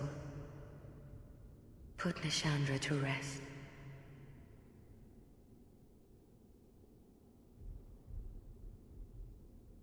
Dramatically silent now. So she was created likely by Aldia and his squad because they're the ones who created the dragons in the first place. The dragons that we encounter in this game, they're all artificial. Created, specifically the one that gives us the Ashen Mist Heart, created by Aldia in the form of a dragon, but is powered by a giant soul. It's literally a giant that was sort of taken this form. So the dragons here are just giants, which I think sort of encapsulates the link between dragons and giants that I think these games are trying to make from 1 to 2. In Dark Souls 1, giants exist, as do dragons. The giants are subjugated by Gwyn. Like I said, he uses them for labor and for as a knight when needed, but they are always kind of below. Most giants are treated pretty badly, chained up, used as dumb labor. It's not a good treatment. But the worst treatment is to the dragons, who were all killed by him. He creates his age by killing all the dragons. There are no more dragons left. In this age, there's none. We encounter dragon riders, but the only thing we really uncover are drakes, which are kin to dragons, but significantly weaker. The only one we encounter is the body of one in Duke Deir Freya's arena, the one that possesses the soul of Seath. And then we have the big dragon. I'm forgetting what the game calls him, but yeah, that one's not a dragon. But what's interesting is it's as if Aldia is trying to recreate the dragons because they served a purpose. Perhaps he was trying to recreate an Age of Grey as a means to get rid of the curse. Because if there's no Age of Light, then there won't be the curse any longer. This failed. Everything that he tried to do failed. But he did create this Firekeeper through the dragons. And that's who Shanalot is. Okay, bye.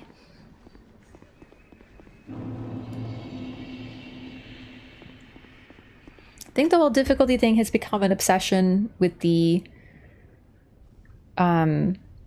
in the gaming community, especially with Soulsborne. These games are much more multifaceted. Yeah, that's why I don't answer that question. A lot of people ask, what's the hardest? What's the hardest? I don't like that conversation because the fact is, people told me before I ever play these games, many people, like my friends would because I was like, hey, I heard about this Dark Souls game. I was thinking of trying it. They're like, no, it's so hard. You'll hate it. Don't play it.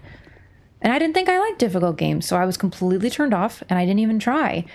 And now I'm obsessed with them and I have hundreds of hours in every single one of them because people were too focused on difficulty. So for me, I don't like to focus on it at all. I don't even like to get into it. You can ask me what boss I spent the most time on or which I think is the coolest boss, but hardest, it's not a conversation worth having.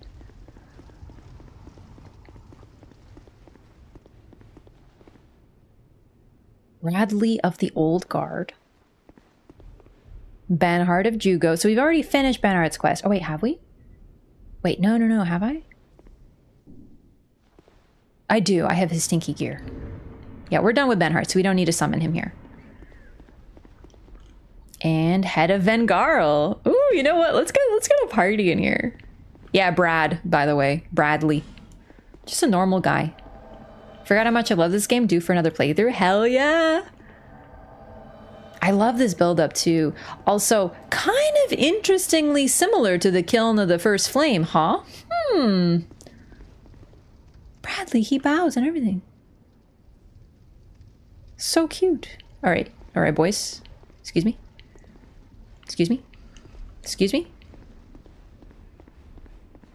People dropping that boss was bad because too easy. Yeah, for example, a lot of bosses in this game are dismissed as like covetous. This wasn't even his boss. You just hit him 3 times. I know, but he's like so weird and dinky. Demon of Song, also not that difficult, but really cool, you know? That's pretty much it. Like I get a lot of people asking like, what's the hardest? And I don't answer for that reason. It's just not, it's not what I think is fun to focus on. Before I ever played DS3, I also had heard of Dark Souls, and friends had overwhelmingly talked about how hard they thought it was and how you die constantly, but it wasn't interested. Yeah, I thought it was one of those games that's like mean, but I genuinely think these games are not mean at all. I think this discussion is harmful because DS2 ended up being one of my favorite games. Yeah, you were told it was terrible. Yeah, same here. So that's why I try not to focus on that. Not perfect, but I try to be responsible with how I talk about these games. Because, like, my main thing is I'm always trying to tell people, try this game. Try Dark Souls 2 if you haven't, you might like it. Try all these games, you should play them. Go play them, try them. So if I'm just gonna be like, oh my god, that was so hard. This was like the hardest thing ever. I took hours. It was so hard. If I heard anyone saying that, I'd be like, oh, I don't want to take hours doing that. That sounds terrible. And now I just spent 4 hours farming for souls for the 3rd time because I'm having so much fun. All right, boys, you ready? God, we really are a great squad, aren't we? Look at how tall Dengarl is. All right. So this is going to be kind of a boss marathon. Throne Watcher, Throne Defender. Don't they kind of look like they're from Hollow Knight? Specifically, Throne... Are you Watcher? Yeah, you're Watcher. Watcher looks straight out of Hollow Knight. Look at that mask. It literally looks like the little king guys.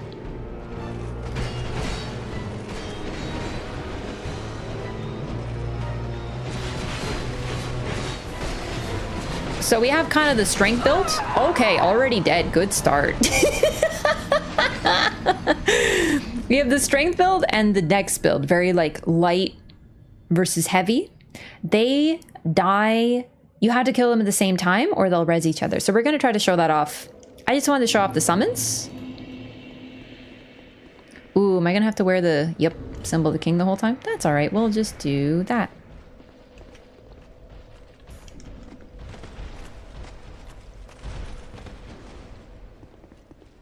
The DS2 lighting engine mod? Yeah, that's a good idea. I'm on console, so no mods. But I'd really like to try that one sometime.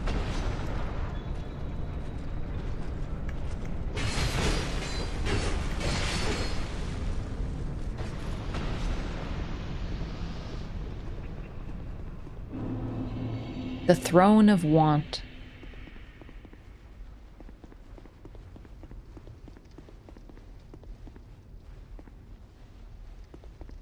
Once again, we were talking about this, but if we didn't know Vendrick's name, and he was given a title like, you know, the Ivory King, the Old Iron King, Vendrick probably would have been the King of Want. Nashandra is a creature of want, but so is Vendrick, and he even tells you that. He says it all. A seeker of fire has great depths of dark within them. They always do. Take it off after the door opens if you want your ring slot back. Yeah, I'm just gonna do the run up like this though. It should be fine.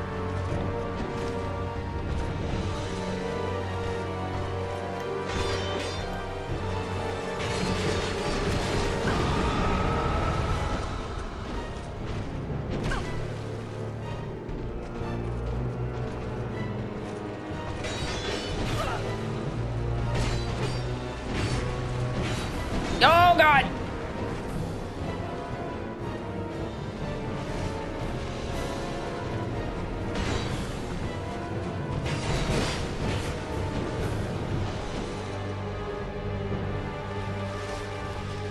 Lightning buff, how cool.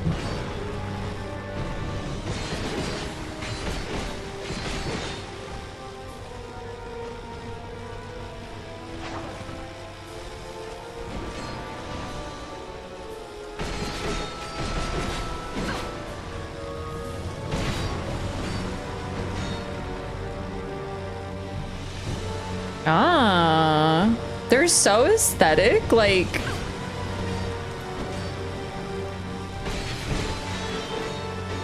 How dare you block? I was getting a little greedy there, though. Also, there's a pit. You don't want to walk into it.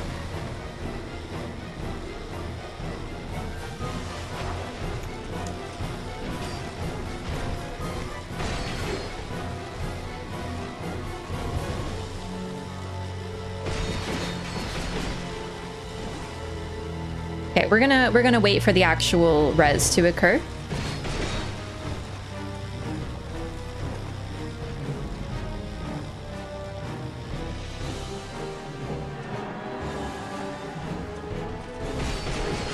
So yeah, it is a full heal, as you can see.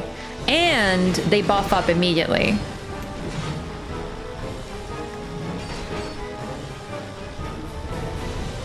Oh shit! Oh my god, that was actually kind of mean. Jumped out of my line of sight, huh? All right, so we're gonna kill him next. The big guy. I think they're both. Honestly, I don't know if they have a confirmed gender, either of them. But we're gonna kill big guy first. Also, with the symbol of the king, these guys don't wake up, so it's easier. So we can see if there's a difference in their animation or like the spell they use.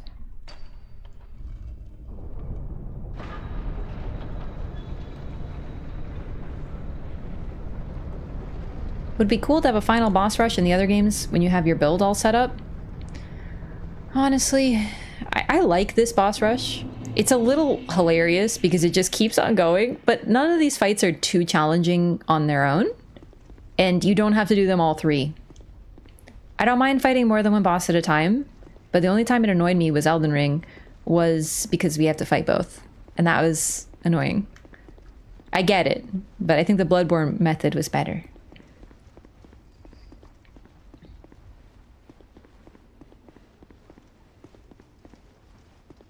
Their gender is confirmed by common sense. The big one's a lady and the little one's a boy. FromSoft does love their femboys.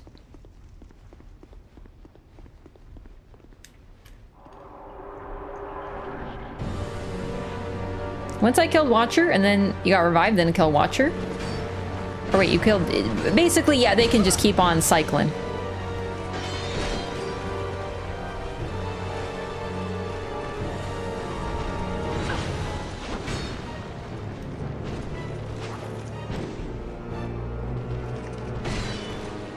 God, you guys are so annoying when you hold your shield up. Put it down. I know I can smack them, but the problem is if I smack them, I'm gonna get smacked. I have issues with Elden Ring's endgame. Me too. It is basically a boss rush at the end of that one.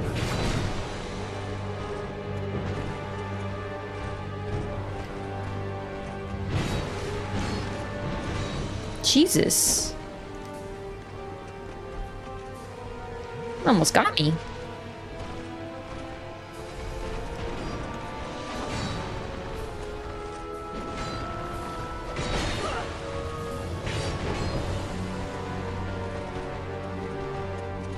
Rad Beast isn't that bad of a fight.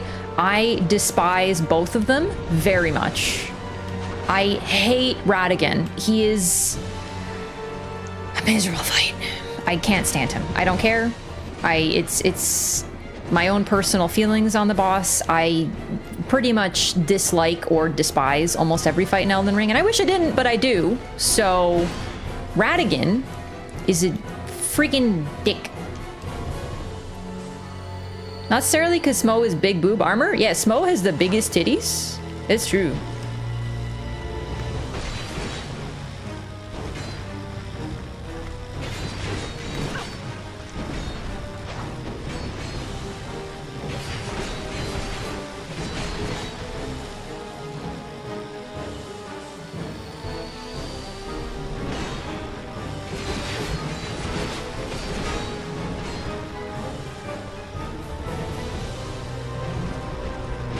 Oh, damn. That move is so quick, actually.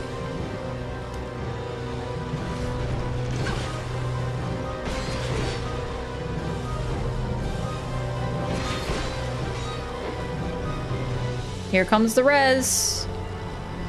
Ah, it's blue. Interesting. So they have completely different color schemes. That's really neat, actually.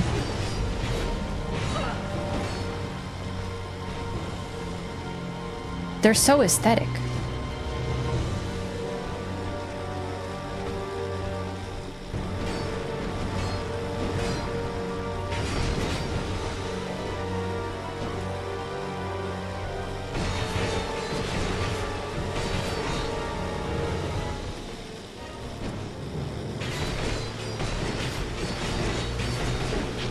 Oh, I was gonna say that was pure greed, but worth it to see a grab.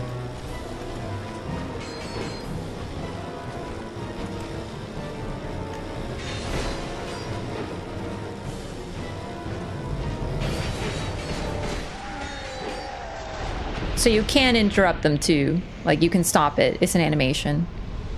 Not too bad.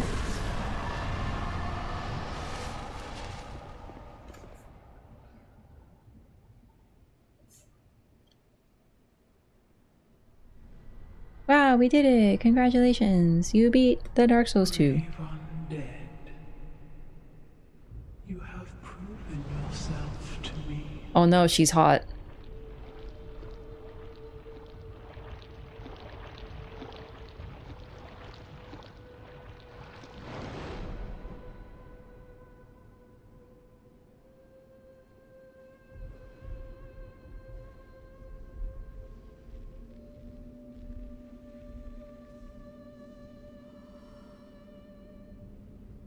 God, I love her design. Now, be one with the dark.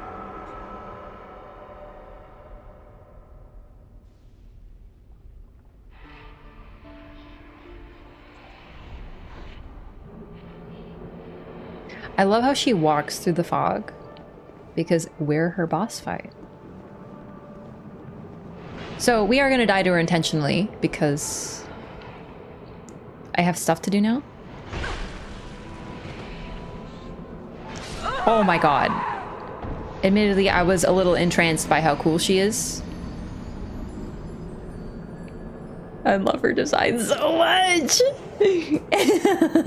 So confused when I saw this cutscene for the first time. Like, who is this lady? Yeah, that's Nishandra.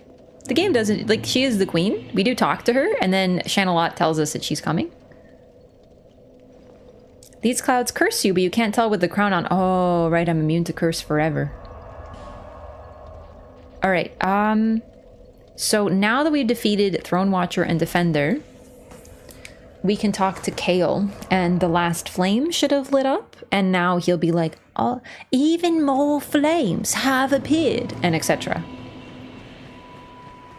Imagine if we could wear her dress. It's actually devastating to me that we can't.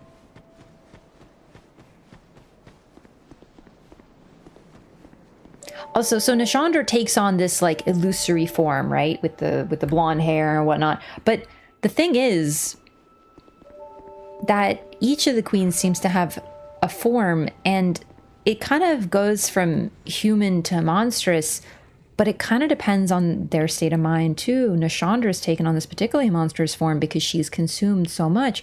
Alana is angry and has enhanced her anger, and thus she takes on this form. Alsana probably would have a monstrous form if she'd consumed more, but she was more focused on something else than feeding her, like, what she was. Oh, I gotta go get the boss weapons too. Hang on. Even more flames have appeared. I don't know what causes it.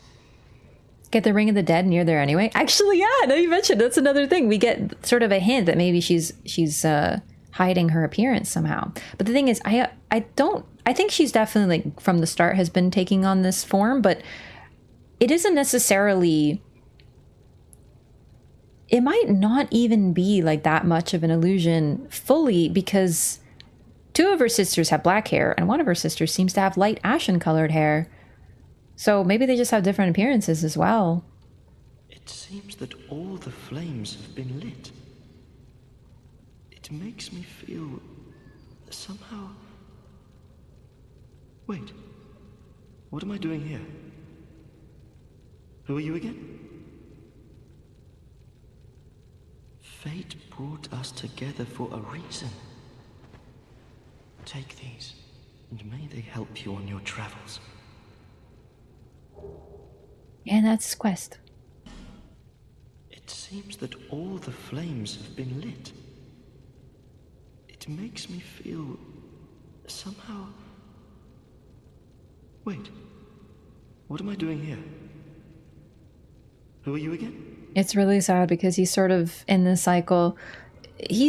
We're all in a cycle, all of us, especially in this game, caught in the curse, but he's caught in a particular one. He's exactly where he started. The next guy or girl who comes on in here is probably going to find him digging in a pit, and he's going to be like, who am I? What was I doing here? He never really achieves his goal. But that's really it. The flames represent, from what we can tell, basically bosses. The map has always been kind of odd to me, but as we defeat bosses and link flames, the last flame is the Throne Watcher Defender. It's almost like we're accessing a place, and thus the light lights up, and that's basically his quest. That's really it. But we do need his helmet for something. It will never cease to amuse me that they do basically go like, hello, thank you, here are my clothes. Yo, I'm really glad you're enjoying the lore. I really appreciate that. Z Sharp, welcome. Yeah, New Game Plus. Okay, so the blue on the flame, I think isn't that the challenge run, or is it New Game Plus? I think if you have max New Game, they go blue, something like that. Admittedly, I've never gotten blue flames before. I don't normally do that many cycles in a row. When you play a game, what's more important, gameplay and story or lore? Gameplay, but for me to love a game, it needs to have story and or lore. Like if a game is fun, then I'm having fun. But if a game is like intriguing, then I'm truly hooked. And if I'm going to replay a game over and over and over again, it's got to have good story. Gameplay is key too, but it's everything. It's a full package. I know I'm not alone in that. It's just for me, like, there's a reason I have hundreds of hours in these games. All right, there it is. Kale's helm, helm of a light Mira foot soldier, belonged to Kale the cartographer. Apparently, Kale procured this inexpensively secondhand, but it's surprisingly well made.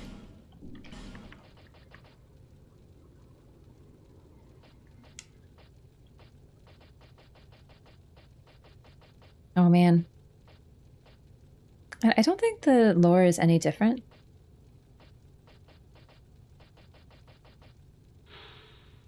Yep. That's it. Yeah, he basically got it at Goodwill. Well made, secondhand. That's it. That's his entire story. I actually really like this quest. It's a little underwhelming, admittedly, but I kind of like that not every single quest is some big deal. It's just talking to someone every once in a while, and then he's like, wow, thanks for everything, here's my clothes. It's so strange, but it really encapsulates this game. You meet him, he doesn't remember who he is, he doesn't know who you are, he's doing some map or something, and he's come full circle. He's exactly where he was at the start. Not everyone's gonna go on a mighty journey and change, just like Crestfallen up there. He's been there the entire time.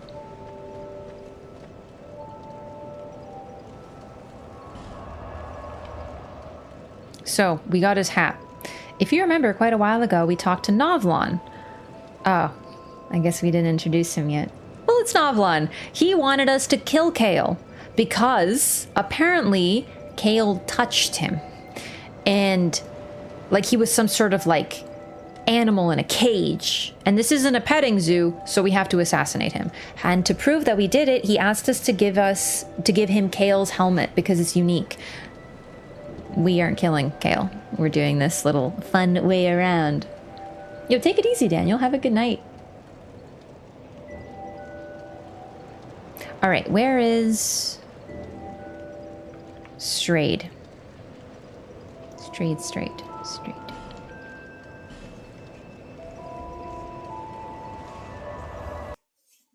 See, I know Witcher is a great example of shit gameplay. I never felt like it had shit gameplay. That game was such a highlight. I'm curious. I'm going to play it soon again and see how I feel about it now.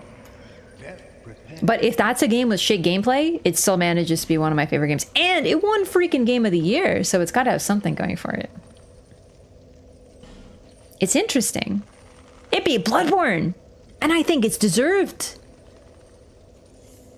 Polish Guide to Witcher? Yeah, if I stream Witcher, which I'd really like to do because I adore Witcher, I'd be streaming it in Polish. Because, well, it's neat. Clearly isn't unique because he has two of them. You know what? You're technically correct. Hang on, I meant to trade. But that is a common thing I hear. Like, a lot of people say it doesn't have the greatest combat. I don't know if I go as far as shit combat, but... Alright.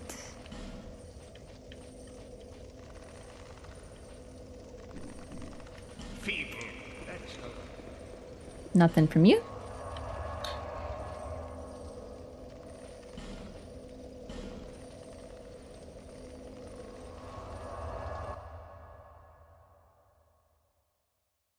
Witcher stream in Polish with discussion of the differences. The problem is I wouldn't know the differences because I've only played it in English, but I guess like the dialogue, I'd have subtitles on, obviously. So we could have the Polish text, Polish voice with the English subtitles. And even myself, I've noticed a couple differences between what is voiced in Polish and what is said in Polish versus what is written in English. So it's pretty interesting.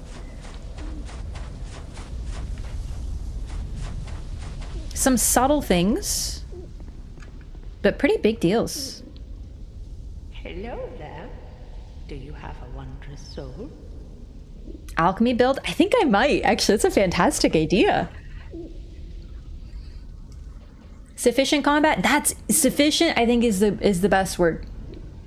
It reminds me of Oblivion, Skyrim, those games. The combat mostly does boil down to R1. Maybe a spell, fireball, but like it's fun, you know, like you're not. Maybe this is a hot take, especially as someone who loves Souls this much. I think the idea that everything has to have an advanced, crazy combat system with super complicated, challenging combat is the worst thing that people have taken from Souls likes. Like, not every game needs to have precise roll dodges and crazy advanced combat and like difficulty and crazy move sets and all. Sometimes I just want to swing my sword and win the game. Sometimes I just want that. I feel like there's more and more games who are trying to have that intense combat, and it's like, I'm so over it. Sekiro just has the attack button. Well, actually, it has Wait, what is all this? Oh, reinforcement, right? Actually, it also has the parry button, the block button. So, sorry. All right. We read this. Here we go. Throne. Oh, and we can read Throne Watcher and Defender's armor. Throne Defender Soul. Shield of the Throne Defender, permeated by powerful magic. The Defender has stood by the throne for ages. Will his weight be worth the while?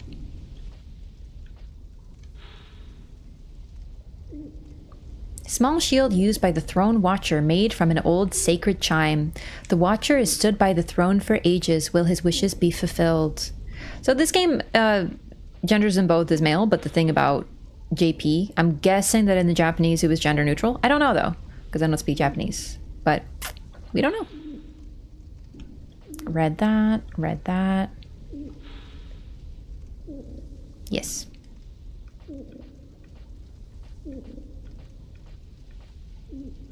Here we go. We get the sword named Aleum Lois from Alsana's soul. Curved sword forged from the soul of Alsana, formed by two curious blades, this sword can restore an ally's HP with a hit from its strong attack. The enigmatic Alsana quietly found a place at the Ivory King's side, and when his strength was fully drained, he conferred this sword inscribed with the name of the land to her. He literally gave her the keys to the kingdom.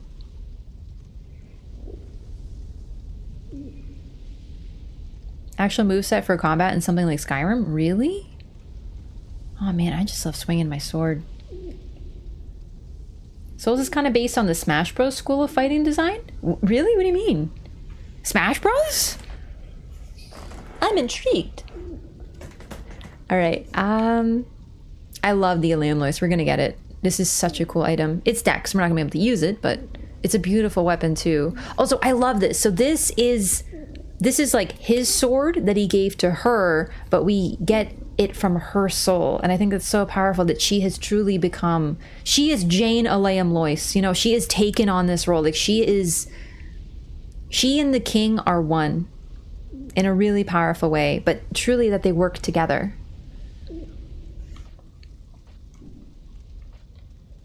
Radigan and Marika could never, but theirs is a more complicated story. And here we go, the Ivory King Ultra Greatsword from the soul of the Ivory King. Ultra Greatsword of the Ivory King of Aleum Lois, wield with both hands to realize its full strength. It is said that the Ivory King was once the highest ranking knight in his home of Ferosa, famed for its god of war. After taking his crown, they say he was the first to swing his sword in times of need, be it for his homeland or his people. That's why. Okay. Remember I said that I think that Farasa might have been where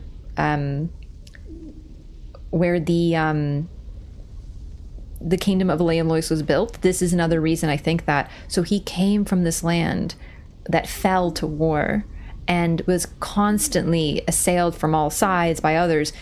Vengarl talks about how he doesn't even remember a time he was born into war. He had no memory of anything else. And he became this knight who protected other people. And that's why there's so many Faram knights following him, is because those are his people, likely. Aw, that's beautiful.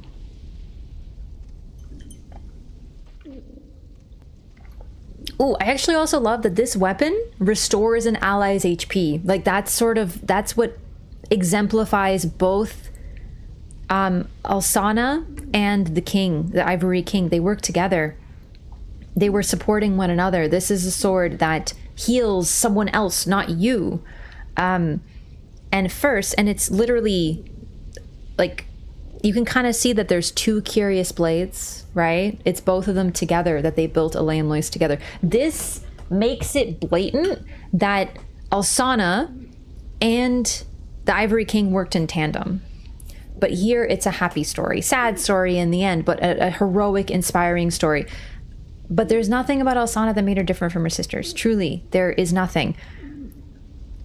There was always a pair between the king and queen. They both gained something from another. It's just if the king wanted something twisted, then that's what the queen helped him get. Do you know anything about the god of war? No, Faram. We only know his name, or at least what he was called. But there's a popular theory, which I agree with, that it might have been the Nameless King, aka the first son of Gwyn. So there might actually have been an existing god that they were worshipping. But this is a god of war with no home, and they likely named him Faram.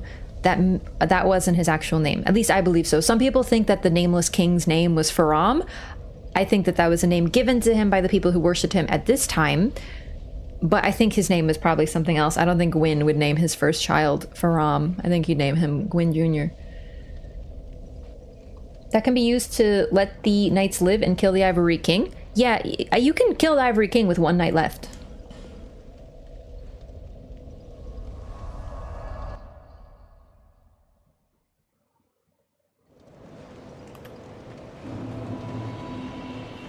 TLDR Chad King and, well, first of all, Chad King and Chad Queen, for sure.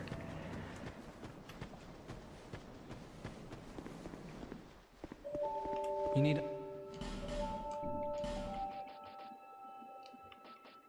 So we have the Throne Watcher and Defender. The Defender has stood by the throne for ages. Will his weight be worth the while? Same lore. Everything else is lost. They don't remember who the Throne Watcher and Defender was.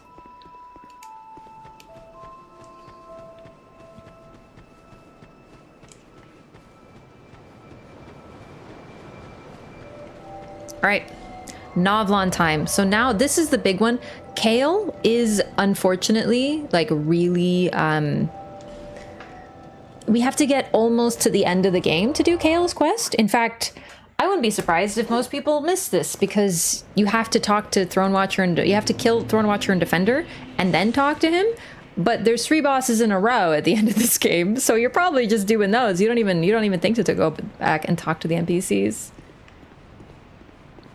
Faram doesn't start with Gwyn, so not his birth name. That's how I feel too. But some people disagree, and that's totally fair. Like, we don't know the Nameless King's name. We don't know. We can't be sure. Also, maybe he started calling himself Faram, and by that standard, his name would be Faram, right? I don't know if they had legal documentation. Oh, right. We're gonna need to die. Hello. Please, just leave me alone. Please. So, once again, this guy is basically Jekyll and Hyde. He trapped himself here because he's trying to prevent Hyde from getting out. Hyde, aka Novlon. But if you're hollow, even one level of hollow, then he will talk to you as Hyde. Then again, Filianor. Filianor means, like, family. So not all of his children are literally named Gwyn, but they're all very blatant, like... Doesn't it mean, like, obey the light or something random like that? Because I think Nor at the end means light or something. Either way, it's the Philia part that's the important part of that name. Garamond from Bloodborne's kind of like Jekyll and Hyde? No. No, he's literally just Garamond.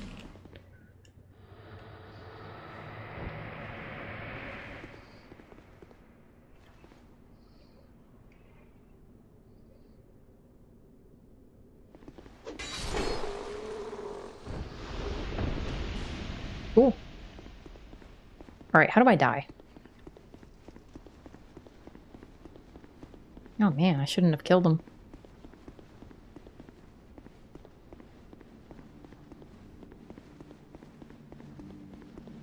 Man, I die conveniently. Is Philia not our actual name? No, it is. Transformation at the end when he stands up says otherwise? He literally just stands up. And gets a cape. If I change my clothes, it doesn't mean I developed a new personality. Garamond is literally just Garamond. You know how someone can, like, pet a kitty and then they can go fist fight somebody? There are multitudes within us. We don't need another personality to do that. That's Garamond. Oh no, I turned to stone.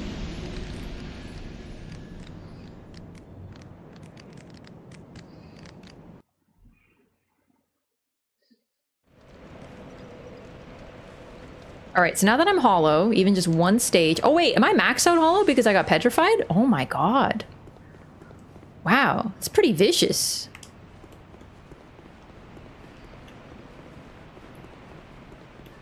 Petrification is pretty hardcore. I too make sure I pet kitties before I fight. Yeah, you know what I mean? It's just like... We're all able to do other things. The difference is...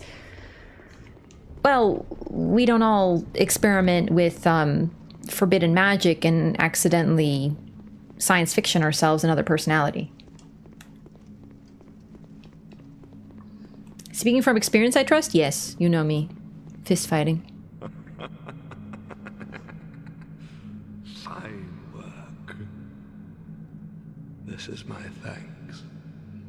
Take it. My favorite part about Novlon Now let's discuss our next mark. is he's dumb. He literally asks for, like, we don't have to hurt anyone from this quest. I want you to kill one more. Your target is Felkin the Hexer. As proof, bring me that peculiar scepter of his. What do you say? Yes, yes, of course. Forget that I asked. That's what good people do. Am I right? Your feeble mind can't begin to comprehend me. Not that you've ever tried. I want you to kill one more. Your target is Felkin the Okay. Already got this. Yep. Yes, very good. But he will be formidable. Be cautious. I want you to kill. He has that scepter. Bring it to me as proof. All right, let's go talk to Falcon.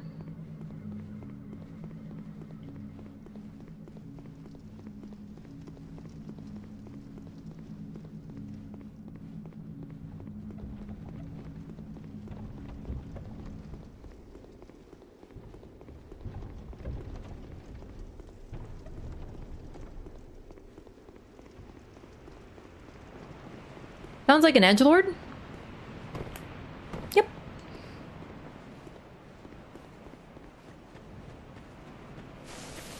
Oh, right. I don't think I've ever been petrified in this game. That was actually pretty cool to get to show off. Oh, fine.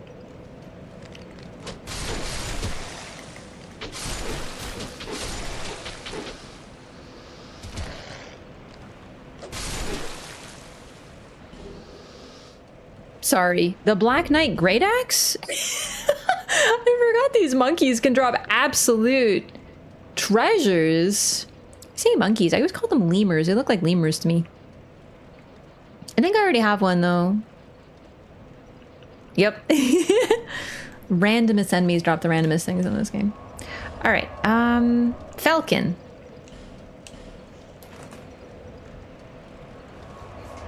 Hey, Maple Leafs fan.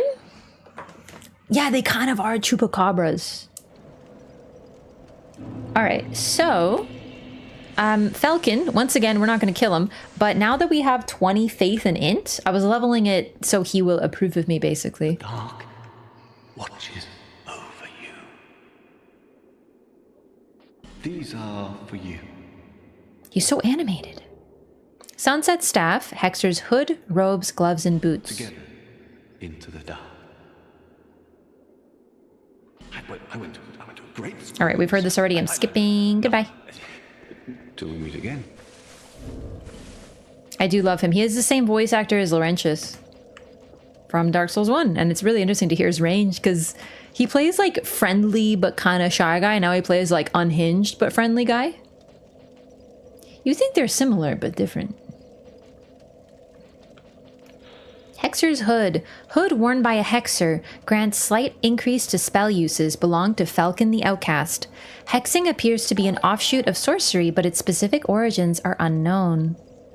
Yo, Z-Sharp! Thank you so much for the sub. Welcome in.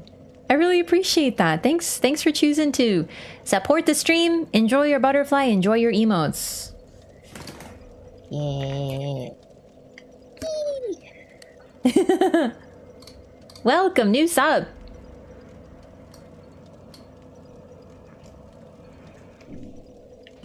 Can I get some Raph snakes in the chat, please?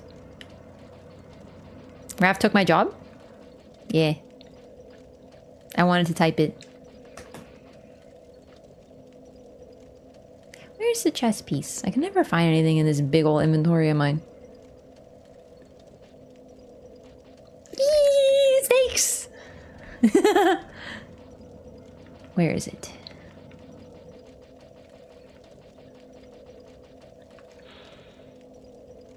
Robe worn by a Hexer belonged to Falcon the Outcast.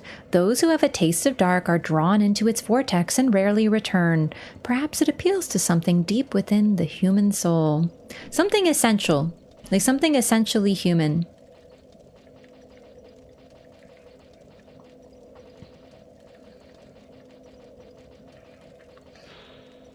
Alright, same lore. Great. And now we got the Sunset Staff. It's really, really cool looking. Hey, thanks, Master MVS, for the large emote. One extra large emote, please.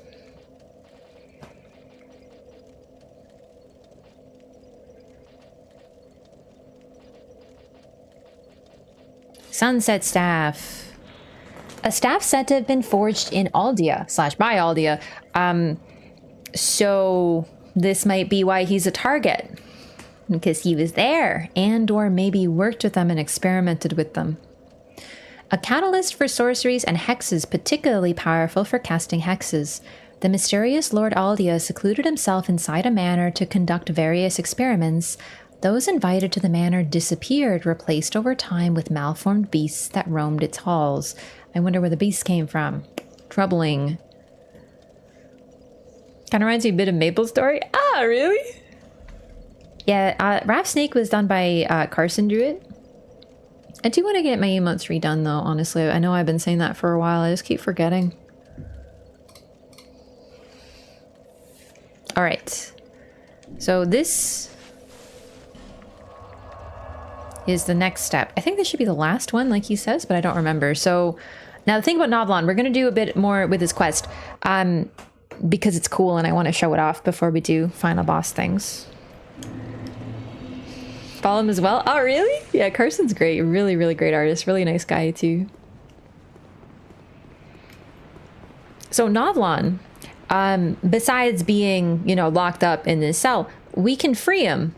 And it's a really bad idea. The game tells you it's a really bad idea, but it's also a really fun idea. So, we're going to do it.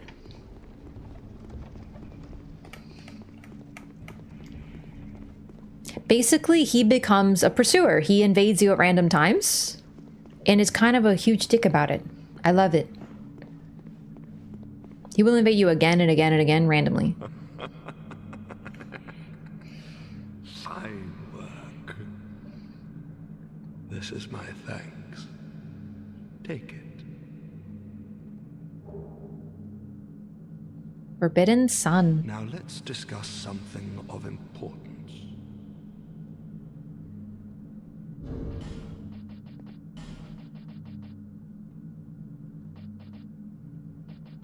Or I already forgot what he gave me. Forbidden Sun. Pyromancy developed in Aldean rites fires a giant fireball with a widely encompassing explosion. What could possibly justify such excessive destructive power? In all likelihood, the madmen of Aldea never even questioned the need. So this is Aldea. Vendrick took a different path, but it doesn't mean he was dissimilar from his brother. And I think that's sort of what we're supposed to get. Like, you could easily read it as a good brother, bad brother, but I think it's more likely that they both did pretty messed up things and conquered people. Aldea was just more in the vein of like human experimentation and turning people into monsters, versus Vendrick was more like, I'm gonna just kill the people. So he just like kills and takes what he needs. And Aldea is like, I'm gonna use souls to turn people into things. So charming family is what I'm saying. Otherwise known as Forbidden Fun. Oh, that's a great name. For the Nameless King being Faram thing, they're the Faram Lion Knights, and the Nameless King is has a mane like a lion. Yeah, no, absolutely. I definitely think that the Nameless King was known as Faram in Dark Souls 2, and it's just a sign of like where he's been. He's always a god of war, just, you know, different locations, different name. All right, talk about something of import. You could kill a dozen like that, and it wouldn't matter. I want you to kill someone of import. Damn, you really went there. I want you to kill the girl in Majula, known as the Muse. They say that she is the last firekeeper. The Muse. But they say a lot of things. That she's a gentle shepherd, lighting the way for you cursed fools. Nonsense. Once she is dead, I will have no regrets, and I will be content to remain here. The girl will have a peculiar feather. Bring it to me. Yeah, he wants you to kill the firekeeper.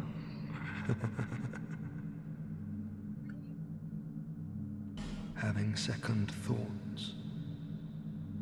It's your choice.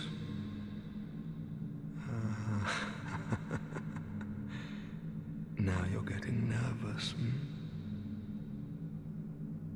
You could kill a dozen like that. Skipping. They said that she's a I kind of forgot that he refers to her as the Muse. The Muse is in like the artistic inspiration.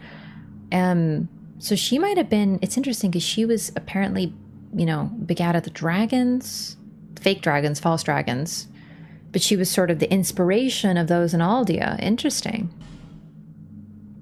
It could have something to do with sort of like what was left from Dark Souls 2, because there was this idea more of time travel, and I think that would have had a sign with how you meet certain characters, when you meet certain characters. There was supposed to be this whole grand storyline revolving around time travel, and I don't know the details because I don't know too much about cut content in this game, but I do know that Shanalot had an unused form. You can see it in the art book of her as a child. So the idea is you find her as a child, you meet her as an adult, and then at the very start of the game, the old lady that talks to us in the opening cutscene, that's her too, as the old lady. So it's supposed to be kind of like revolving more around this. We already saw it with the Giant Lord. There's bits of it left. Chat, she yapping? Yo, you want a yappuccino? These symbolize art and the sciences. Yeah, they were. I don't think they were gods. Were they nymphs? They were related to gods though, but they gave artists. They inspired creation. So, if a muse looked fondly upon you, then you would be able to create beautiful things, both in terms of the science and arts. It tends to be more associated with art, but either way. a feather. Yeah, I did it. Good. Oh, that is very good. So everyone he wants us to kill has been here or came from here? Take it.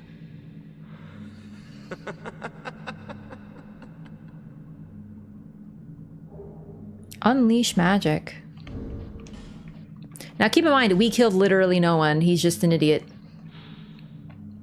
Boosts magic within the body beyond even your own limits, but at great cost to HP. The terrible deeds carried out in Aldia led to the unintentional birth of several shadowy things, all of them eerily malformed. What do you require? You've been good to me. Go on. Tell me what you need. And now Novlon will be a merchant. Also, yeah, this is where we get his name, Novlon. So he never introduces himself. We only get his name from the from him being a merchant. We also have heard the name Novlon. He was a sorcerer. He was a magic user who was trying to mess with the art of resurrection. And for this, he was killed, and his entire village was killed with him, just in case. He was pretty bad dude. So he's kind of back. Potentially, in a way, he managed to resurrect himself. But I think it's more likely that one of the Aldia folks, like the performing Aldean rites, one of the people working with Aldia, accidentally brought him back by experimenting with magic. So he sort of became a vessel for him.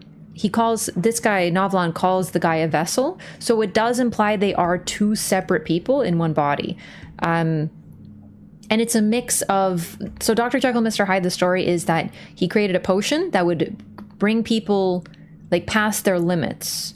And it was supposed to be a good thing, but it had this massive drawback. And that's basically what happened. So it's a mix of the sort of science fiction created a personality that is a part of him but isn't, and a mix of he's literally possessed by the spirit of Novlon.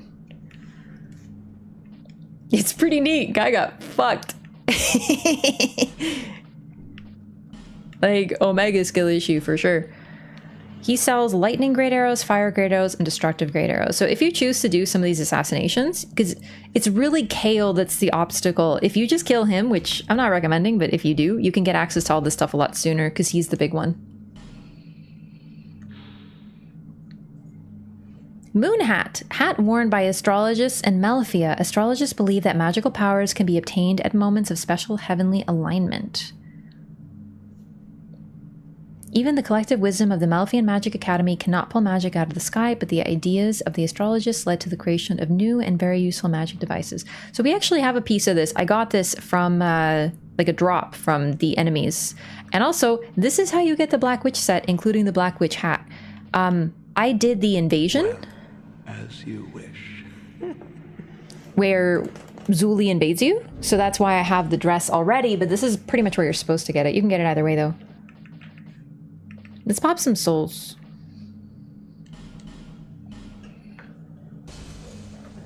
I want to buy the hat. What do you recall? You've been...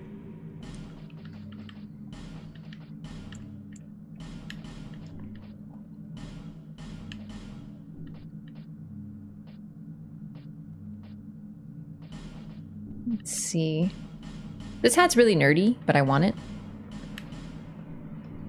Find what you wanted. So we're gonna buy everything he has before we free him, but we'll free him as well. You've been... Walkaway dialogue? Oh, no? Alright. We do, I think, have to be hollow to talk to him still. But I will become human so we can talk to the vessel a little bit too once we're done.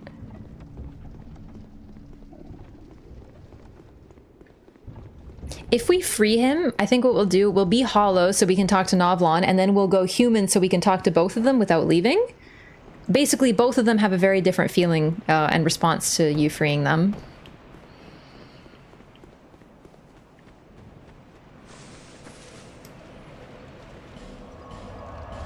But yeah, I'll be right back. Just gonna use the restroom, and then we will continue.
Oh, back. Hello, everyone. Just like a homunculus? Yeah, kind of like a homunculus, actually. Yeah. All right. So for the rest of the stream, we're going to switch to our sponsor, which is AFK Journey. I started playing it last time. Once again, I'm going to be ending the YouTube stream. So Twitch, you're still good, but I'm only doing this on Twitch. So YouTube, good night. And come to Twitch if you want to hang out a bit longer. If not, I'll be back on Saturday. And I think I'm going to be trying Metaphor ReFantazio because I haven't played that game yet. I haven't even done the demo, but I'm really excited. So yeah, look forward to that. Good night, YouTube. Take it easy, and I'll see you next time, all right? Good night, good night. I'll give a second because I feel like YouTube's always a little behind. Remember changing the name of the game? Yep, I learned my lesson this time. Remember to change the category.